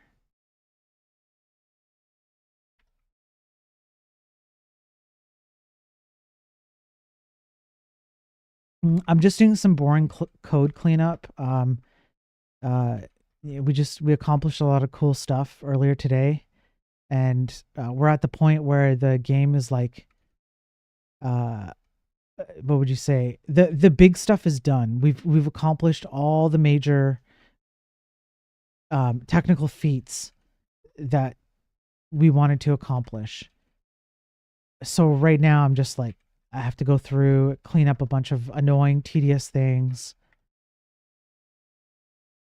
clean up some of the function, or clean up some of the repetitive code, make it a bit easier to read, put them in functions maybe, things like this. It's just boring cleanup slop work, so that we can then move towards that makes us ready for. We're now ready to like create storylines, uh, menu items for stores and scenes and things like that. Everything is ready to go. Polish the battle mechanics, whatever else we want to do. But first, we have to get through some cleanup. So it's kind of a boring thing. I apologize. I'll try and work through it as fast as I can.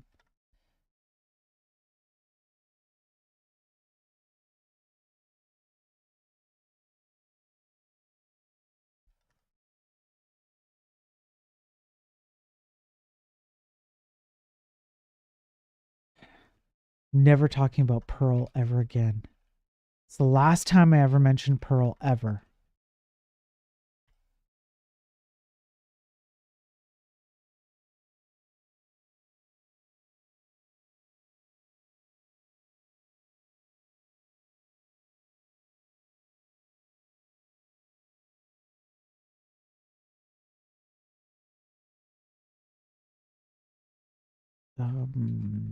Yeah. I wonder why. I wonder why this particular tile. Okay, I'm gonna have to go back to that, but that's fine.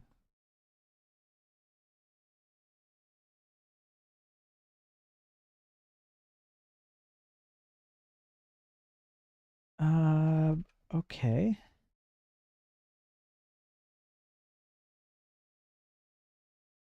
Let me just take a pause here. Let me try and compile and make sure I haven't like broken something. No. Okay, let's keep going. We're almost done.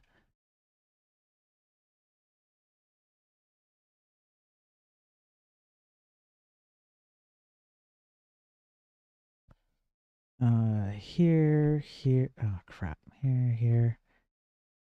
Yeah. Who remembers PHP 4? Man, PHP 4 hits hard. I have nightmares about PHP 4. Don't remind. Hey, Chronix, how you doing, bud? Good to see you. Are we going there again? Oh, it's like, no, please.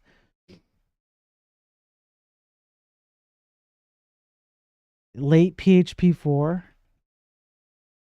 So we can talk about PHP. Sure, you can talk about PHP. PHP was great. Just FTP the file and it works. Yeah. Yeah, that's right. Late PHP 4, early PHP 5. Perl is like PHP, but good, right?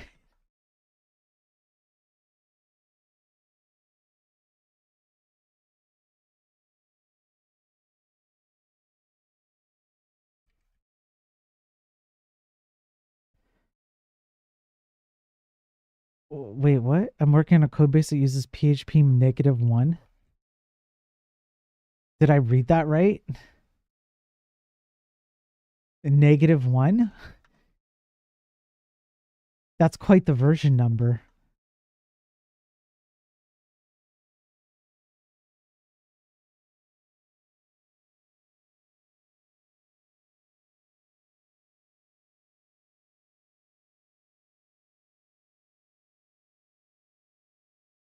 Does PHP have types yet? I think recently it got types. Yeah, in the maybe late 7s, early 8s version, something like that. You have noticed the V doesn't work? I get error uncaught. Oh yeah, I haven't mapped Gads. I haven't. Oh man, are you getting ads? Uh, just in case you're getting ads, Gads. I'll just message you. I just haven't mapped the V keyboard command to input Y because I'm not using it yet.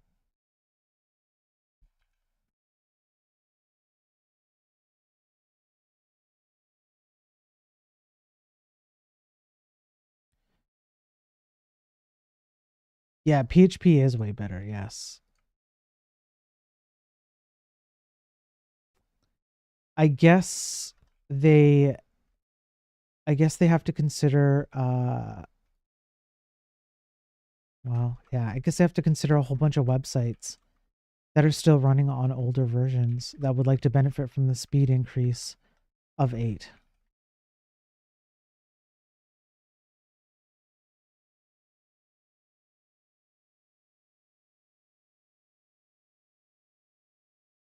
They don't want to pull a WordPress, you know what I'm saying?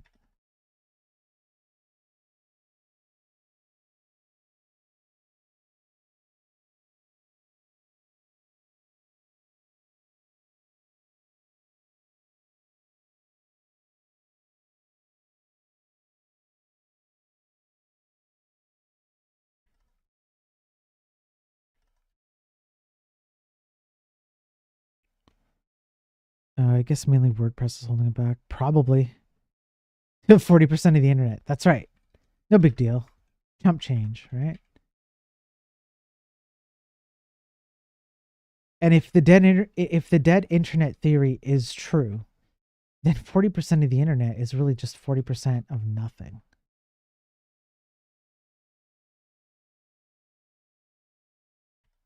I haven't seen, but I know. Yeah, WordPress is still, it's huge. Yep.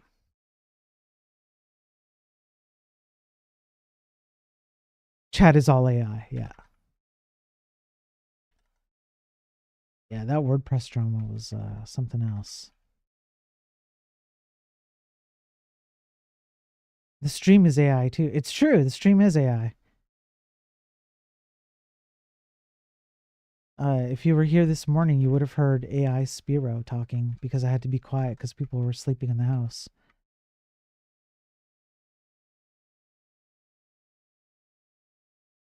SIAI Jesus and it almost converted me. You can't prove that you're not. It's you're right. How would you prove that you're not AI? Impossible. It's actually not possible. There's no logical way to do it. Actually, there is. Actually, I think there is. Um, crap. Maybe not. Would AI have been trained on Perl code? Because if it's not trained on Perl code, then you could just write some Perl code and be like, well, only a real human have the I have the mom. Yeah, I have them. I have all their moms in the kitchen. It's true. They're all making me sandwiches right now. All your moms. You're right. Although some of them seem robotic. Hey AR, how's it going, man? Good to see you. If you want to make it psycho, sure. Can a GTA NPC prove it's an NPC? Isn't that the question of life? Aren't we really just asking like what is life right now? Just in like the most stupidest terms possible? I'm pretty sure that's what we're doing. It's like what is the meaning of life? Let's ask some seriously stupid questions to try to get to the answer. You were getting converted into AI? Don't do that, AR. It has been a while. How are you doing, brother? Hope you're doing well. Don't get converted into AI. We can't lose another one.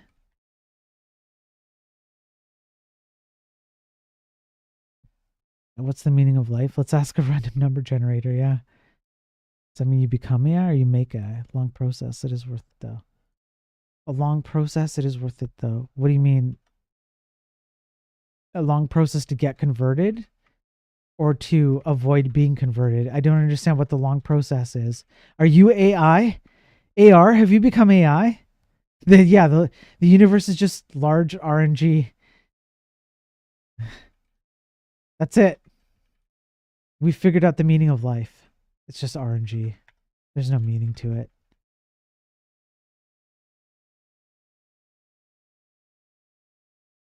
It's just hardware has scaled so much and we've written so much slop in code. That's why we're currently where we are in the timeline. Whatever qualms you have about our timeline, it's because of crappy code on insanely good hardware. We've basically reacted ourselves into this timeline.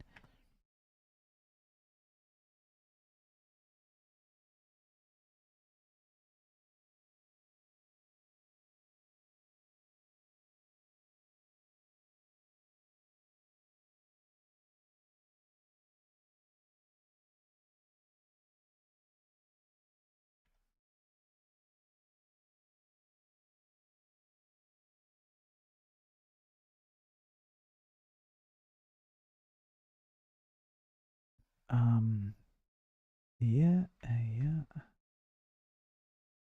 Yep.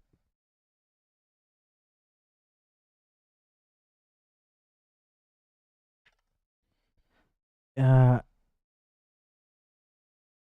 oh, the guy who had the random thing that like predicted stuff from God. Yeah, yeah. Good times. Good times.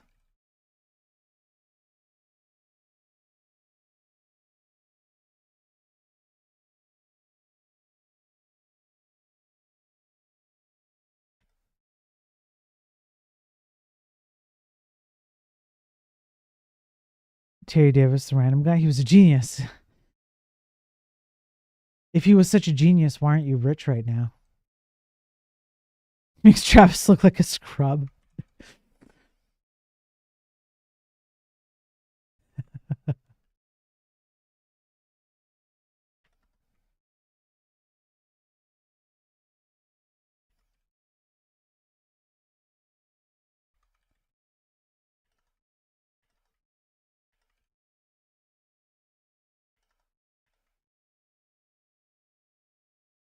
I really hope Travis discovers what you said about him laugh.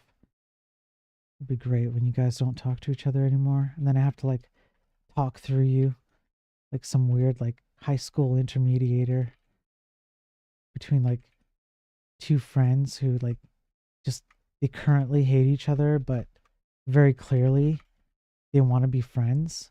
They just like someone just needs to apologize first, and like neither one of them want to do it, like that, and I'm stuck in the middle.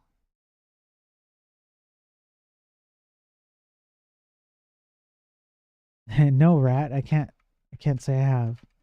I don't I don't do that.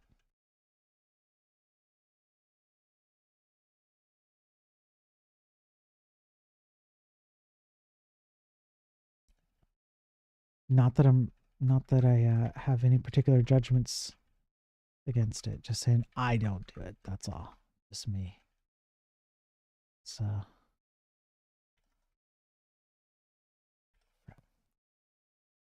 and then went to sleep. I said, does that count? Dojo. That's a sad story. That is so sad.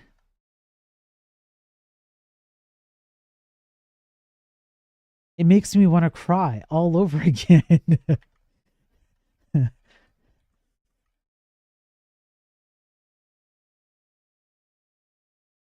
The hell did Chad do to Spiro? Bro, you won't believe it.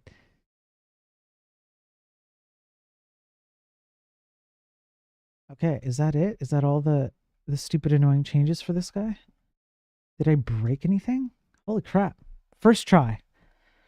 I don't have many regrets. That was one. Man, I regret hearing the story. That's sad.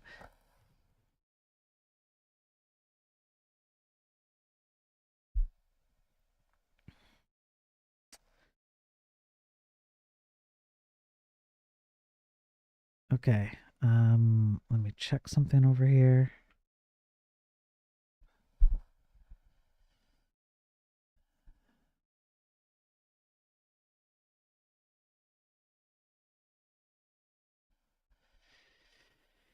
Um, let's see. Do I need to worry about this? Probably not.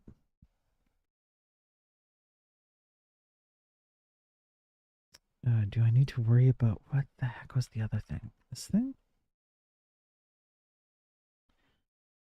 Yeah. Yeah. Look good. Look good. Yeah, cool.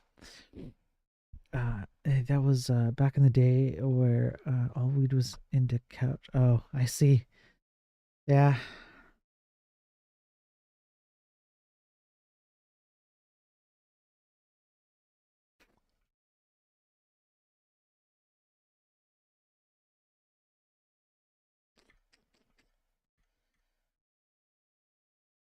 The sad state of affairs.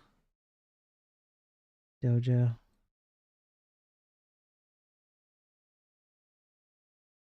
Okay. Um, too old? Yeah. Tell me about it.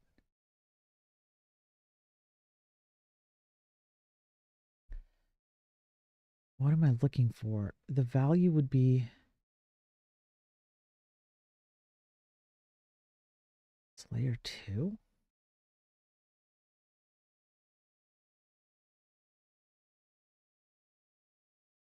269. Oh, I see. That's why. Okay, I have to just go. You, sir, are adding value to global world data. It's true. Yes, it's in the code. If you, the code proves it. I need to do. I gotta do layer 2, bro. Gotta do layer 2. 6912.0.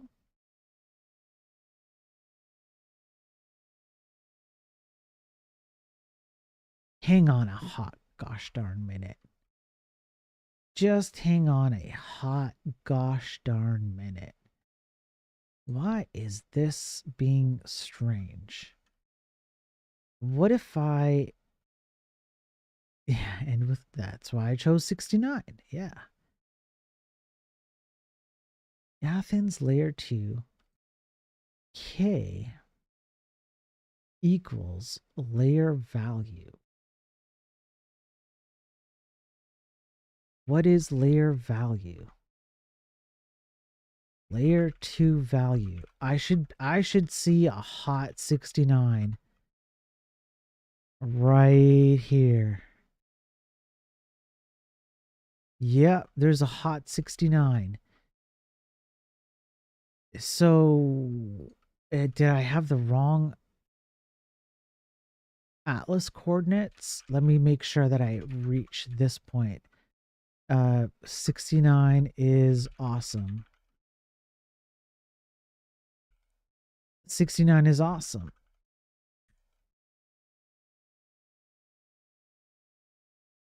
So I must be setting the values wrong up here somewhere.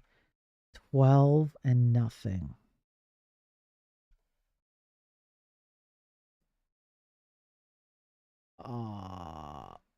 Say what now?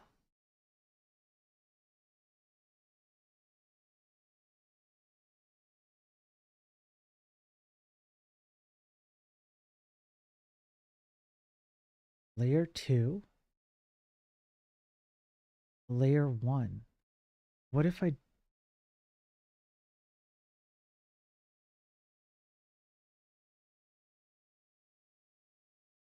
Really? So layer 2 should be showing... 69 is the octopus. Because, I mean... Come on. But it's adding it to layer 1, not layer 2.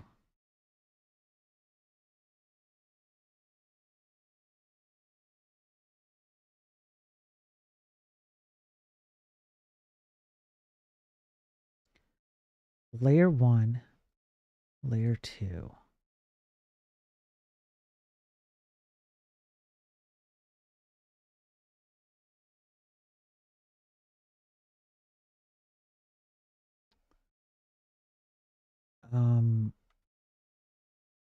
Yeah, I don't think I'm referencing these incorrectly.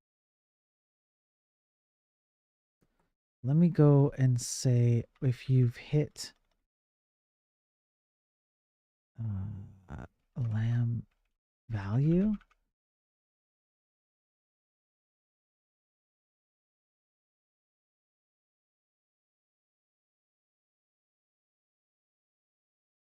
$12 and nothing. Oh, I see what I've done wrong. I'm referencing my element incorrectly. It's just a typo. There we go. Now we're back. We're good. We're good. All right. Imagine having to deal with a page that, depending on the weather, gives you an out-of-memory error on the browser. Yeah. Yeah. Imagine. Don't tempt me. I kind of want to do that.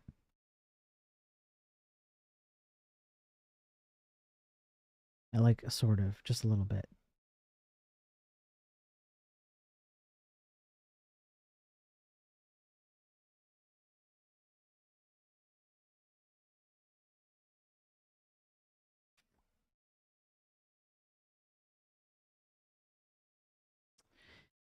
Okay, so that I did the first round of really stupid, boring cleanup. Made it. We made it. I wish every web page had a default memory limit of a meg. Wouldn't that be fantastic, Bogan? This seems like working with black box Apple APIs. I mean, in some respects, yeah. You could increase it, but only if asked nicely. You have to literally say please. You have to go like console.log, please. 3 gigs of data, dude.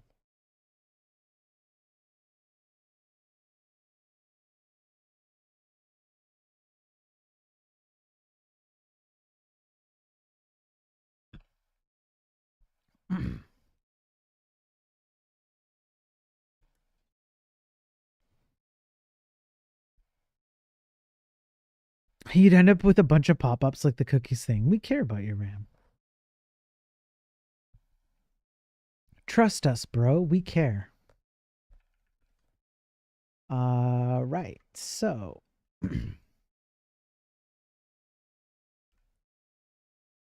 I'm going to split the view on this, and we will replace this functionality, which would be NPC layer, with our new fancy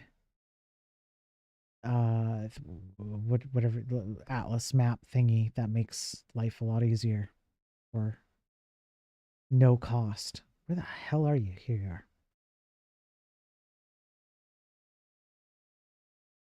NPC layer. Let's go. So layer Athens NPC layer, and the okay, this is different though.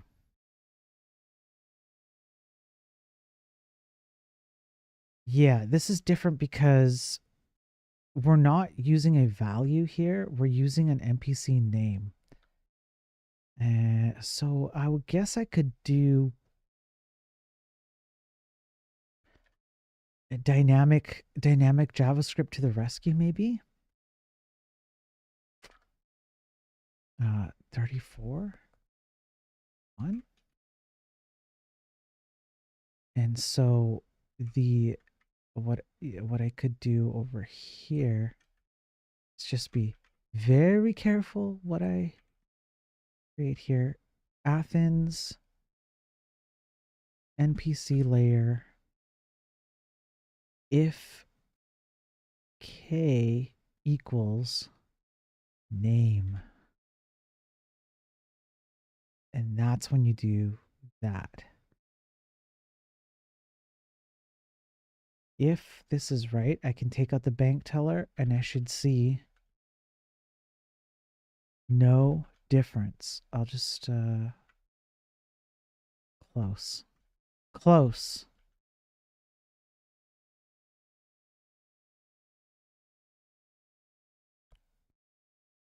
Bank teller 34 and 1.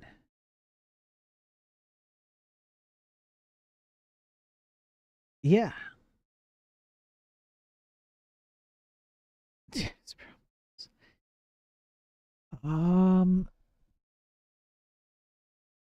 Why is it showing the Sublime thing? Let me open up Atlas.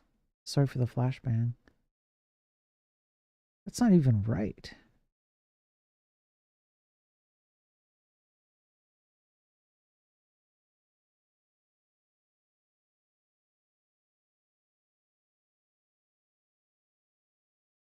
Yeah, it should not be showing the flat. It should not be showing OCaml.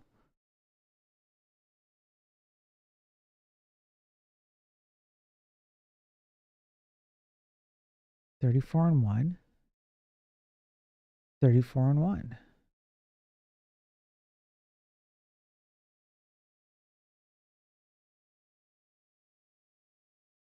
If I don't do this,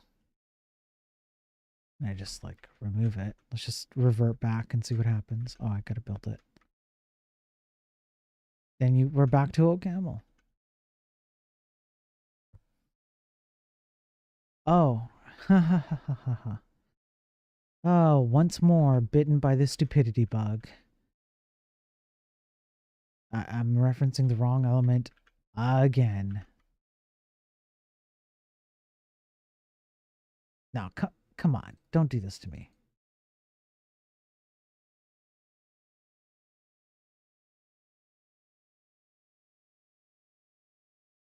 Pepcac error.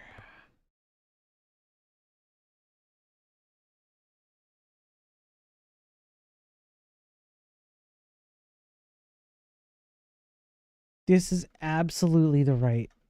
This is so right. It's not even close how right it is. So what the hell?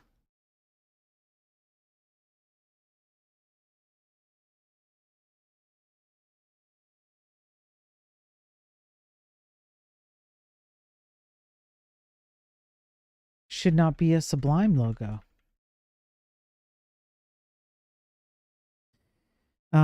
Spent December, January cleaning data, removing duplicates, looking for inconsistencies, adding, correcting, and removing. All in Excel. Fun. In April, I'll have been doing this highly inefficient thing with the wrong tools for 28 years at the same job. All of this has caused missed opportunities with beautiful women. Yeah, and yeah, I'm lucky. I'm lucky I have a wife.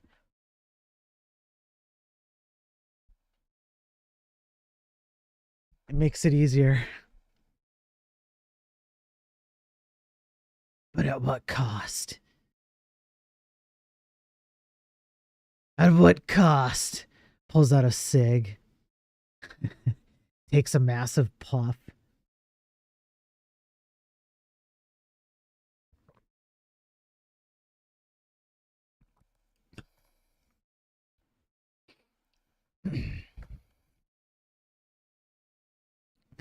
Trying so hard to prove he has a wife.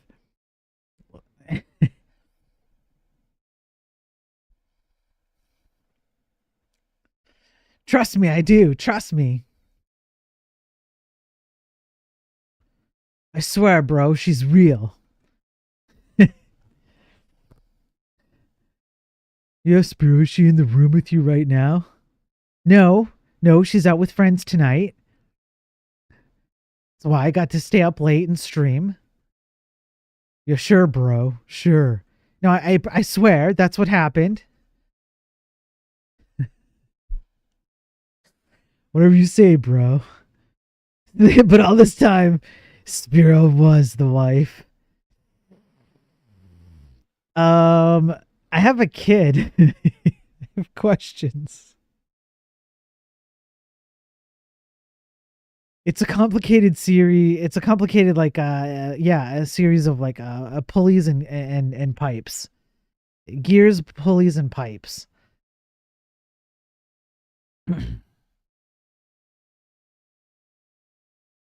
You can prove that too. Now the question is, where did the kid come out of? Yeah, I don't know.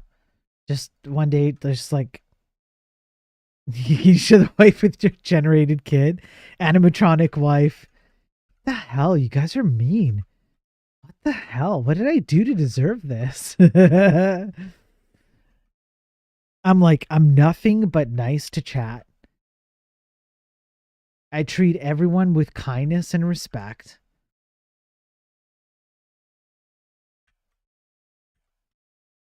But like, you guys can't even. Jeez, man. Bro, you stream. What did you expect? I know. Blocks are never nice to me. Shut up, laugh. No one cares about your opinion. If you put Chat Geppetto in a body, it could make a good approximation. Yeah. The Total Biscuit image makes me sad. Love that guy. Yeah. Yeah, has come too far. Wife, child, what's next? Um, yeah, I don't want to go there. I don't want to go there. There is something next, but I don't want to go there. Layer Atlas map Athens NPC layer bank teller.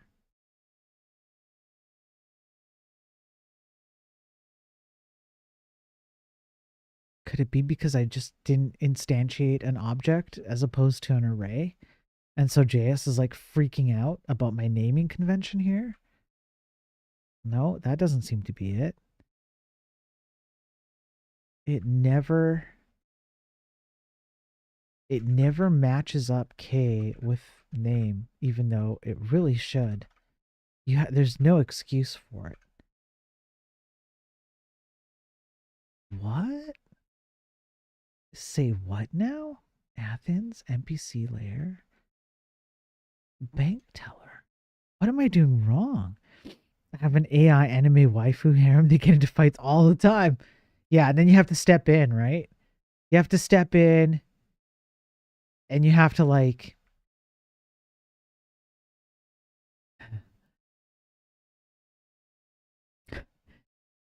I don't want to. I don't want to, bro. It's too degenerate for me. Can't do it.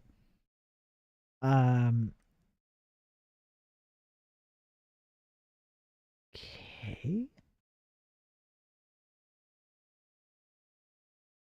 What is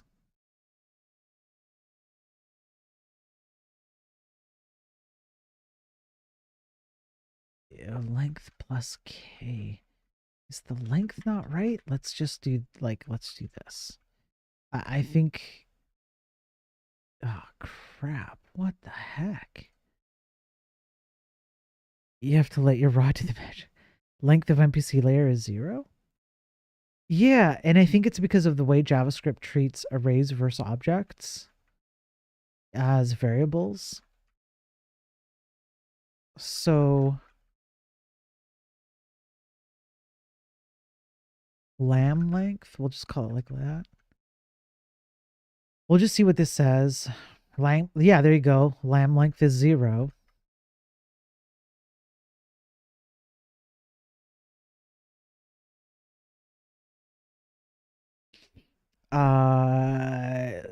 So I guess instead of a length, I would do 4. It would be 4 K in 4K in this thing. Let's see if this helps. There we go. You have to treat, okay. Yeah. I mean, it's no different than this. Let's just test it real quick. Yeah, that's it. So when you're dealing with an object in JavaScript, you can't just iterate over it like an array with a length parameter. You have to do a for loop. Well, I guess you could do a for loop either way. What I mean is you have to do a for in loop. Thanks, Gad. I just realized I've been doing something incredibly stupid for 2 days, and I designed I've been working on. Debrusion sequences are cool as hell, by the way. What is a debrusion sequence? And also, can you emphasize more on what you did that was stupid so I can feel better about myself? That'd be fantastic. Thank you.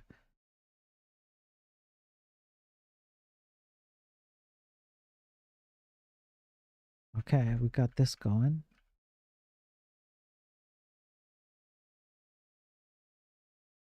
You mean a for of loop? No. For in. Look, for in. I don't mean a for of. I mean a for in. Look at this. For var k. Var k. Laugh gave me a hard time about the way you say var versus var, because it's variable. You don't say variable. You say variable. Okay. So for var in k, for freaking hell, for var k in this, then you loop through. Okay. It's not a for of loop. Should be const. No, I don't want to use const. That's ECMA 2016. I'm an ES5 man. Okay, ES5 the whole way, on purpose. So we're living in 2025. I reject your reality and substitute my own. Man, people like you coming in all like hot and stuff, trying to derail and nerd snipe me with like little things like that. Like, oh, bro, we should be using like let versus var. It's like, no, var is better. VAR is actually more efficient on the CPU. Okay? Don't come at me with these broguments. With these brarguments. With these argue bros. Don't be an argue bro. I got nothing. Yeah, dude is programming in Sublime. You don't know nothing. That's right. You ain't got nothing on me. Sublime with no LSPs and no autocomplete, no colors, okay? Except for blue and like whatever the hell this weird yellow gold tint is. I don't even know how it shows up on I'm not sure what it looks like on stream, but on here it's my monitor color is a bit weird. Okay, so don't come at me with this whole const crap, all right? For of const 2025. Go home. Why don't you pick up React while you're at it?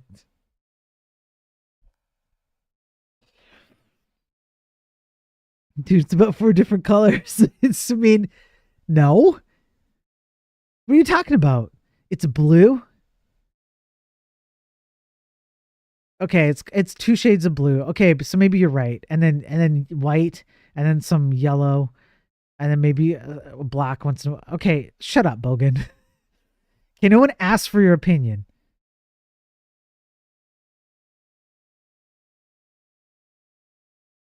Hey, Bogan's mom. Did anyone ask for his opinion?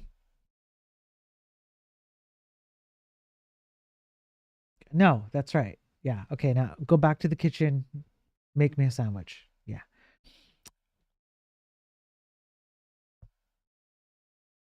Thanks, Bogan's mom. Yes. No, I'm streaming, okay? I can't take care of you tonight. I I understand. Just make me the damn sandwich. Bogan is fine. I see him right here. He's fine. Okay? Talking to me about colors. Pan, Pan, don't make me talk to your mom about you. To be frank, I can't tell what is a keyword, what is a var name if it's not highlighted in color. To be fair, I completely understand that, Gad. I really do. Like I said, I have zero issues about people who need to use syntax highlighting. I completely understand why your brain would be able to parse code with colors better. No problem. It's just for me. I just can't. Hey, Monroe, thank you for the follow just now. I appreciate it. Make sure to say hi if you're here. But I appreciate the flyby follow if that's what you're doing. A de Bruijn sequence is a circle of numbers where the subsequences hit all options. Example: B3200112102. As you look at subsequences of length 2, you hit every possibility exactly once. Oh, interesting. Every possibility of 2 is right. Where you just start at the 0th array index. So the first is 00, then it's 01, then it's 11, then it's 12, then it's 22, then it's 21, then it's 10, then it's 02. Got it. That's cool.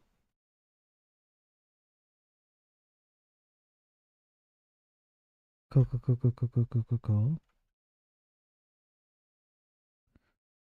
And 20 at the end as it wraps. Oh, I see. It wraps over. Got it. Interesting. Yeah, that's cool. It's very cool.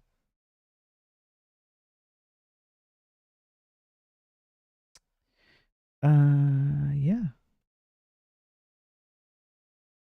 I think we can replace the entire MPC structure here.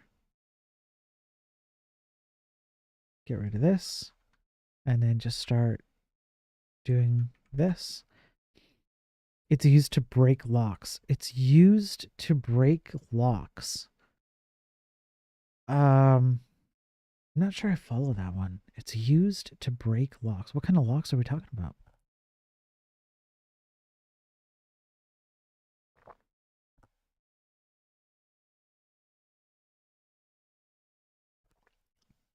Mutex locks? I'm not sure. I'm legit not sure. General shop owner. 35 and 2.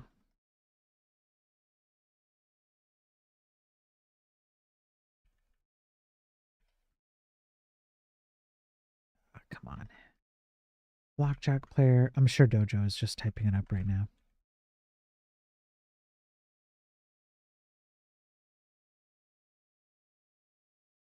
36 and 2.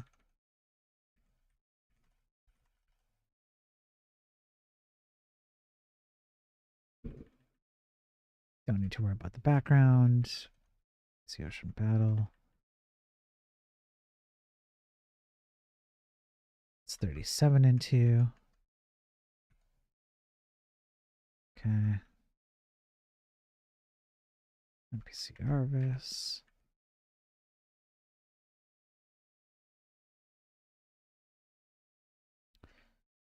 That is 40 and 2. That's quite the jump. Wonder why that is. Let's laugh. That's 41. There's Nacor, and that's 42. And there's Travis. It's 43. And then there's Lawler.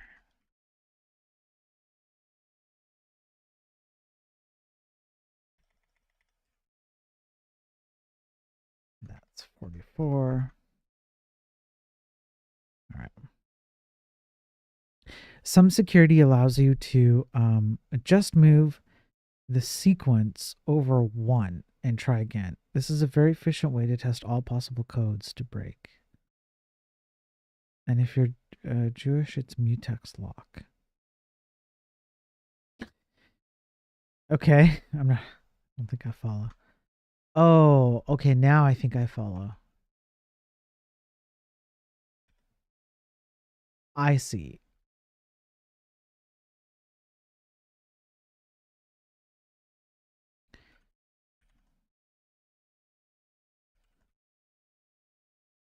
Lots of code cleanup and run on stream.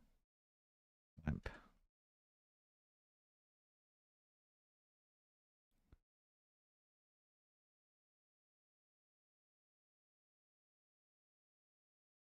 Okay. Looking good. Shop is working. Blackjack's working.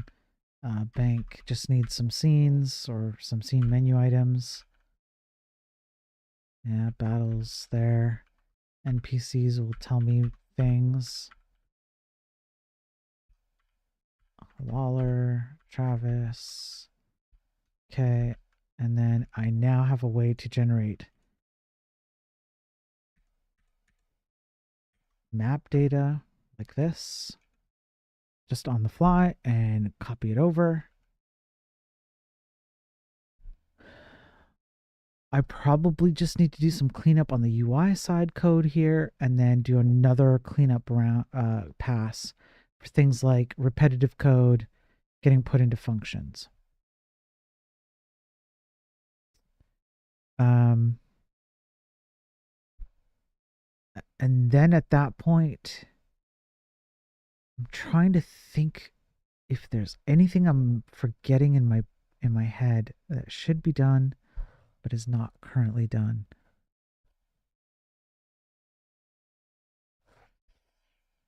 Let me just go through this. I've got my array structures, just flat arrays. I've got my functions to reach into the arrays for all that.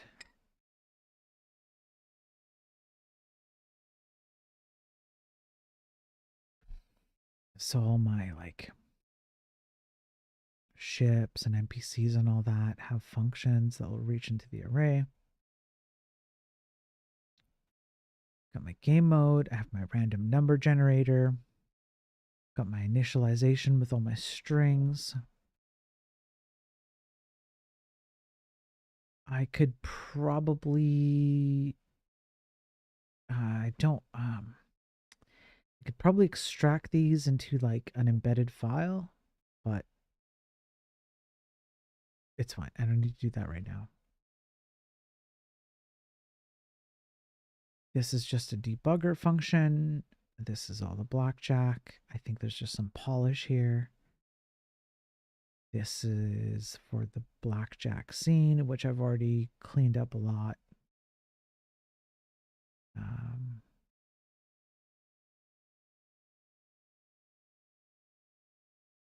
There's some things in the blackjack scene that need fixing. It's mostly polished though, so it's okay.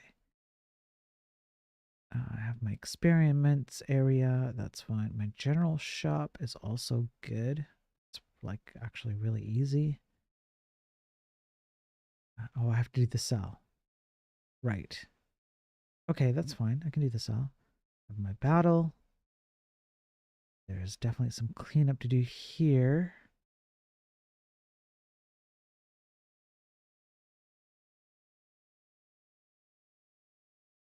Yeah, but that's fine.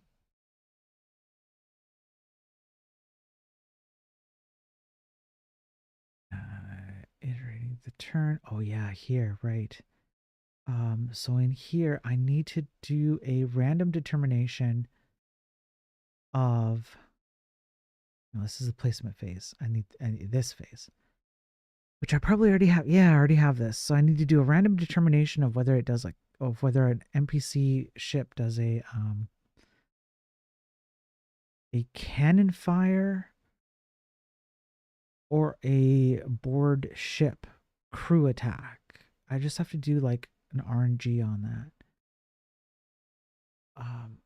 Okay, that's fine. I could extract this into its own function as well, so that if you're in the initialization state of taking a turn, you're either going to be a player or you're going to be an NPC. So just extract the functionality out of here, hoist it up. It might be more readable that way. The counter I would have to that is, when else am I going to run these functions? Never. Maybe it just belongs here, and I just have to be a little bit more clever about how I clean it up. Why would I just create an entirely new function for like a one-time state run?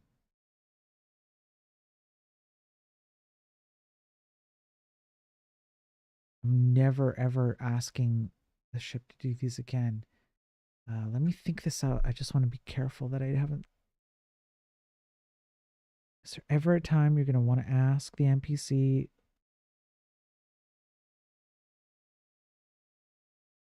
to do something different?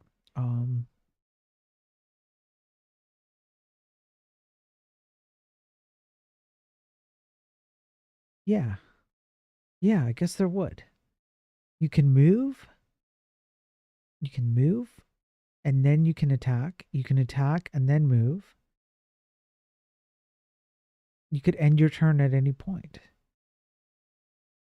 So if the NPC decides I'm going to attack, it still has a move left. If it decides I'm going to move, it still has an attack left.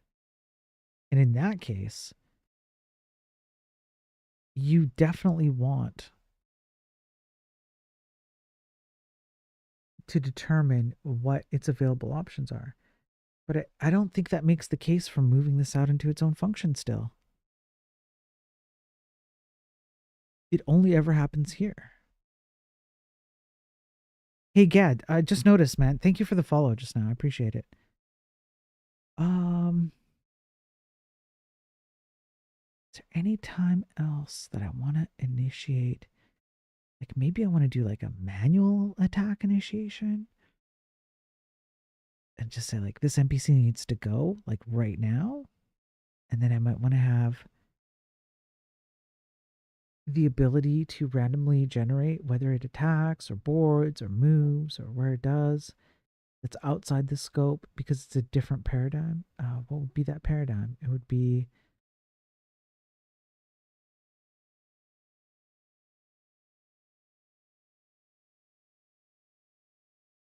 allies, maybe? Not sure. Okay, it's fine. Fine. I think if I'm having this much trouble figuring out whether I should extract this functionality or not, I should just leave it for now. It works. I can just clean it up later. Cannon attack. Choice. Yeah. We have that all working. The battle's all working. It's great. This all looks clean. Cleaner. This all looks cleaner. Oh yeah, this. I need to do block checking. Yeah, that's fine. Okay, it's polish. And then you make them. This is weird. Oh, victory condition. Right. We're clearing the world. Okay, we should make this a little bit better. Okay, that's polish. That's polish.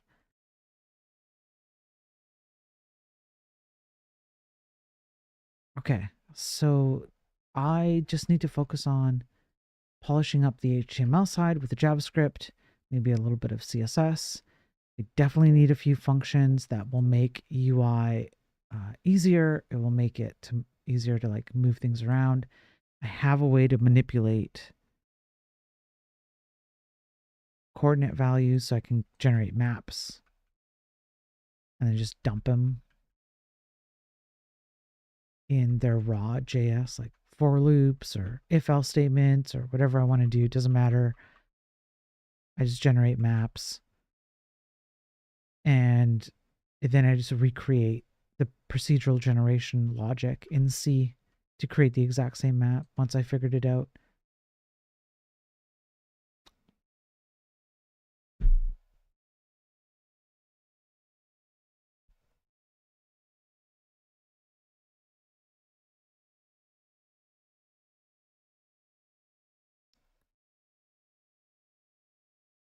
All right. I guess that's it for now. I'm kind of tired.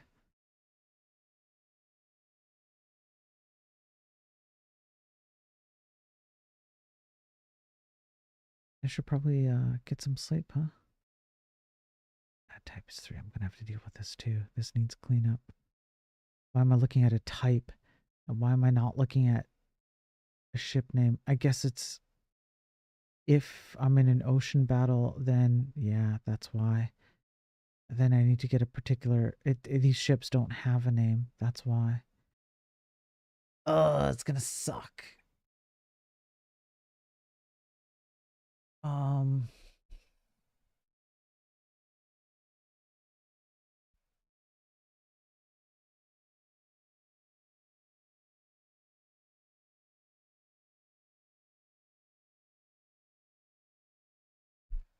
a lot of these NPC ships are not gonna have a name. Does that mean I have to add a? Oh man.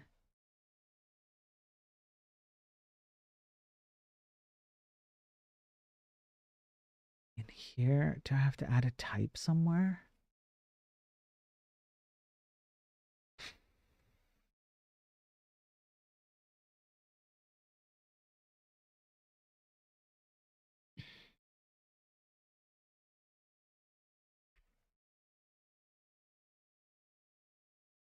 $19 and nothing.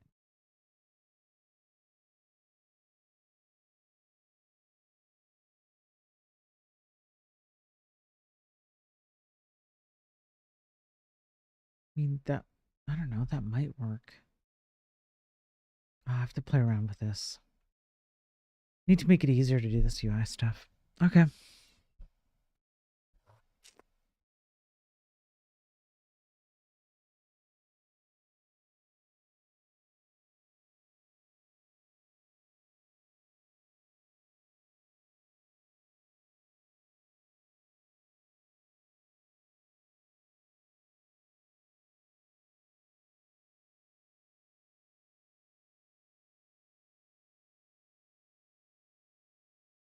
It's NXM boxes.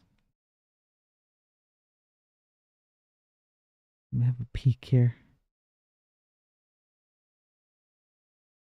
In the De Bruijn sequence. Okay, all items of order 2 from the alphabet of size 4 are cyclically represented. Those items are 00, 01, 10, 02, and so on. Yeah.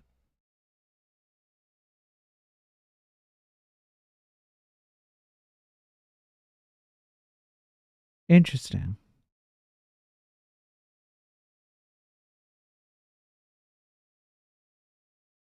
Yeah, that's interesting. Huh.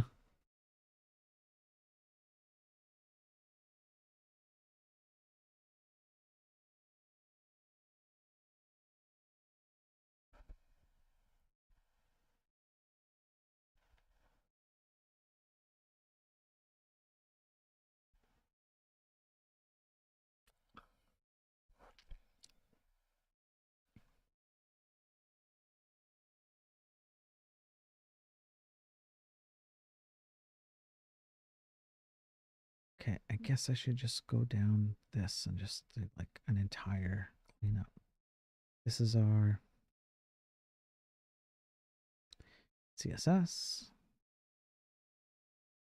And let's just get these out of the way.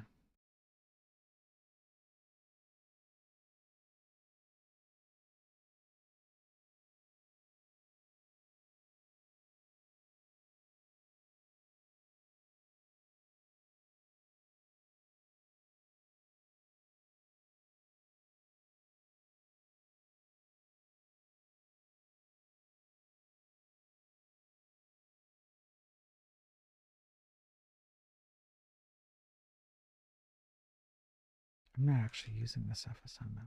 No, I'm not using this. Okay, that's fine.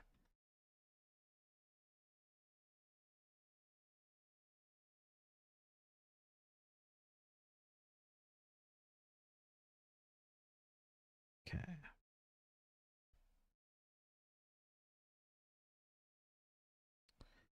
Oh, that's the other thing I wanted to do. I don't like not returning the semicolon at the end. Might as well just do that.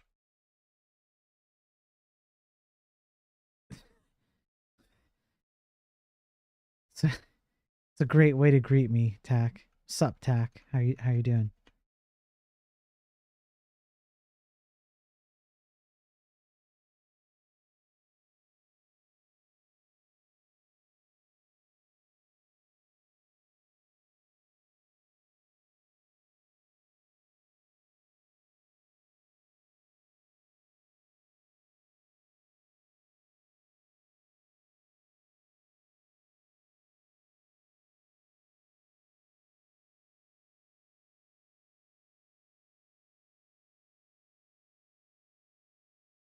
Hmm. Fine, a bit lazy, but fine. Bit lazy is okay. Yeah, I'm all right. I I can't complain too much. I'm okay, Tack. It's good to see you though.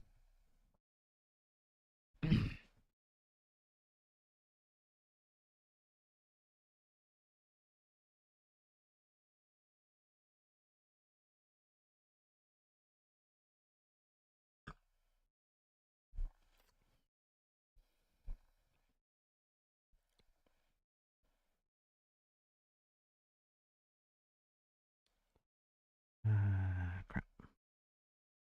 Here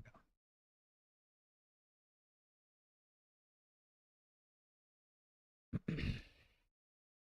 All this boring stuff.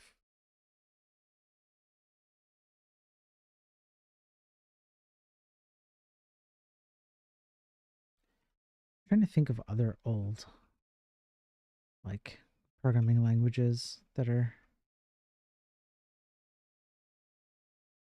I don't know, I guess old.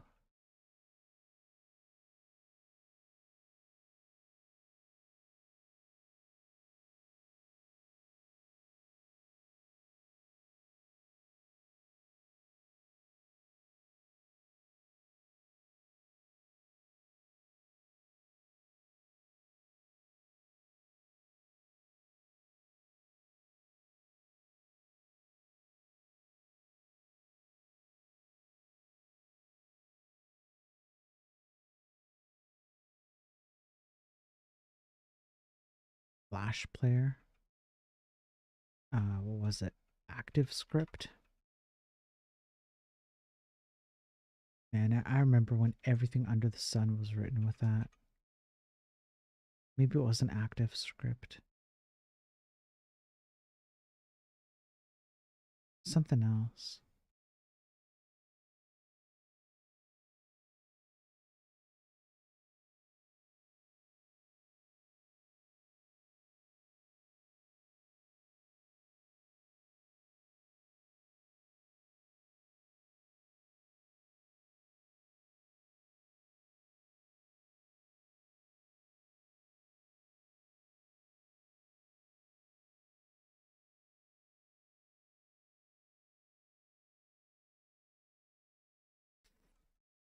Okay, so far so good.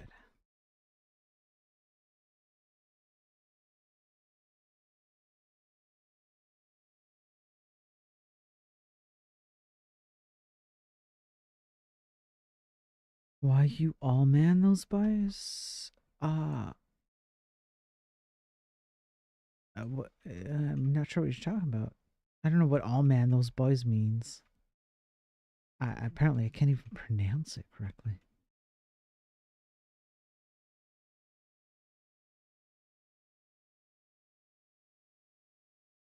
I'm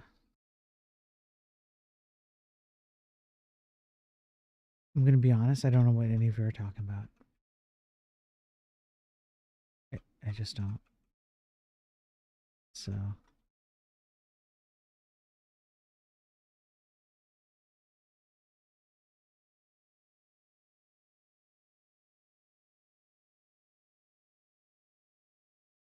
why am I doing that? I find it more readable, that's all. It's not like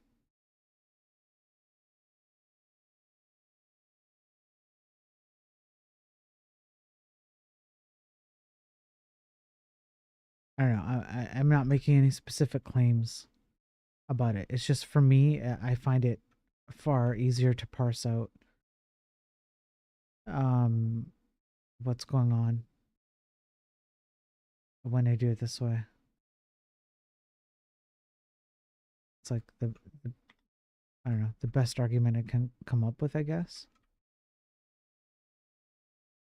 The spacing helps. It's Laugh's idea. You can blame Laugh. Laughfully in chat.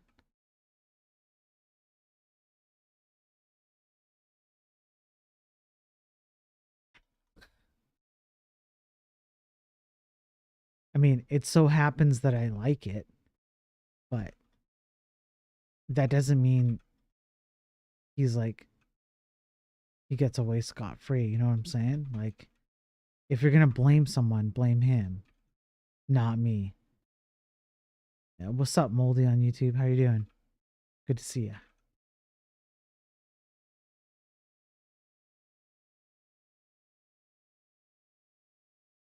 Bigger problems here, yeah. Like what?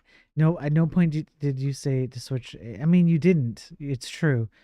You just made a observation, and then I'm like, hey, I like your observation. Why don't I observe the same thing you do? But it's still all your fault.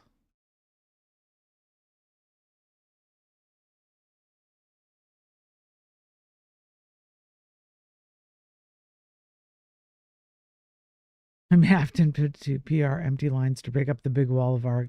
Go for it. Do it. Go ahead. Go ahead. Let's see. We'll see. We'll see what happens.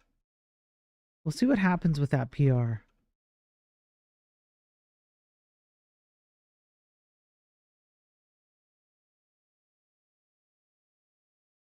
I wonder if it will even get acknowledged.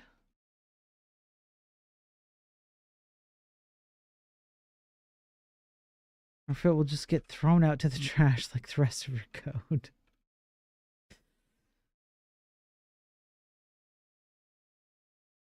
Yeah.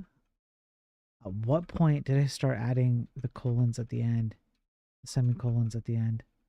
I don't know. But at some point I did, and I'm glad I did.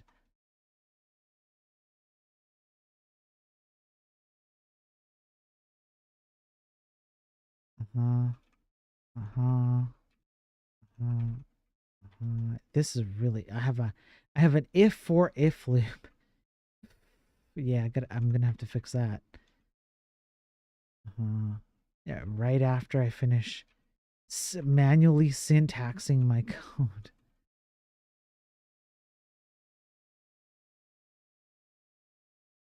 Replace all in with that. I don't think that would. No, it's not gonna work. It would have to be like with yeah, it's not gonna work. It won't work in all cases. I'm gonna have to like literally review each case.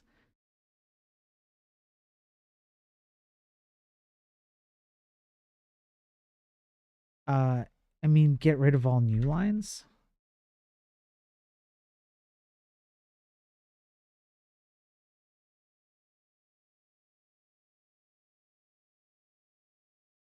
Oh, will that PR get accepted? Oh, I see what you're saying now. Yeah, of course it would. Because here's exactly why. Here's my reasoning for why it would get accepted. On file one, yeah, no, okay. So would I would 100% get accepted. Here's why. It's so crazy that someone would even dare to make a PR like that. That I have to assume the only reason why they did it is because they know something I don't. So they're like significantly smarter than me. If that's not true, then their PR is the stupidest crap that's ever been made. But we can let a jury of peers decide that. So, but for me,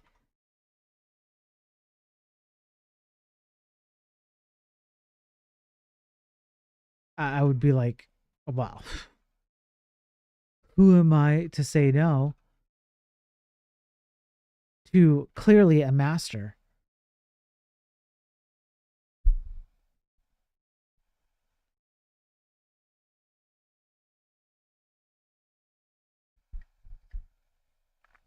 Because this is beyond my comprehension. The problem with that tack is that not all of my scrolly brackets come after a function like that.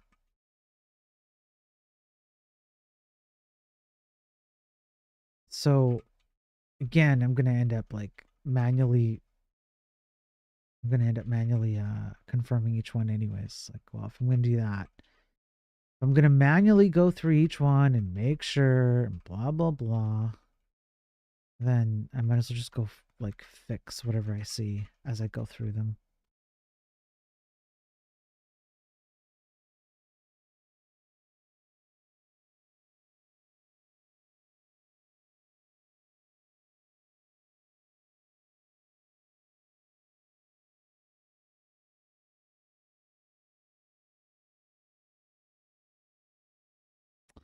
Star would be okay, but the issue is just replacing with N wouldn't do the indents. Yeah, the indents would get lost. And then again, I have to go through them all over again.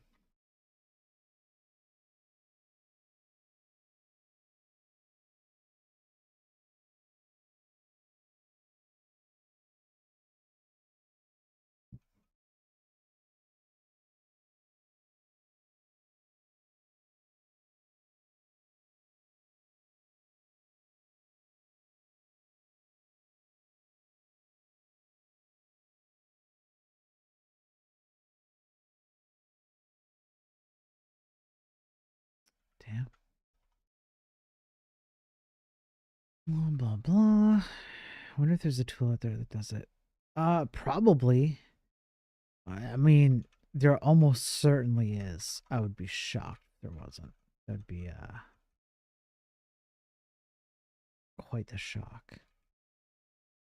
I mean, that would be like finding out that that your kid wasn't yours, you know.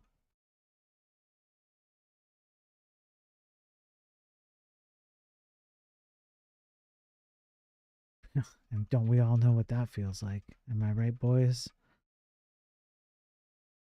Cricket.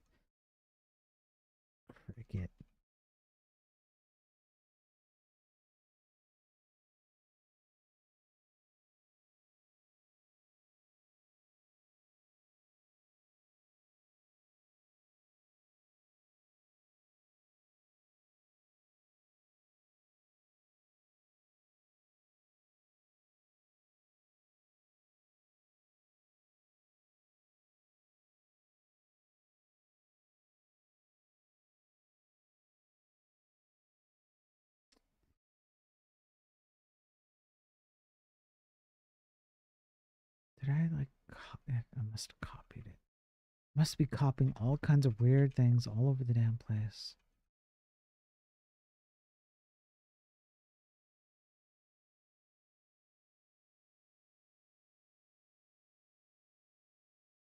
Yep.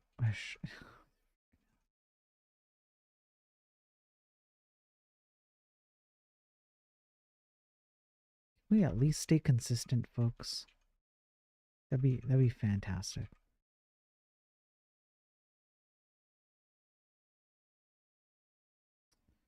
Did I miss some?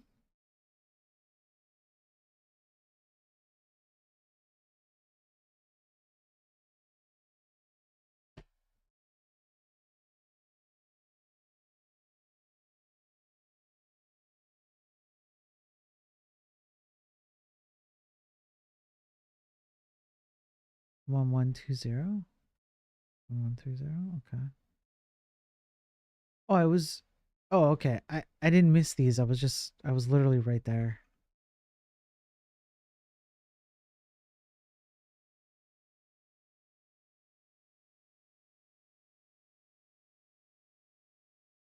Yeah, you can see I haven't done these yet. It just looks like I have because I kind of did like a half-ass pass earlier. So it might be hard to differentiate between like what I've done just now, where I'm like really, really cleaning up, like really diligently, versus I'm just doing a half-ass thing. This is more half-ass. Well, hang on. Maybe you were right all along? No, I did this. I did the general shop. I don't remember. Maybe you were right. If I'm taking credit away from you, I'm sorry. But I'm also not because I'm the streamer and you're the viewer. And you listen to what I say because this is a cult.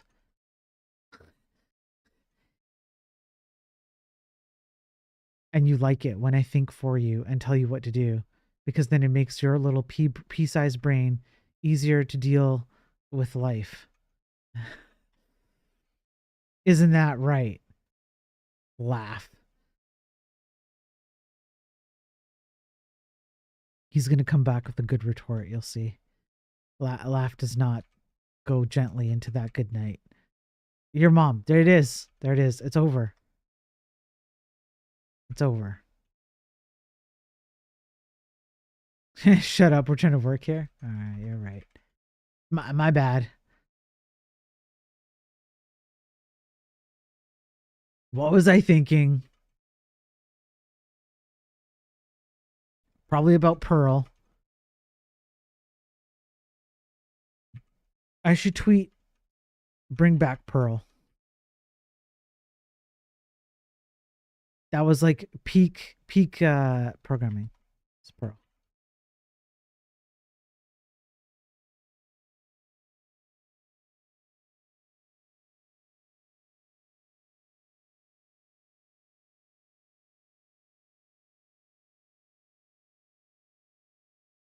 Okay. I feel like I'm almost done.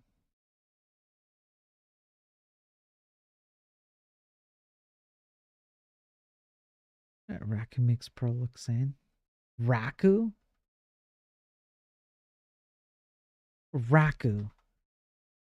Are you okay, Laugh?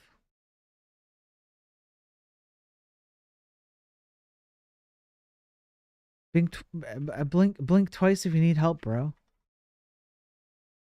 Like, what is...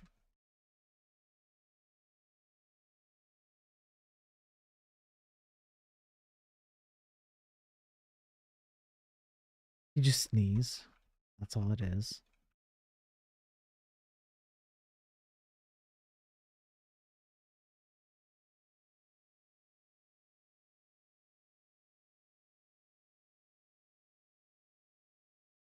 Almost done.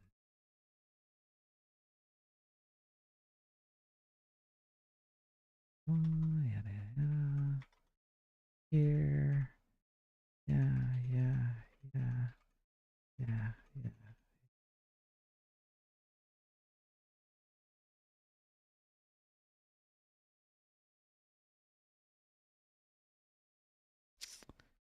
Um,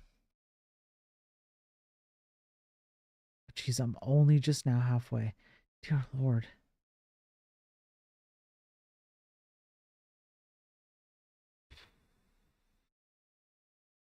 So boring. But someone has to do it. And I feel bad for having all your moms in my house. Um, they all seek comfort in my bosom, and I seek comfort in their bosom. So it's a very like, it's dual sided. So I just want you to know that all everyone in chat, all your moms, they are indeed here. But I treat them all with compassion.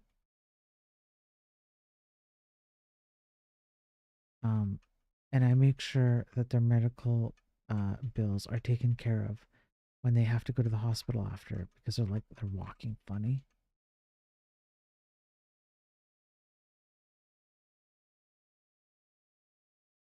So I take care of them all.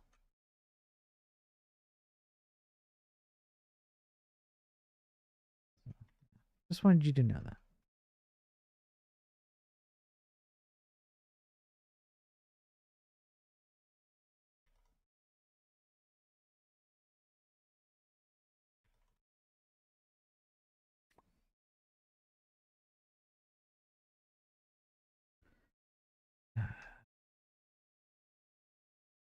Here, here, here.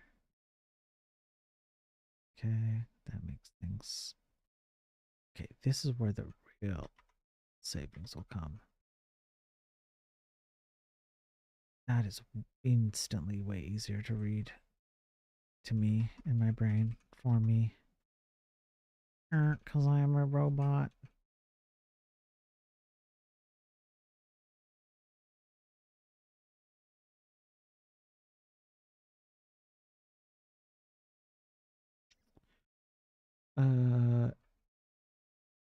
Okay. The assumption here is that layer 2 is valid.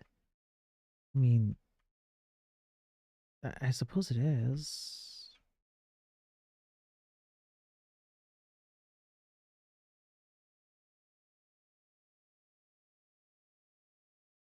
Yeah, that's good. Okay, that's good. That's on a new line. Yeah, all this is good. Yeah, this isn't on a new line.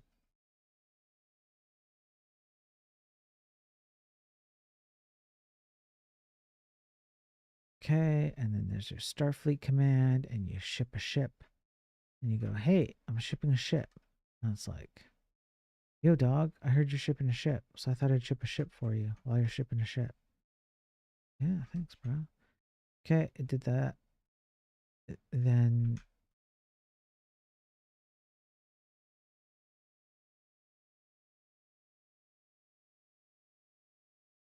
here, okay.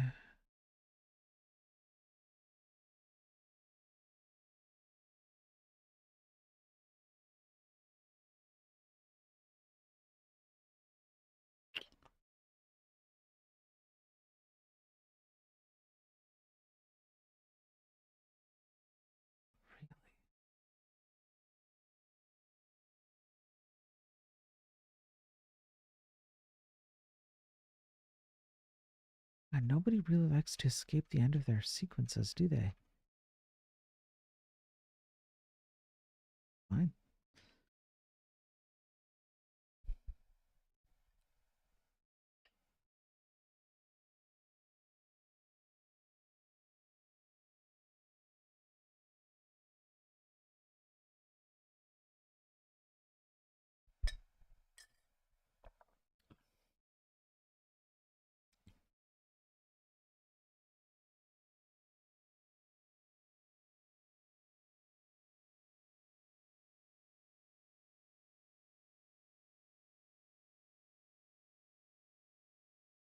Holy crap, where are we?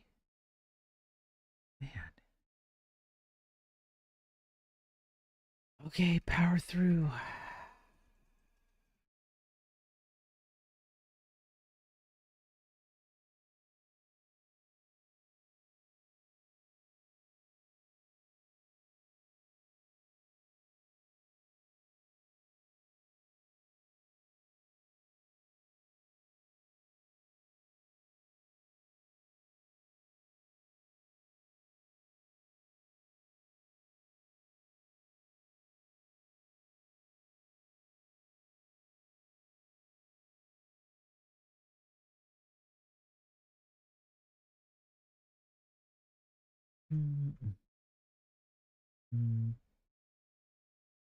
Yep, yep, yep.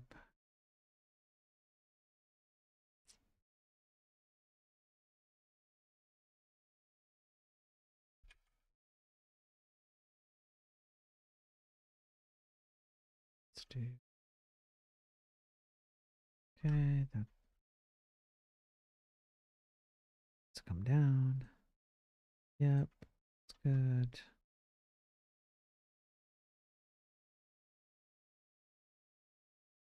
Okay, and there's Y.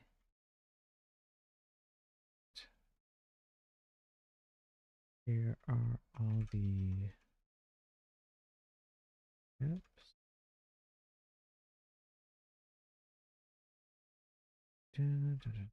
Let's do this. Okay, here. Blah, blah, blah. Everything goes pretty much according to plan. And these things go according to plan. Okay, do that.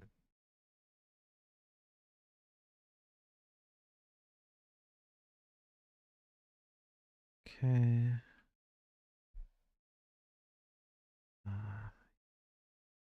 Here.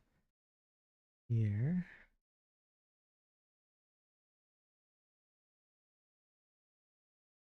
Good. All good. Target. Yep, all good. Intended target is highlighted. Perfect. Could just do that.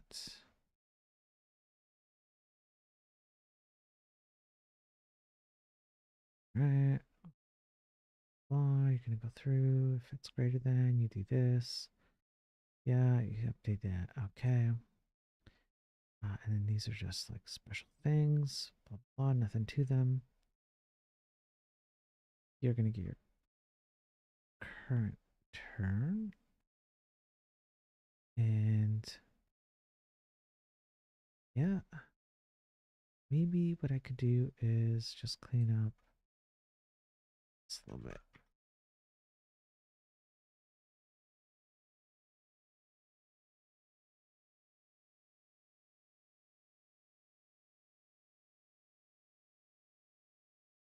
Oh, that's a pretty big FL statement. That one up. Yeah, some name, blah, blah, blah, blah. Choose the target. Else.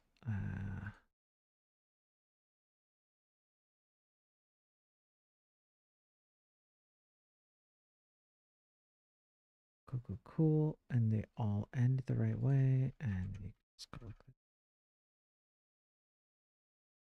Yep, that's right. User input select. All right, let's see.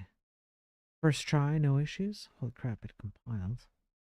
Oh no. Oh no. I've screwed it up. 1046.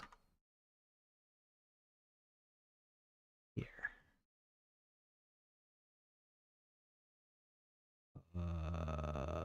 1878. Okay.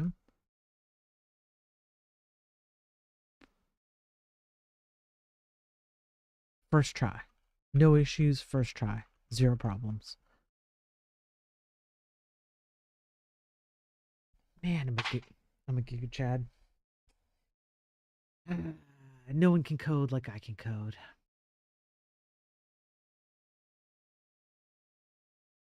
Because no one would want to. Because it would be terrible.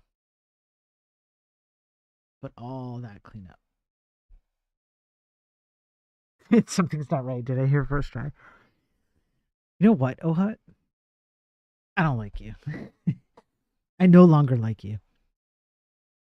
I used to like you. I don't anymore.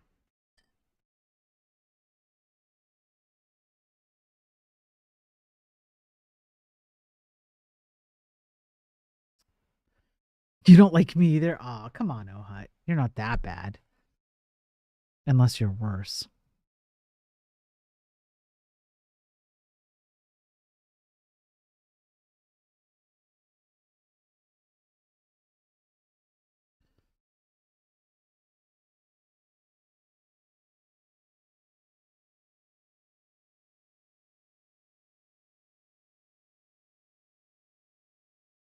Not as bad as you for sure. Yeah, well, I set the bar pretty high so that people like you can feel better about themselves. Really, I'm doing it for you. If you really think about it. I'm being a terrible person so that you can feel good about being a less terrible person, but still a terrible person. Just less.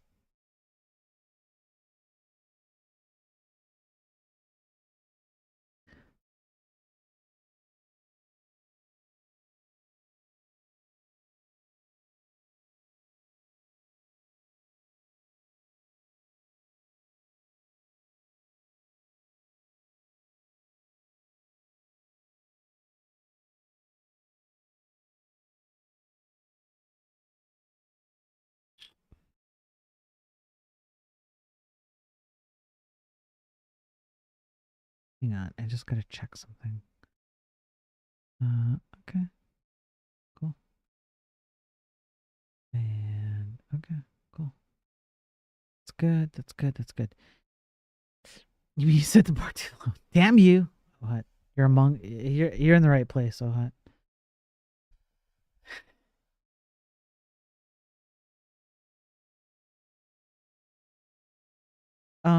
Okay. Well, I did like the most annoying cleanup I could think of doing. Maybe just one more over here.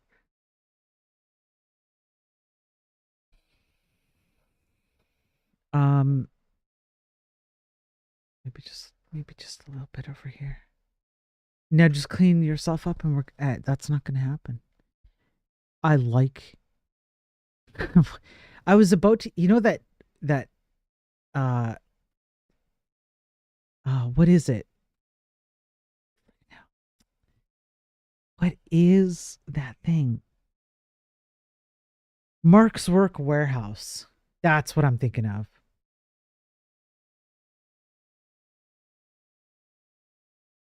I like the way I am. I guarantee it. That's me right now.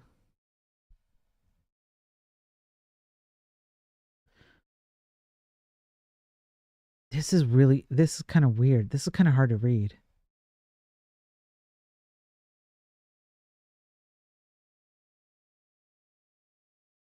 Okay, that's fine. I can clean that up.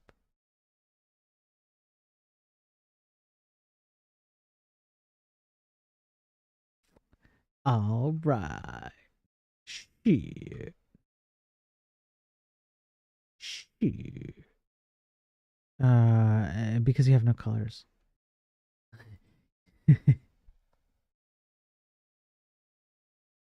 I don't I don't like that you made me think about whether that might be true or not. I don't like that.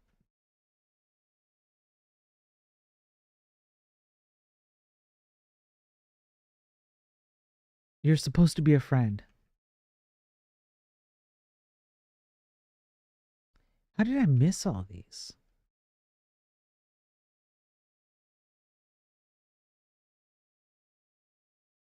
Probably because I don't have colors.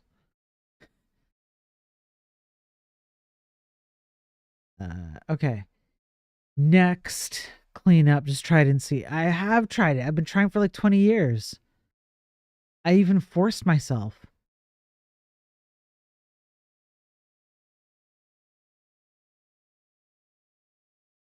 So like, it's not gonna work. I am who I am. Affirm it or else.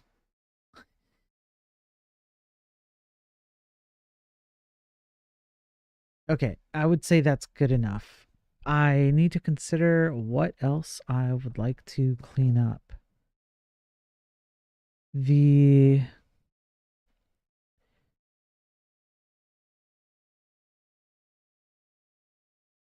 I have an entire bank scene to finish. That's the O Camel bro. Could build out some maps now that I can actually do that, which is great.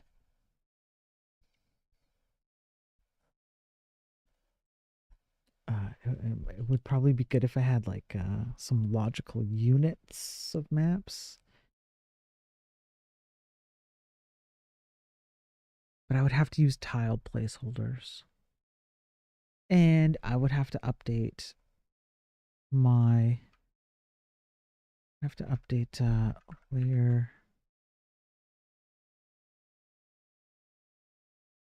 What is it? Maybe let's go near the top. It's right around... It's right around... Yeah, right here. So right here, I would have to do something like...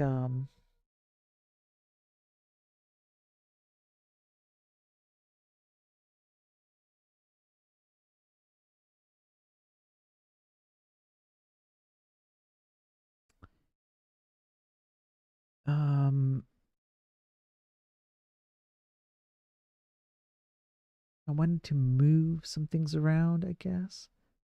Or maybe just add a new one. Why don't I just... Yeah, why don't I just do that? Why don't I go over to here? Generate world. That is not how you spell generate. It's not even close. I pop down over here. And I just add something like...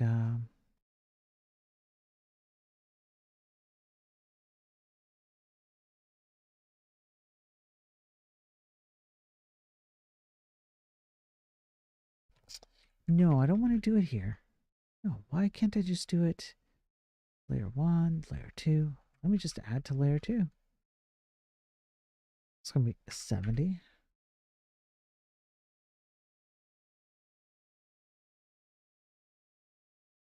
So layer 2 is 4. That didn't work. 70.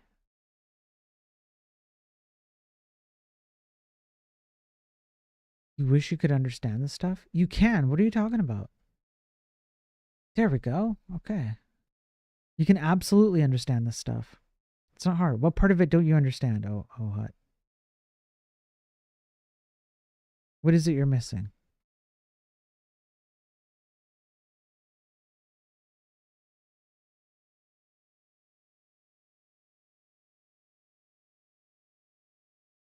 The whole WASM to JS thing? Okay. I've had the change. I've had the chance to play around with it.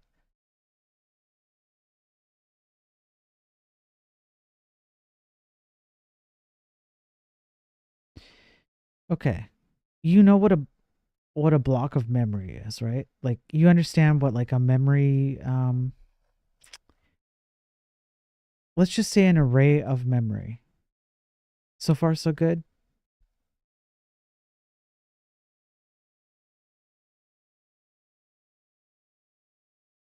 Okay.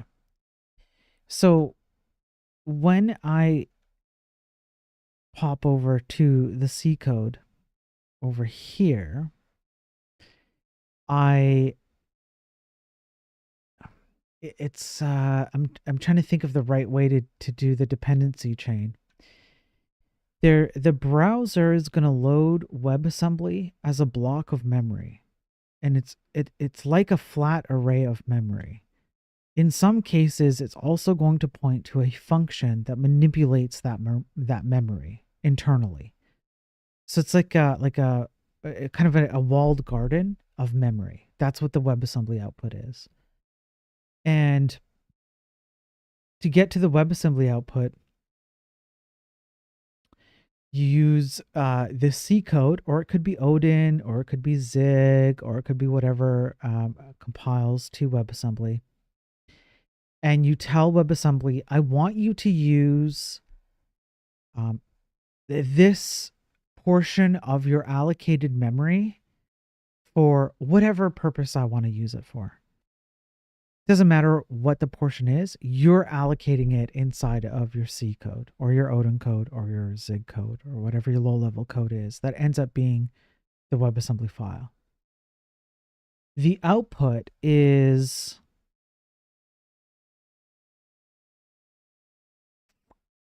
this WebAssembly file, which you can't really see in the network tab because I'm loading it directly, which is like an unusual use case. Normally what you would see is you'd load up the browser, you'd load up a page, and it would do like a fetch request. It would do a URL request to a backend system, and that backend system would feed back the WASM file in binary format, and would just put it into the browser. But it doesn't matter. However you get it there, you get it there. Here's what happens when you load up the memory. Here's what happens when you load up WebAssembly. This here on screen might not make a lot of sense right now, but all it's really doing is that the browser is converting whatever your WebAssembly output is into a raw memory block.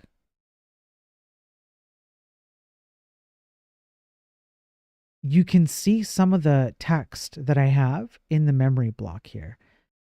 Any, deposit, no money, pay loan, no money, buy, not, whatever it is, right? It's loaded into memory. So the browser will literally take that WebAssembly file and it will put it into a chunk of memory that is it's a walled garden. It's not just memory. You can also say, you can also access functions. Those functions are things like generate world. When you compile the C code to WebAssembly, correct, you can call C functions in JS. That's right. And what will happen is the compiler for C, right here, this is really the crux of it all, right here. It will say, expose the functions that I have in C to, in this case, it's JS, but it can be anything that reads WebAssembly, because WebAssembly is essentially more or less assembly, which is low enough level that it will convert functions and memory into like something that's a lot more low level. So, for example, once I've loaded up the WebAssembly onto the browser, I can call things like get player inventory item string ID or get player gold. How about this? Get player gold is an easy one. We'll just do this, right? Here, you see how it's WASM, right? WebAssembly exports. I'll answer your question in a sec, Laugh. Get player gold, right? So it's WebAssembly, an exported function, get player gold. Do we have get player gold in C? Yeah, we sure do. Right here. So in C, we're just using the array data with like the offsets and all that. And that's essentially it. If you want, you can also make WebAssembly make calls out to JavaScript. That gets a little bit more weird, which is why I do very little of it. I mostly just call from JS to WebAssembly. And then WebAssembly just manages its own data. It just manages its own like walled garden of memory. I can call a function to reach into that memory to get stuff. I could also just reach into the raw memory, but I don't have to. I can do one or the other or both. It doesn't matter. And functions are a way for me to make the WebAssembly understand that it needs to execute some procedural code that adapts like the nature of WebAssembly.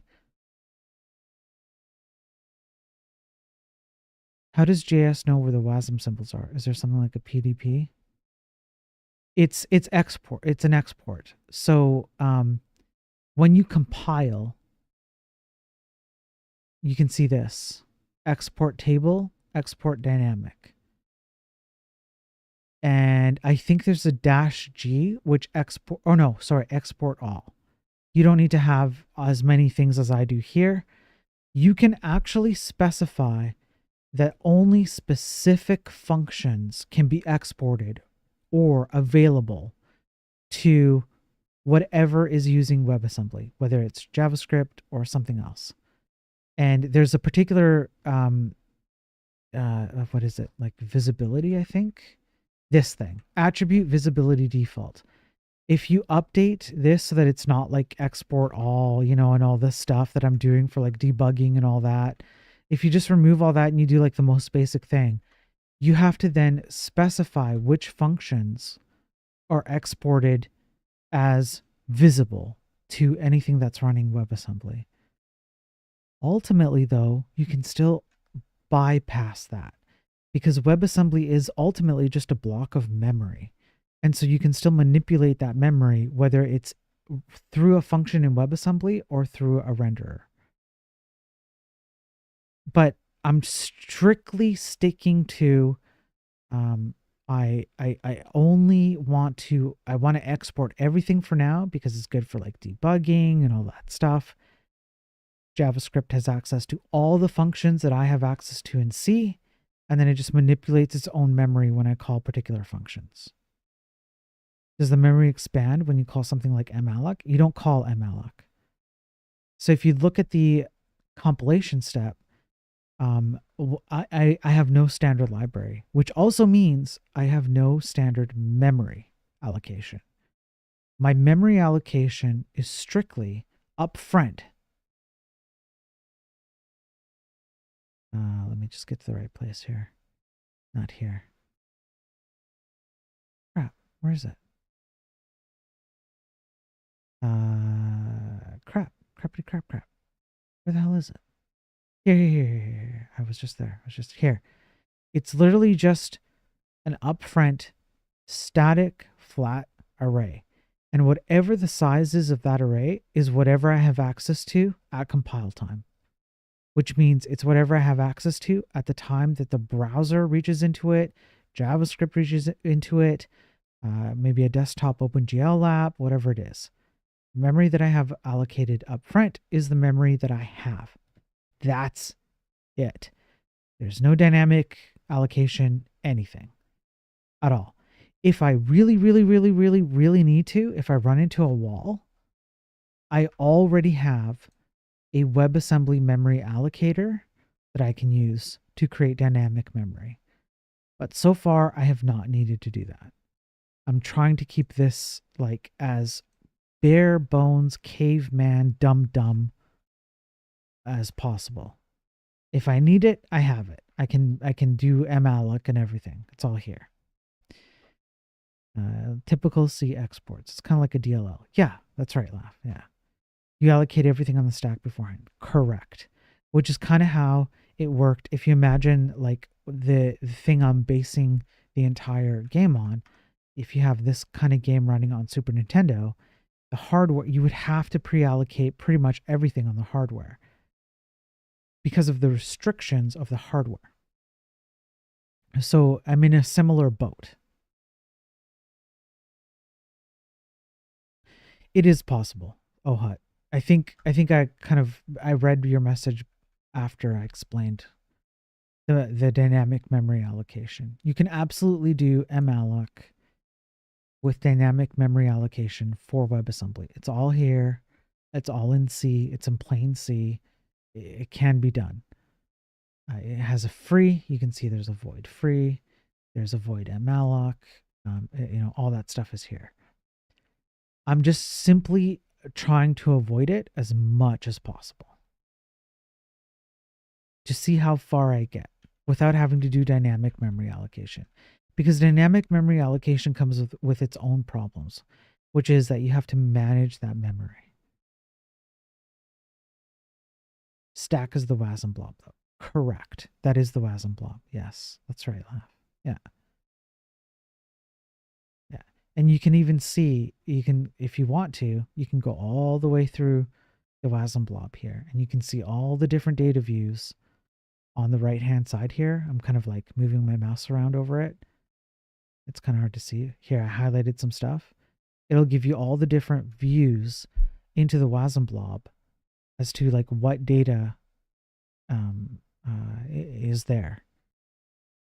Well, we can just keep going through. And if you call the right place or you call the right exposed function, this WASM blob will just update itself. It's an internal governed thing.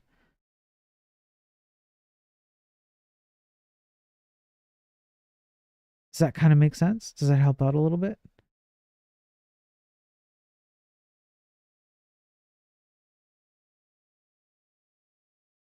Yeah. It's really not as bad as you might think. It's pretty easy. So even like you can see here.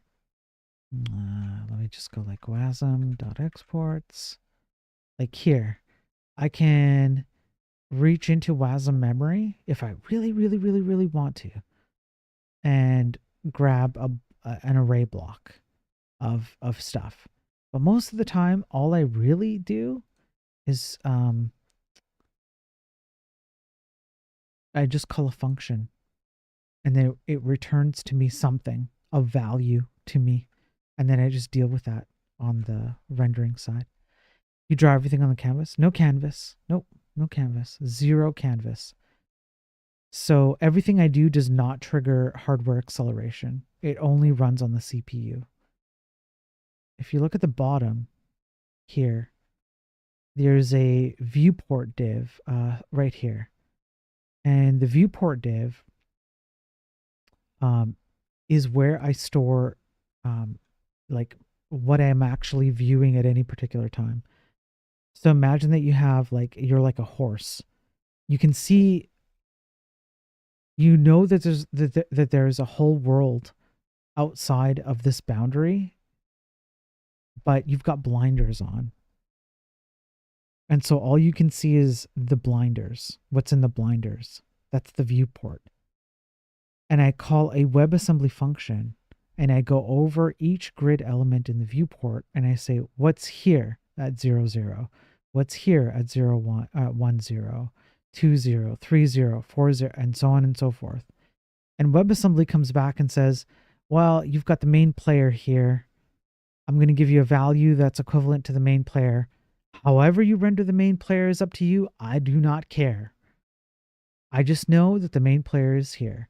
And then when I go 1, 2, 3, so 3, 0, it's like, well, okay, now we have an NPC who is, I think this is the general shop, I believe. Yeah, this is the general shop player, NPC.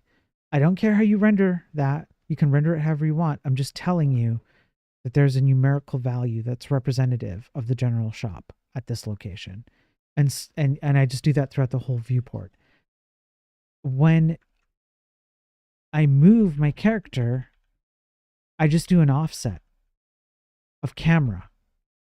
My camera just moves left, right, up, down. And then I just ask WebAssembly again, given my viewport is here and my camera has changed X or Y or both, tell me what the world coordinate is and if there's any value here. And then I render it all with just div elements. That's it.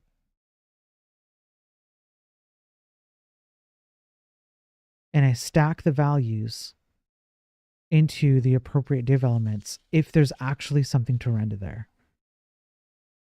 You can see there's an animation playing right now with the water. Right, so all of these have it. But in some cases, they're going to have something more, like the corner, the tippity corner of this. That's because WebAssembly is saying, you have, at this location, you have the tippity corner of here. I don't care how you render that. You can render that any way you want. You could make that like a fairy running around. Like I don't care, right? It's just telling you that it's there. WASM-C is logic only. JS HTML is a display only. Yeah. So Laugh came up with a good way to explain it, which is it's a client-server architecture. And imagine that instead of sending REST data, you're just sending function requests with parameters and then receiving data.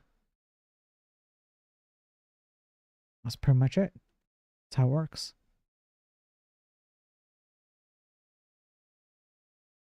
So there's no canvas or anything. I'm trying not to trigger GPU acceleration. I'm trying to make it so that it runs only on the CPU. Hey Justin, good to see you too. How you doing, man? You like me a little bit more now? Thanks, Oh Hot. I appreciate it.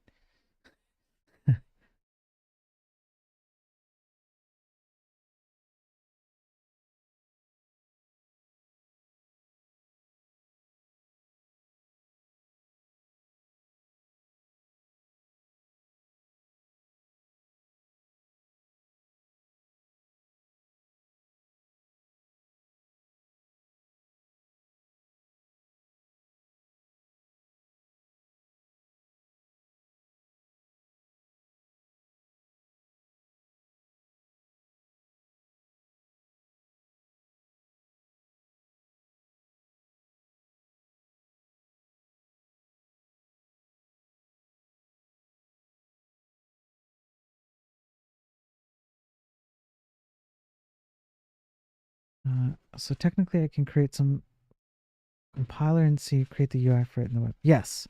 So what you can do, and I've actually done this. Check this out. Check this out, Oh Hot. I have created this thing called Visual Grid Editor. If you think about pretty much anything that's UI based, it's all just the same principles. That's what I'm doing here. You just slice up anything you see into a grid with layers. Like this.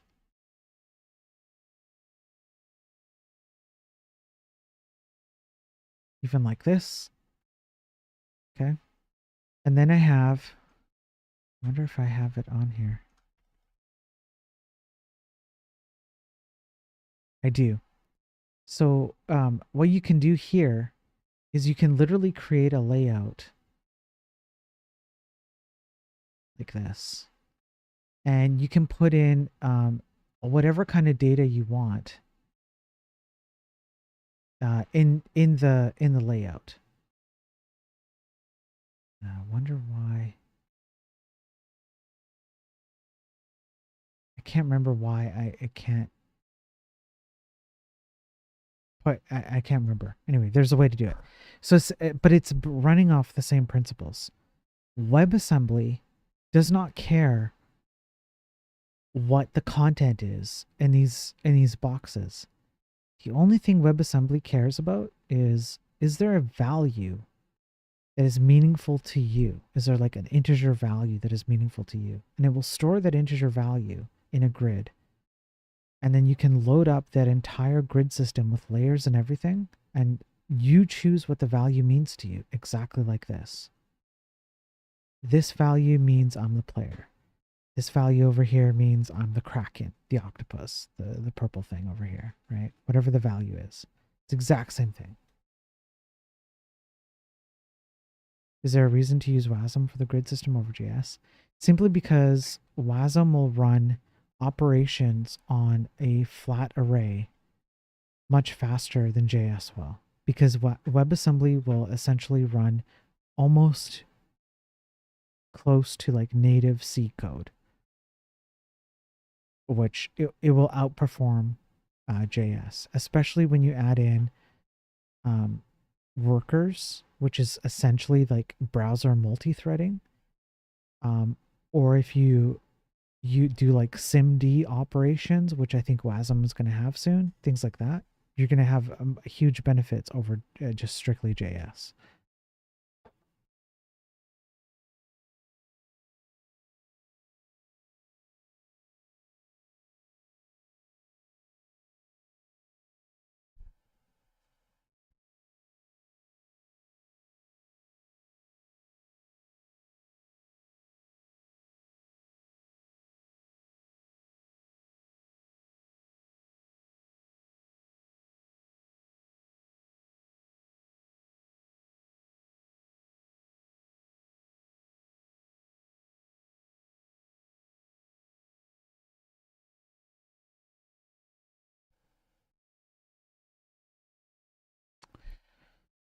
Um,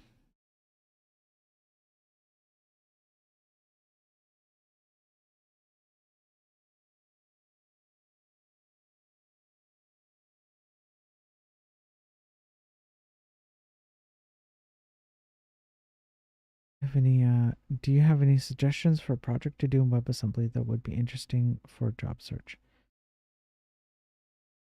Um, it's kind of a new thing. A lot of people are picking up speed on it, but not as many as you'd hope. It would be probably, instead of saying WebAssembly, the better part of anything you do with WebAssembly would be what you built WebAssembly in. So if you say like I used C to build a WebAssembly file, that would help you out in a job search because the C is more prominent. Odin would be more prominent. Zig would be more prominent. WebAssembly just isn't quite there yet to get that pull for a job search.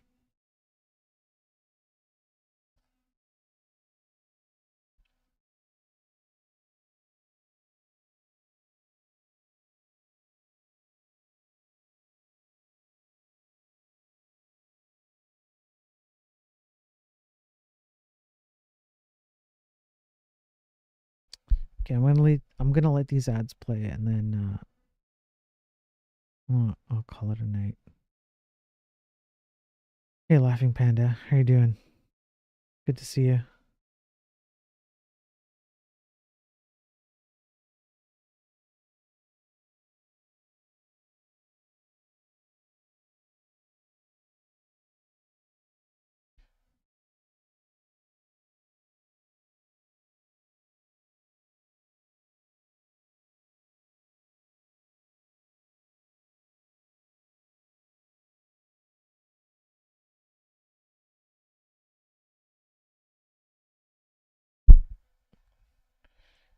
I'm alright, thanks, Panda.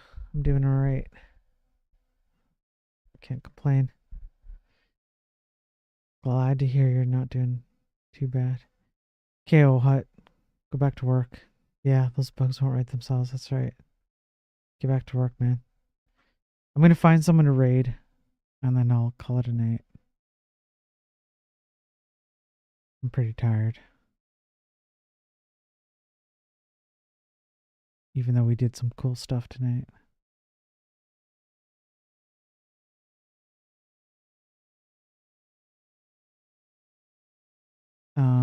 Let's see here. Go.Linux, Unity, C transpilers and C. But Dutch. I mean, it's not the end of the world. You don't mind if someone speaks Dutch, do you? HTML, CSS, JS, PHP, Laravel. Man, about that. Solving weak code problems. Heck to the no. PowerPC? It's interesting. Web GPU? That might be interesting. Some of you might like web GPU stuff. Oh, C, SDL3, OpenGL. Oh, heck yeah. That's what we're doing. 100%. Right there. Okay. We're gonna raid Evo Huns.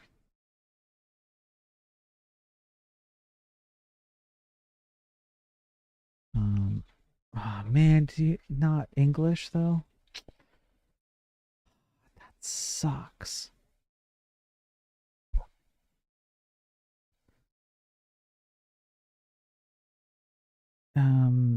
Family went on vacation. The principal, they're trying to leverage WASM. Had some cool conversations. Yeah, I mean, WebAssembly has like a lot of power if it's used correctly. It unlocks a lot of doors, but it requires a lot of like you have to care about what you're doing.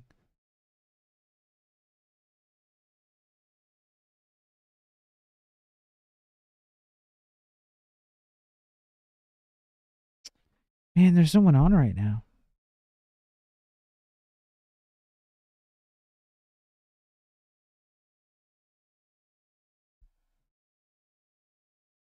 Okay, I'm just going to pick someone at random, and whatever you get is what you get. All right.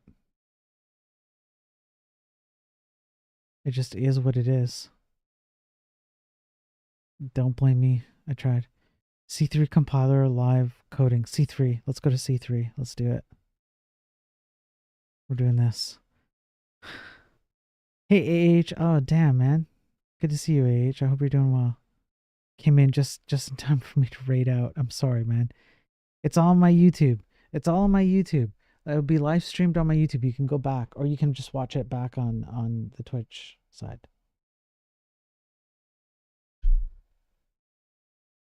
Hey, you're Marco, yeah. Okay, that's it. I'm out of here. Thanks, everyone. This was fun. Thanks for working through a bunch of boring stuff with me today. I appreciate it. Okay, have a good night, folks. Peace out.